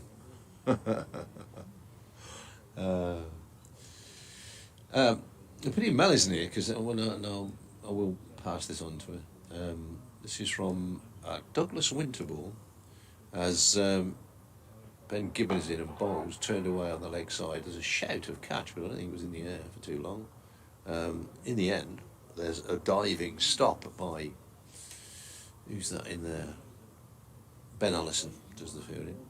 Born in 1933, Douglas Winterbull, and says, first Aussie side he ever saw, not an Ashes game, Bradman, Hassett, Miller, Harvey, Lindwall, Johnson. So that must have been the 1948 tour. England players were Yardley, Compton, Edridge, Hutton, Washbrook, Evans, Bedsing. That'd be about 48, wouldn't it? Here's the next ball, which is short and little inside edge down onto the pad and just bobbles away on the offside. I've told Worcestershire supporters this story before. My dad saw Bradman, New Road, 1948. And he always went on about, I'd give him a ring. Been in the cricket today, yeah. How many there, lad? Oh, yeah, a couple of thousand. 14,000. He said, 14,000 when I saw Bradman. And I rang him up one night. I said... Bradman? Yeah. He was a good friend of mine. Here's the next ball from Gibbon, which is not quite off the full face of the bat, but enough of the bat on it to get a run out to mid-wicket Yorkshire, get a 235 for 6. Yeah, I rang him up one night. I said, been a New Road today. Yeah. I said, there was 16,000 there. He said, oh, who was playing? Elton John. But he always went on about it. And he'd actually got a picture, a photo, a proper, glossy press picture of the crowd. And the thing that stands out to me is they'd all got a cap on and they'd all got a tie on. I love those old pictures. Here's Gibbon racing in again, and this time, oh, that's a nice shot. Just boomed away by Bess between mid-off and extra cover to the ropes for 4. What number did he bat, Elton John? And don't know, but he was still standing at the end. I tell you, I'm not. Did he form a good partnership with Daniel? He was leaving that night on a plane. I'm not a great Elton John fan, but he was in Worcester, so on the cricket, so went like brilliant, absolutely brilliant. He dedicated a song to Graham Hick. There you go. That's a claim to fame, isn't it? But yeah, he was really good. But yeah, the dad never got over that 16,000 at New Road. Gibbon has got a change in the field here, or Worcestershire have. They've got no mid-wicket now. Got a third man out as Gibbon is in and bowls all that way down the leg side. And it's been flicked away. It's in the air for a long time. My original thought was that it'd go straight through the wicketkeeper. He did really well to get a bat on that, Bess. So he goes to 41. The partner who is 63, 240 for 6. Not sure what the extra round of applause was for, though. Did I miss something there? Was there it's not... Oh, they've avoided the follow-on. That's it. They trail by 149 now. So they're very good of them, very alert of the crowd to work that one out. Gibbon is in and bowls, and this is striking Ben Gibbon's left foot. Good way to dislocate your ankle there, Ben, but I think he got the meaty bit of his foot on it, and not even limping. Manages to start what would have been 4 runs, I'm pretty sure. 240 for 6. We have 13 minutes till tea. Revis has 36. Bess has 41. Partnership of 63. 43 overs apparently remain in the day. And tea in about 12 minutes time. I'm not sure actually what officially the record attendance here is, but I struggled to beat the 40,000 that were reputed to be inside when Bradman was here playing in July 48 in the test match, and apparently another 20,000 outside the ground as well. Oh, what you're going to give for those figures these days. Bradman's last tour, Bradman famously scored 3 double centuries at New Road, and on his last appearance was out for I think 106, and the local paper headline was Bradman fails at New Road because he only got 106. So Bess on strike to face Baker, who's in, and Bess works one down through fine leg. Joe Leach is giving chase, but he's not going to win the race. The ball does that to the boundary, and Bess all of a sudden on 45. Yorkshire 244 for 6. It's been a damp old season with the rain that came down, causing many a Yorkshireman to have a deep frown, says Andy J. My Scarborough was a washout, my Brolly wore out. There wasn't many times that I could give the Vikings a shout. The points deduction justified for sure. The changes that occurred showed racism the door. More in a moment. As Best punches one back to the bowler. Cemented to the bottom of Championship Division 2. What more can a Yorkshireman but cry out, boo boo. But nil desperandum and don't shed a tear. Yorkshire will challenge again, of that there is no fear. Baker to Bess, who again paddles them around the corner. This time Leach will get there, but they might get back for a couple. Yeah, they're taking on the arm and they're going to get in. Well run. And he finishes off by saying, tar for the comms, to sweeten the sour, 2023 has not been any of Yorkshire's finest hours. But Marvellous, wonderful, marvellous, Andy. Start next April and Marvellous poem. everybody's level, and we're Marvellous all poem. back at it again. Wonderful. Magnificent poem, that one. Magnificent. Trevor Bailey, the finest all-round poem writer involved. Good man. This country's ever produced. Good player. I'd have him in my team. Magnificent. Trevor Bailey. Baker to Bess.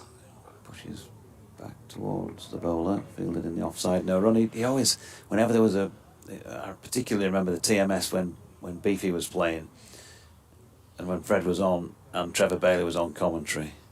That was when you got those golden moments. As Bess, tries to turn one to leg and leading edge out to short extra cover, but drops short of the fielder. No run. The floodlights, I'm afraid to say, are taking a greater effect on what's going out at pitch level out there. It's looking a bit more gloomy around. As Bess tries to club one across the line, really, and misses out, but the appeal unfounded. 246 for 6, but those moments where everyone raving about both of them out there, and Fred just wanted to, bring it back to his ear and say, well, one of the finest all-rounders this country's ever produced in this very commentary box here. Trevor Bailey, what a wonderful player, magnificent player. Slightly, that was a good shout from Baker, actually, just maybe a missing leg stump. But, slightly different in their approach to the games, I think, Trevor Bailey and... Trevor Bailey, he died in a fire, didn't he? In a flat in Essex. Yeah. If I remember rightly. Yeah, I think he died in somewhat impoverished circumstances. Or maybe I dreamt that. A job for Mr. Google at tea time. Ben Gibbon is back on. He has not bowled as well in this spell. He hasn't bowled nearly as well as he did earlier in the day when he picked up the wickets of Bean for 31 and Masood for 19. He used to bowl in a lot of overs in the day, and this is only his 11th. So 2 for 50 so far. He's not quite got it right in this spell. As my very good friend Mr. Jonathan Deutsch just pointed out, it is going quite dull. That's just the commentary. Yeah. Next ball is clubbed away off the back foot. Out to the boundary. Fine shot by Revan. The way these two have gone about this, because they were in a bit of trouble, 177 for 6.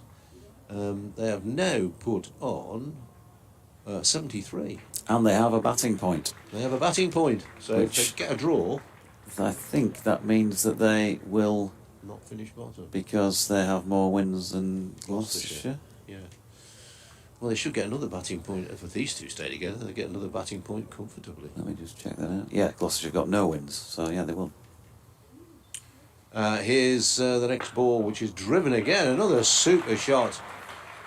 Is really taking toll of some slightly wayward bowling here from Ben Gibbon, who looks very dejected as he walks back. And I'll repeat what I said a few minutes ago, or a few seconds ago. He is not bowling as well as he did in his first spell.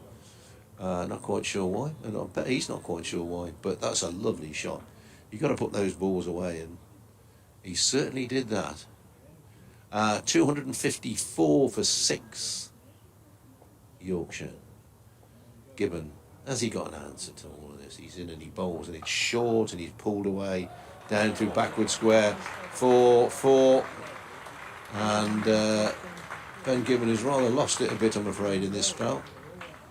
And I think Skipper Don Oliveira will be saying, "Have a go, Ben." he's what's he got in this over? 12, at least 12, 3 fours. And he just trying to readjust his length. He bowled 2 juicy half volleys and trying to pull it back, and that one was a bit of a half tracker. And Revis is 2 away from a very good half century. Given in bowls and driven away. Joe Leach is going to get. That's a good stop from Joe Leach. He's bowled a few overs today, and he's took his 450th first class wicket, and by his own admission, he's probably not the best fielder in the Worcestershire team, but he got down and stopped it. Probably not the best. Probably not the best. No, he may say he's probably not the best. So I'm kind of edging me bats there, mate. Yeah, you really, putting the neck on the line with that one. I tell you what, I'll bet as he's in here and this is turned away, given the next delivery down to fine leg for a single, and that is the end of the over, and Yorkshire 259 for 6. It's the Worcestershire Awards night on Saturday, which I'm attending, and I bet he'll come up and say, well, you know what, brothers, I'm probably not the best fielder in the Worcestershire team. Somebody will be listening and will tell him that. You can't trust anybody. No. And I mix my metaphors there. Neck on the block or reputation on the line, but not your neck on the line or your reputation on the block. 259 for 6. The things you say live. Hey, Mel? Kashi Valley is doing some... he does bowl, but he's not going to bowl here, is he? Because this is probably the tee over. Will it be? You think? It might be one more. Struggle to eke out 5 minutes from left arm spinner, I would think, unless the ball goes to all parts, and it doesn't from the first delivery, which Revis turns into the leg side. He's definitely going to bowl Kashi Valley. You can see by the way he's... Uses his walk. He's a woman's man. No time to talk. Revis steps away, cuts, and we'll get to a half century. Not batted. And it's been an entertaining one, hasn't it? From Matthew Revis. Exactly 50, and that takes Yorkshire to a total of 260 now for the loss of 6 wickets. It's been a good season by Matthew Revis. 8 falls and 65 deliveries it took him to get there. It's back on strike. Baker to Bess, who punches it firmly up to mid-off, and there is no run. Revis now with 486 runs to his name this season, including a highest first-class score of 106, 2 centuries. So there's a big appeal here from Baker, who's down on bended knee. That looked like a good shout. Yeah, can't persuade O'Shaughnessy to raise the finger. Don Best with his back to us, so obscured in terms of where it struck him. But yeah, Matthew Revis averaging 44 with the ball. 44 with the bat, I should say, and 35 with the ball. And a best of 5 for 50 as Bess punches one up to mid-off, and again, no run. So he's, for a young player, all-rounder, batting middle or lower middle order, bowling a few overs when called upon. He's had a useful season. Bess drives up to mid-off, and again, there is no run to complete. Over number 59, and we will get another one in before tea, because it only took 2 minutes to get through. Kashi Valley, I reckon he's going to bowl it. Yeah, he is. Geez, I do recall he has bowled this season, but where and when and how, he has bowled. Sorry, look at the bowling averages, Brad, is that all? Kashi Valley. 7 overs. He's taken a wicket as well. 1 for 56. That passed me by a little bit. So having told you he's not a regular bowler. It's not the first time he's bowled in first class cricket. I'll do a couple of 3 balls and then I'll have to shoot off, mate. Kashi Finn bowls full length. 4 away on the offside. He has been trying to work on his spin bowling, Kashi. Bowls quite a bit he's bowled in second team cricket quite a bit, and in Birmingham League. Everybody's getting very excited as he pushes that one away on the offside. He being Revist. Just the one slip in as a close grabber. Next ball, once again, bang on the mark. Push back to the bowler. The photographer scuttles around the ground on the far side. Perhaps he's trying to get an action picture of Kashi Valley doing his bowling bit. This is short, played away off the back foot to extra cover. Dylan Pennington, the fielder. There, one more to the total. I'll have to shoot off, mate. Take it to tea, mate. Take it to tea. Take it to the bridge. Do you want to take it to the bridge? 2 to come in the over. Kashi Valley bowling to Bess, who strokes it into the offside. And there is no run. Here's Ali again for what may be the final delivery of the session. Will, because the clock has just clicked over and Bess turned it into the leg side for 1. So he will walk off for a tea break at 48 not out. Matthew Revis, 51 not out. A partnership thus far worth 85 unbroken for the 7th wicket. Yorkshire 262 for 6, 60 overs into their first innings. They have a batting point on the board. 39 overs remain in the day's play if we get them in. It is a bit gloomy at the moment, but that will be tea, and we shall see you at the other side of it.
Well, good afternoon, welcome back once again after tea, during which Yorkshire decided to declare behind by 127 runs, so they've declared at 262 for 6. Matthew Revis will remain unbeaten on 51 in the history of cricket, as will Don Bett on 48. And so we're going to see Worcestershire with that lead of 127 have a second crack, and therefore we've got some progress in the match, because this means Mel, who is back alongside, that we're going to see some attempts to make a win-loss finish tomorrow. I'm excited. I love a declaration from behind. I mean, you see it so rarely in international cricket, but to see that happen here, yeah, I'm all for it. Let's make it exciting. Let's do that. Ben Cody's going to bowl them from the Kirkstone lane end as the roller, the heavy roller, is driven off the pitch beneath our feet. They've gone with 3 slips. Point, cover, mid-off, mid-on, mid-wicket, and looks like Matthew Revis, hands on hips, down at long leg. Jordan Thompson whirling his arms around at point. Matt Milnes, who will probably open the bowling, is a little more vigorous in his warm-ups at mid-on, and here comes Code under the Headingley floodlights then. For the final time, we'll see him in action this season, and there you go, wicket first ball. Roderick has slapped it straight to Shan Masood at mid-off. And Worcestershire are none for one, 127 in front. Wow. Well, I said it's exciting. It just got more exciting. I mean, that ball was well outside the off stump. He had to reach for it. And in the end, drove it straight to the fielder. Knew it, I think, as soon as he'd hit that as well. Gareth Roderick. First ball duck. Well, boy, oh boy, things have moved along from when I was last on here. It felt like I left and Don Best was on about 5. And now, all of a sudden, feels like a very different game. You don't, I mean, we obviously see early wickets a lot, but first ball of the innings, not that often, I suppose. Anyway, I've got some bowling figures for you, because, of course, we need to wrap up the Yorkshire innings then, which finished in 53.3 overs. And for Worcestershire, Joe Leach had 17 overs, 4 maidens, 2 for 81. Dylan Pennington, 12 overs, 2 maidens, 2 for 49. Ben Gibbon, 8.3 overs, no maidens, 2 for 37. Ben Allison, 10 overs, 4 maidens, none for 22. And Josh Baker, 6 overs, no maidens, none for 27. Azhar Ali is the new man at the crease, out there with Jake Libby, who watched on as an innocent bystander from the non-striking end, as that first ball of the Worcestershire second innings resulted in the loss of Gareth Roderick. What happened? Whatever happened to guilty bystanders? You know, you never see any guilty bystanders, do you? In comes Code, and Azhar Ali with that exaggerated leave, and there is no run. Yeah, well, maybe. I mean, he might be a guilty bystander. He might have said to Gareth Roderick as they walked out, "Whatever you do, let's have a tenner on who can slap the ball out of the ground first ball of the innings." And Gareth maybe got it wrong. Oh. So he might be feeling guilty at this moment. Who knows? Maybe. Guilty bystander. A leg slip in there as well. I mean, it is last innings of the season, so silly little things like that might happen. They've not reversed the batting order, though. Oh, could be a second wicket. Should have been a second wicket. George Hill is at first slip, and his weight slightly goes to the right foot and then leans back to his left, and that bisects Tattersall with the keeping gloves on, and Hill at first slip, and goes for 4 runs. Good delivery, Ben Code. I mean, it raced off the bat. He got a good edge, and well, Tattersall, you wonder if he might have gone for it. Would have been on him quickly, but he watched it go past, and it just stayed a little bit lower, I think, than what he expected. It's George's catch, really, isn't it? It's Yeah, closer it to is. George than it is Tat, but because having fielded it first slip for Yonks, if the keeper goes and he did just have a flicker, then you stay put, because you don't want to, crash into each other. Azhar gets a delivery that's full of length and doesn't particularly deal with it that well, but it's dropped out to the leg side, and there's no run, but he got a genuine nick on that. It was really George's catch. You can kind of see why he stopped making full commitment for it, because there was just that little bit of movement from Johnny Tattersall just in front of him to the left. So chance gone. Cody's in and bowling to Azza, who's dropped one out into the offside for Jordan Thompson to field. Well, And they get a single. New ball doing a bit. Excitement. Just doing a tad, isn't they, out there? Just a little. This might be quite an exciting little period after tea. But gee, if you're declaring from behind, it could have so easily been none for two. That would make it an extremely good declaration. But they're still hunting. Coding again. Ooh, ball doesn't look like it bounces that much for Jake Libby, who skewed it out towards point. End of the first over then, eventful as it was, and Worcestershire are 5 for 1 and 132 runs ahead.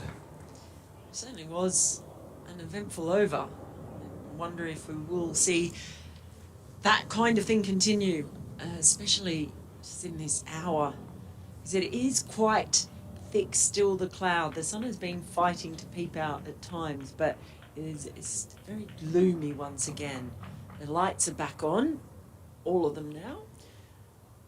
So this ball might continue to do a little bit. Looks like we're going to get Milnes into the attack from the Howard stand end. Matt Milnes is going to be bowling to Azhar Ali. It's one of those names, Azhar Ali, that just the whole name flows. I don't like saying one name or the other. I want to say Azhar Ali every time.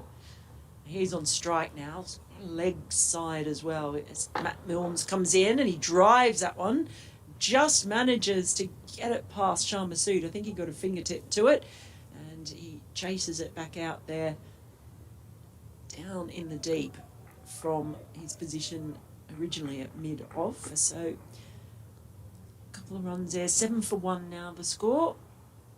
Azhar Ali moves to 7. Very streaky boundary first up. Probably should have been caught. James Boswell thinks that was a keeper's catch, but it was definitely. In comes Milnes. It's full ball, and he's just whacked his bat down in time. Has Azhar Ali? It was definitely closer to George, and it was a catchable height for him as well. I just wonder if they almost might have got in each other's way in the end, and just that little bit of uncertainty. But the end result is that Azhar Ali is still out there. Yeah, and the end result is that, in the greater scheme of cricketing life, in this match and in this season, doesn't really make a lot of difference. Oh no, Azhar Ali waits. Apart from to Ben Code. He's in Matt Milnes, and he's just turned that around the corner nicely. Azhar Ali, fielder running in from long leg, keeps it to 1. Score moves to 8 for 1. Yeah, Jake Libby going to see a rare delivery so far out of the first. In fact, I think it will be his first delivery. Second delivery. Second ball that he's faced. He's had a good scratch of the guard. Taking a very leg stumpy guard. Ooh. That one from Matt Milnes just whistles past the bat straight over the top of the bails and into the hands of the keeper. So good ball, keeping Libby on his toes. He batted well. There's only one really in the top 4 that looked comfortable in the first innings, made 32. Something from him now. In comes Milne. It's full and it's carved straight to cover, and a wild throw. We're going to get an overthrow. Well, he's not exactly far away from the stumps. Is that Dom Bess? He's not looking as mucky as he normally does. Well, give it time. But he fired that ball in. It was way too high. Sneak a run anyway. 9 for 1. The mucky pup, that is Dom Bess. It'll and not it's said take with long. affection and admiration. as in comes Milnes, and that's edged, and this time it's taken at second slip. So he had a life, Azhar Ali. He was dropped in the slips earlier, but this time it's taken and he has to depart for 8. So 9 for 2 Worcestershire, and the declaration from behind from Yorkshire is paying dividends. This time perhaps a little bit more straightforward. Just getting the ball to shape away, it was very, very low. Yeah, good catch by Adam Lyth. He's had his moments in the slips, hasn't he, in the last couple of weeks, as I've sort of well documented on the commentaries. Put a couple down last week. He's had an interesting time in this match as well, but that was a good low catch. The thick, wasn't it? Really thick edge. It wasn't really one of those where he chased at a ball that was wide. It was fairly straight, or maybe if anything angled in slightly towards him with a big thick edge on it. And there you go. So as it turns out, that snick through the slips in between slip and keeper in the previous over cost them just a few runs. 9 for 2. Well, I did say it looked like it might be an interesting hour after the tea break, and it certainly has proven that so far. Jack Haynes is the new batter in to the crease. It would have been more interesting if you'd brought a cup of tea back in with you after you disappeared from the box, Mel. Oh, no, I didn't. I went and bought myself a coffee. Yeah, Oh, all dear. about you, don't it? Yeah, yeah. As long as you're all right, that's fine. I did. Spitting feathers here, I'm spitting feathers. I went down because I like the lady down there at the coffee van because she calls me love, like a lot of people do Yeah. in this part of the world. Different. That's the other thing that's different. I'm used to being Babsed in Birmingham. I'm loved up here. Used to be in what's in Birmingham? Babsed. Babsed. Oh, really? Well, they call you That's, Babs. that's a bit over me. They call you Babs. Over my head.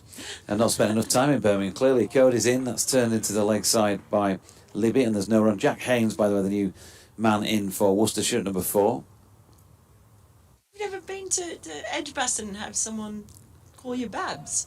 No. Oh. The stewards tend not to do that when they're checking your cases as you stand by that table down by the media entrance. No. So I was wondering, I was in Northants. I was at Northants on Sunday, and I quite a few people said to me, call me my lovely, and I wondered if that's a specific Northants thing. Code in to Libby, who pushes one out to Bess at cover. No run. Yeah, you get people, a lot of people around here say, "You're right, love." Whether it's male or female, It's a different. It's like with Snickets and Ginnels. It depends where you are. The terms of affection that are used. you get people saying, "All right, cocker." Oh yes. All right, cocker. Yes, I've heard that one as well. It's further. You've got to go further south to get a duck, haven't you? Me duck. That's Chesterfield, Derbyshire, sort of maybe Nottingham, bit of Nottinghamshire as well. Nottingham. Here's Code, good delivery, that jag's back, and there's a big appeal, and it's not out, says Steve O'Shaughnessy, but it felt like it was pretty close, unless there was some nick onto pad, something like that. It did balloon up quite a long way out, squarish on the offside. No, he's clearly thinking he's probably going down then, I think. He probably hit him in front of middle and leg, something like that, leg stump. It might height have been an issue. Certainly nips off the pitch, doesn't it?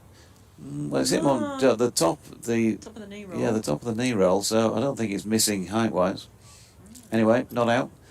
Here he is again, a very similar delivery, but this time Libby uses the willow.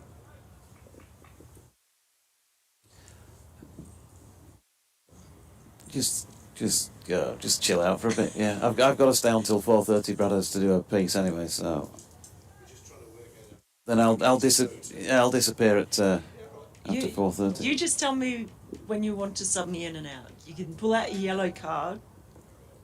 Yeah, yellow card. Don't forget you're on a warning, you Farrell.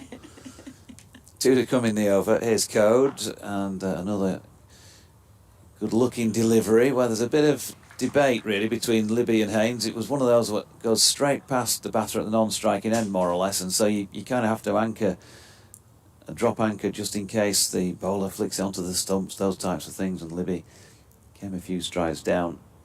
His partner wasn't for moving, and so he went back. Good turns again. You can hear that breeze in the effects mic outside. As he's in, it's full of length and flicked into the leg side where Wharton gets down low to field, and he's got a long way to get down as well, James Wharton. End of the over, 3 now gone. Worcestershire 9 for 2. If you're just joining us more recently, or maybe had an extended tea break, then Yorkshire decided to declare their first innings at tea at 262 for 6 with a deficit of 127 on the board. And Worcestershire, well, they've lost 2 earlies, so they're effectively 136 for 2 at this moment in time, because that is their lead.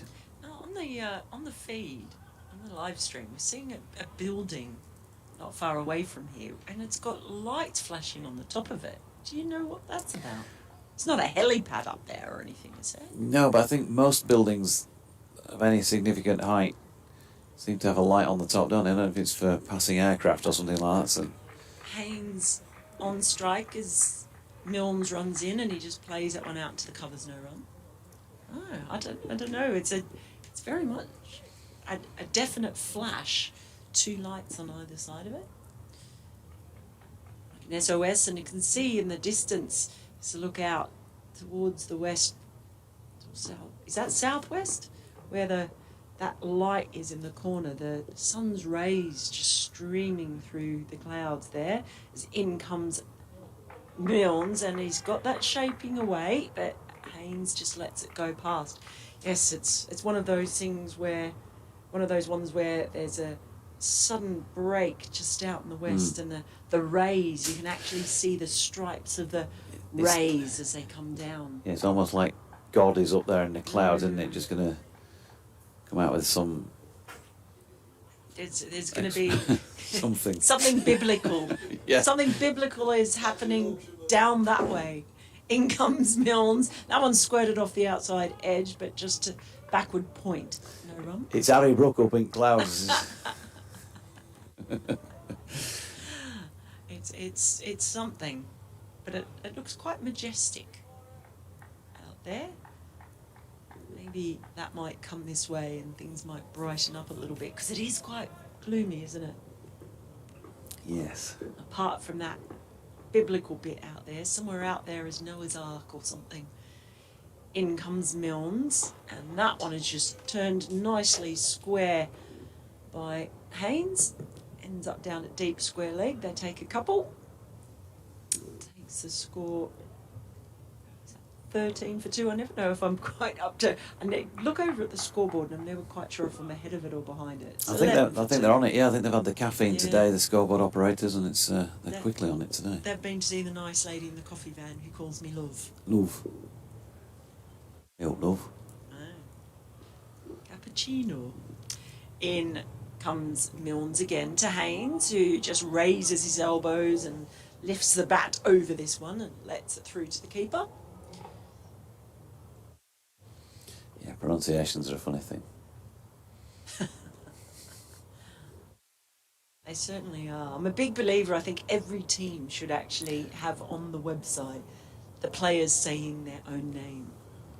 Notice that Surrey did that when Sai Sudarshan joined them for the last bit of the season, and I was very grateful for it. Milnes in over the wicket, and just a little bit of an exaggerated lead there for Haynes as the ball's outside the off stump. And it is the end of Milnes over, so Worcestershire 11 for 2. Wobbly start from them. Libby is on 1 and Haynes on 2. Yeah, I do. I think that everyone should do that. No matter what team. We try our best to get these things right. I mean, on occasions you have to speak to people yourself. I remember when Duane Olivier signed here my first season, and I said to him before we started the commentaries, "How do you want me to pronounce your name?" And he said, "I'm not bothered." So, I tried about 3 pronunciations in front of him, and he said, "Whatever's easiest for you," is what he said. Here comes Code. It's flicked into the mid-wicket region. James Wharton fields, no run. But I went for the old Barnett cutting yesterday after play was abandoned, and the bloke who cuts my hair is of Sicilian descent, and he was talking about pronunciations, and there's so much stuff around these days in this country that is of Italian origin, such as coffee. And he asked me about a latte, as I pronounce it, and he said, "It's a latte. It's a latte." His code is in, and that's flicked square on the leg side. James Wharton herring after that one, and he's made good ground to keep them to 2. Did you pay for your haircut, by the way? Because this is, of course, the city where Barbergate took place during the Ashes. Yeah, of course it did, didn't it? Yeah. Yeah, typical. Another Aussie. Another Aussie. Who did pay for it, and it wasn't even Alex Carey. So, in the end. Who was it? I believe it was Pearson. Mm. Yeah. How funny little rumours start. I did pay him, and in fact I chucked him a 50% tip just for seeing me at very short notice yesterday, because of course there was no appointment booked or anything. As in comes Code, and Libby opens the face and pushes that one out to Jordan Thompson at point. There's no run. Robert in Slovenia, good afternoon to you. He says, very happy with the Yorkshire declaration and making a game of it. Thought they were going to declare it Leicester 2 before the rain took that game away. It feels such a positive thing to do, and great to see Ben Code bowling the top order again. All the best for the winter, Robert in Slovenia. Same to you, Robert. I wonder where he is in Slovenia. He might send us another mail and tell us. I want to know. I was there a few years ago, went to Ljubljana, and Lake Bled, which is one of the most beautiful places I've ever been. Very, very pretty. Red Waters, perhaps, is Code in, and it's pushed out into the offside and best fields. And there is no run. Never been. Would it get cold over there, particularly cold in winter, or...? It gets cold everywhere in Europe. It gets cold everywhere in this part of the world, doesn't it? No, not here really anymore. It doesn't. No, just don't get as cold as it used to do. I'm telling you that for now. In my day. Here's one for now. Back in my day, there was a spell. As Code turns, it's still getting gloomier, isn't it? Bowling here to Libby. Oof, just cloths that one ready to James Wharton at mid-wicket. No run. There was a spell when I was working for your former employers at the Digital Arm just down in Leeds, only a couple of miles from here. And I remember on a morning, we had something like 2008 winter, maybe 09, and it snowed before Christmas, which is relatively unusual, quite heavily, and then we had real freeze on, deep freeze, and it took about 6 weeks for it all to finally go. And I can remember walking into work from the car park. His Code, that one jags quite sharply away from Libby, and there's no running back. In those days there was the iconic sort of digital clock tower in Leeds, just down by Wellington Bridge, on the end of the Yorkshire Evening Post building, which no longer exists in that sort of form, and it was saying -14 walking into work, and this was several days in succession. Now that was, by our standards, that's pretty cold, but these days winters have tended to be more mild recently. We might get a cold snap, but they're not long and cold like that. I remember coming over here in April, so it's in recent years, because it's while I've been over here covering cricket. And I actually came up here. I came up on the train from Birmingham to Leeds, and it was April, and it was snowing. It was snowing then in April, and I thought, summer sport, my bottom. It was very cold. So I don't know. I've seen snow here in April. June, first week of June. Apparently, there's been snow in local league cricket. Here's Milnes, and first ball's just played out to mid-off. Shamasu patrolling out there, no run. Jay Grover says, I've got a serious question for Melinda Farrell. Oh dear gosh, now I'm really worried. If she views wasps with such fear and loathing, how on earth did she stand growing up in an orchard? So there's some context for this. Mm. There is some context relating to last week. as Milnes runs in over the wicket to Haynes, which is defends it straight back at the bowler. I was commentating with Mark Church down at the Oval, and we noticed a wasp had come in and was basically on the window in front of me. And at one point it was fine, it was minding its own business, but I got quite animated when someone hit a boundary. And as I got animated, and the wasp came for me, like really came for me, attacked me. And there was just chaos then in the press box as Milnes is in. Again, the ball defended straight back to the bowler, no run. And it was Andrew Radd first. He grabbed a pad and was trying to bat it, but that wasn't good for the pacifist that is Mark Church. So he did the old cup and piece of paper trick and managed to trap the wasp, and then went and released it into the wild like the wonderful loving person that Churchy is. But I do believe it probably sounded very chaotic for listeners as in comes Milnes, and again he's finding that shape away. Is that signalled no ball, was it? Did he put his hand out there? No, I think it was 2 left in the over, signalling to his mate out there. Oh, you can't put your hand out like that. We've mentioned this once or twice, haven't we, during this match? It does look like a no ball. I was sure it was a no ball for a second. But yes, so I'm not afraid of wasps. It was just that this one really, really went for it. It was an angry wasp. It got very angry with me. In comes Milnes again. He's just strayed onto the pads of Haynes, and he's just flicked that around the corner, but there is some protection in the deep, some good fielding on the rope. Who is that there? Ben Code. Ben Code has lost his pants. He's lost his trousers. He's wearing black shorts underneath his whites, if anyone's interested. I'm not quite sure. He just slid, and as he slid, he lost his trousers. That's quite impressive, I think actually. the guys next door need to clip that up for some sort of end of season sillies, because that was a comedy of errors. And it was, and the ball's actually rolled over into the rope, so he got 4 runs for that. Milnes is in again, this time that ball just shaping away from Haynes. He lets it go, 17 for 2. At the end of the over, with Libby on 3 and Haynes on 6. I reckon that's Ben Code saying, look, I've had so many catches dropped this season and in my career, and missed fields off me.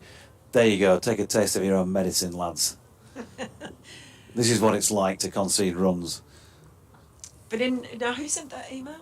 Who asked about wasps? It was Jay. Well, Jay, I never saw a wasp until I came to this country. I just never saw them in Australia. See bees, but I would never see wasps. I was never stung by a wasp until I came to this country. Well, we've got 2 cars on shot on those watching the streaming coming in at gate 8. Car 1 has been allowed in. Car 2, have they got the relevant pass? What's your name? Are you on my list? Oh, don't know about. Oh, yeah, you can go in. As Code is in and bowling here to Libby. He watches that one go by. And there she is, a lovely steward has let them in, and they've got the relevant pass or ticket. Or maybe they've dropped her a fiver that we didn't quite see on shot. Just making sure she ticks them off the list before she goes and sits in that chair that's just to the left of the gate there, lovely little blue chair. You can't suggest bribery and corruption. Not at all. Innocent lady out there. Clearly doing a grand job. As Code is 2 with the ball for Yorkshire here. The ball that is at Libby, and Jag's back in on him. Pushed him, Shan Masood, no run. I tell you what, this is, and I wouldn't be surprised here if the umps get together with their light meters shortly. They're looking up in the air, I can tell you. They're looking up at the sky. I might have a look. But Jay, so I never had wasps there. We did have a lot of spiders, and I know that does worry some people in this part of the country. We have very big spiders. Really? Huntsman spiders, lots of them. Cody's in, good delivery. Libby has to play it and drops it into the offside for Besterfield, no run. They're some of the cricket lads who've come over and played for clubs I've been at, I've talked about the Huntsmans before. Yeah, Dean Lance, the old Leeds Rhinos coach, told me he was bitten by a redback Oh, redbacks are poison. when he was a baby, Yeah. and nearly died as a We had a result. lot of those because you had a tumble down. We called it the old house on the property on the orchard, and yeah, there were a lot of redbacks there. You want to avoid redbacks and funnel webs for sure. Code in, or good delivery again, and has Libby groping at thin air outside off stump, no run. Yeah, none of them sound particularly. Well, huntsmen are fine because they're quite harmless. They just look big. There's maybe about the size of my hand. But for some reason, it was very odd. We always had a 7-legged one every summer, and I don't know what the lifespan of these things is. I don't know if it was a genetic quirk. But there was always one 7-legged one, and he was called Boris. 17 for 2, Code into Libby, who's pushing into the offside. Bess will chase and field, and they get a single. Geoffrey Long says, many thanks for the splendid service you've provided all summer. Let's hope we've got better weather, and also more of our players are available for all competitions. Thanks, Jeff. It's BBC West Yorkshire Sport at gmail.com. And Robert has been back on from Slovenia, saying, tell Melinda I live 30 miles southwest of Ljubljana, in a small town called Logatec. It's beautiful countryside, he says. As earlier said, pronunciation's a funny thing, as this is dropped out into the offside by Haynes. No run, 18 for 2 after 7, because he spelt Logatec Logatec, but pronounced Logatec, apparently. Yeah. Certainly is beautiful. Ljubljana's a lovely little city as well, on the river there, very quaint. It's very nice. But Lake Bled, it's got an island in the middle, and it's got a church. You go up about 100 steps, and you go to the church and ring the bell. It's very, very, very lovely. Sounds superb. We have umpires with light meters, and now players coming off the field at 4:23 of an afternoon on this third day, and whether there is any likelihood of getting back on at this stage, you'd have to place in some significant doubt, I would imagine.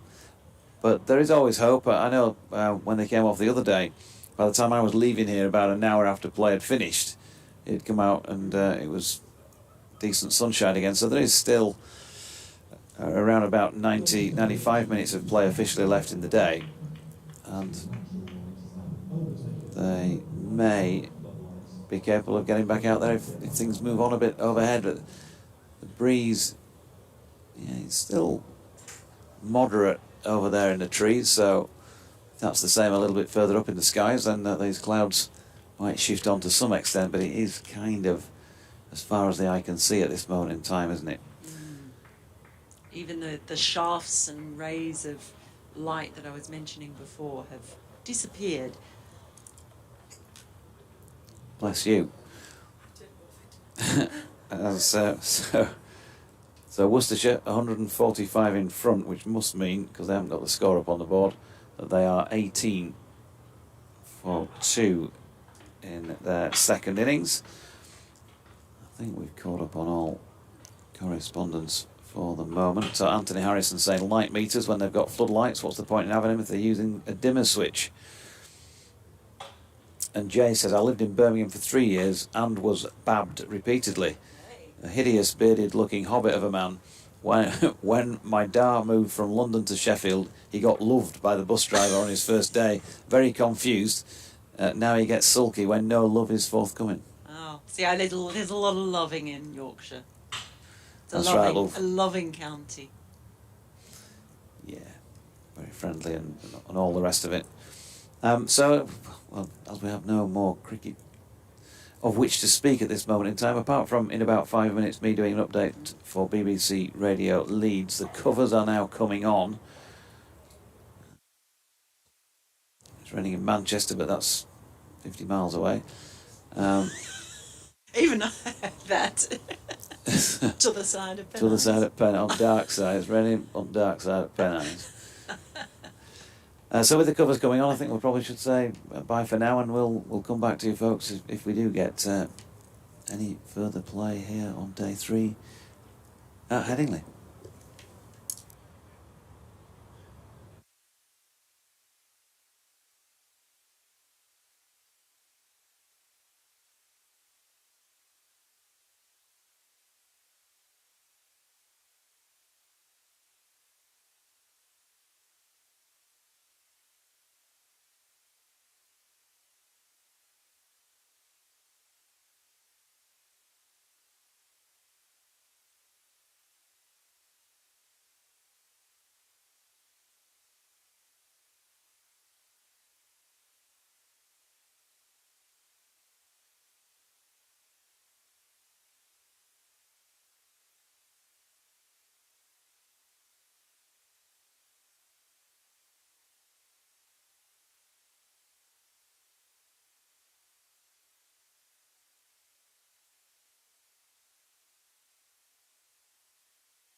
but there's no realistic chance of not improving. So play has been abandoned for the day. We'll try again tomorrow and start once again at 9:30. Doing a safe job. There we go, folks. Just to wrap up and say that play has been abandoned for the day. Don't think it's raining yet, but light is pretty bad. And having been off for the last, 37 minutes at 5 o'clock, play has been abandoned for the day. So we shall wish you well and be back with you tomorrow morning, we hope, for the resumption, the final day of the season, and hopefully a meaningful end to this cricket match. So from Mel, from Bradders and myself, thanks for your company today, and we're back in the morning.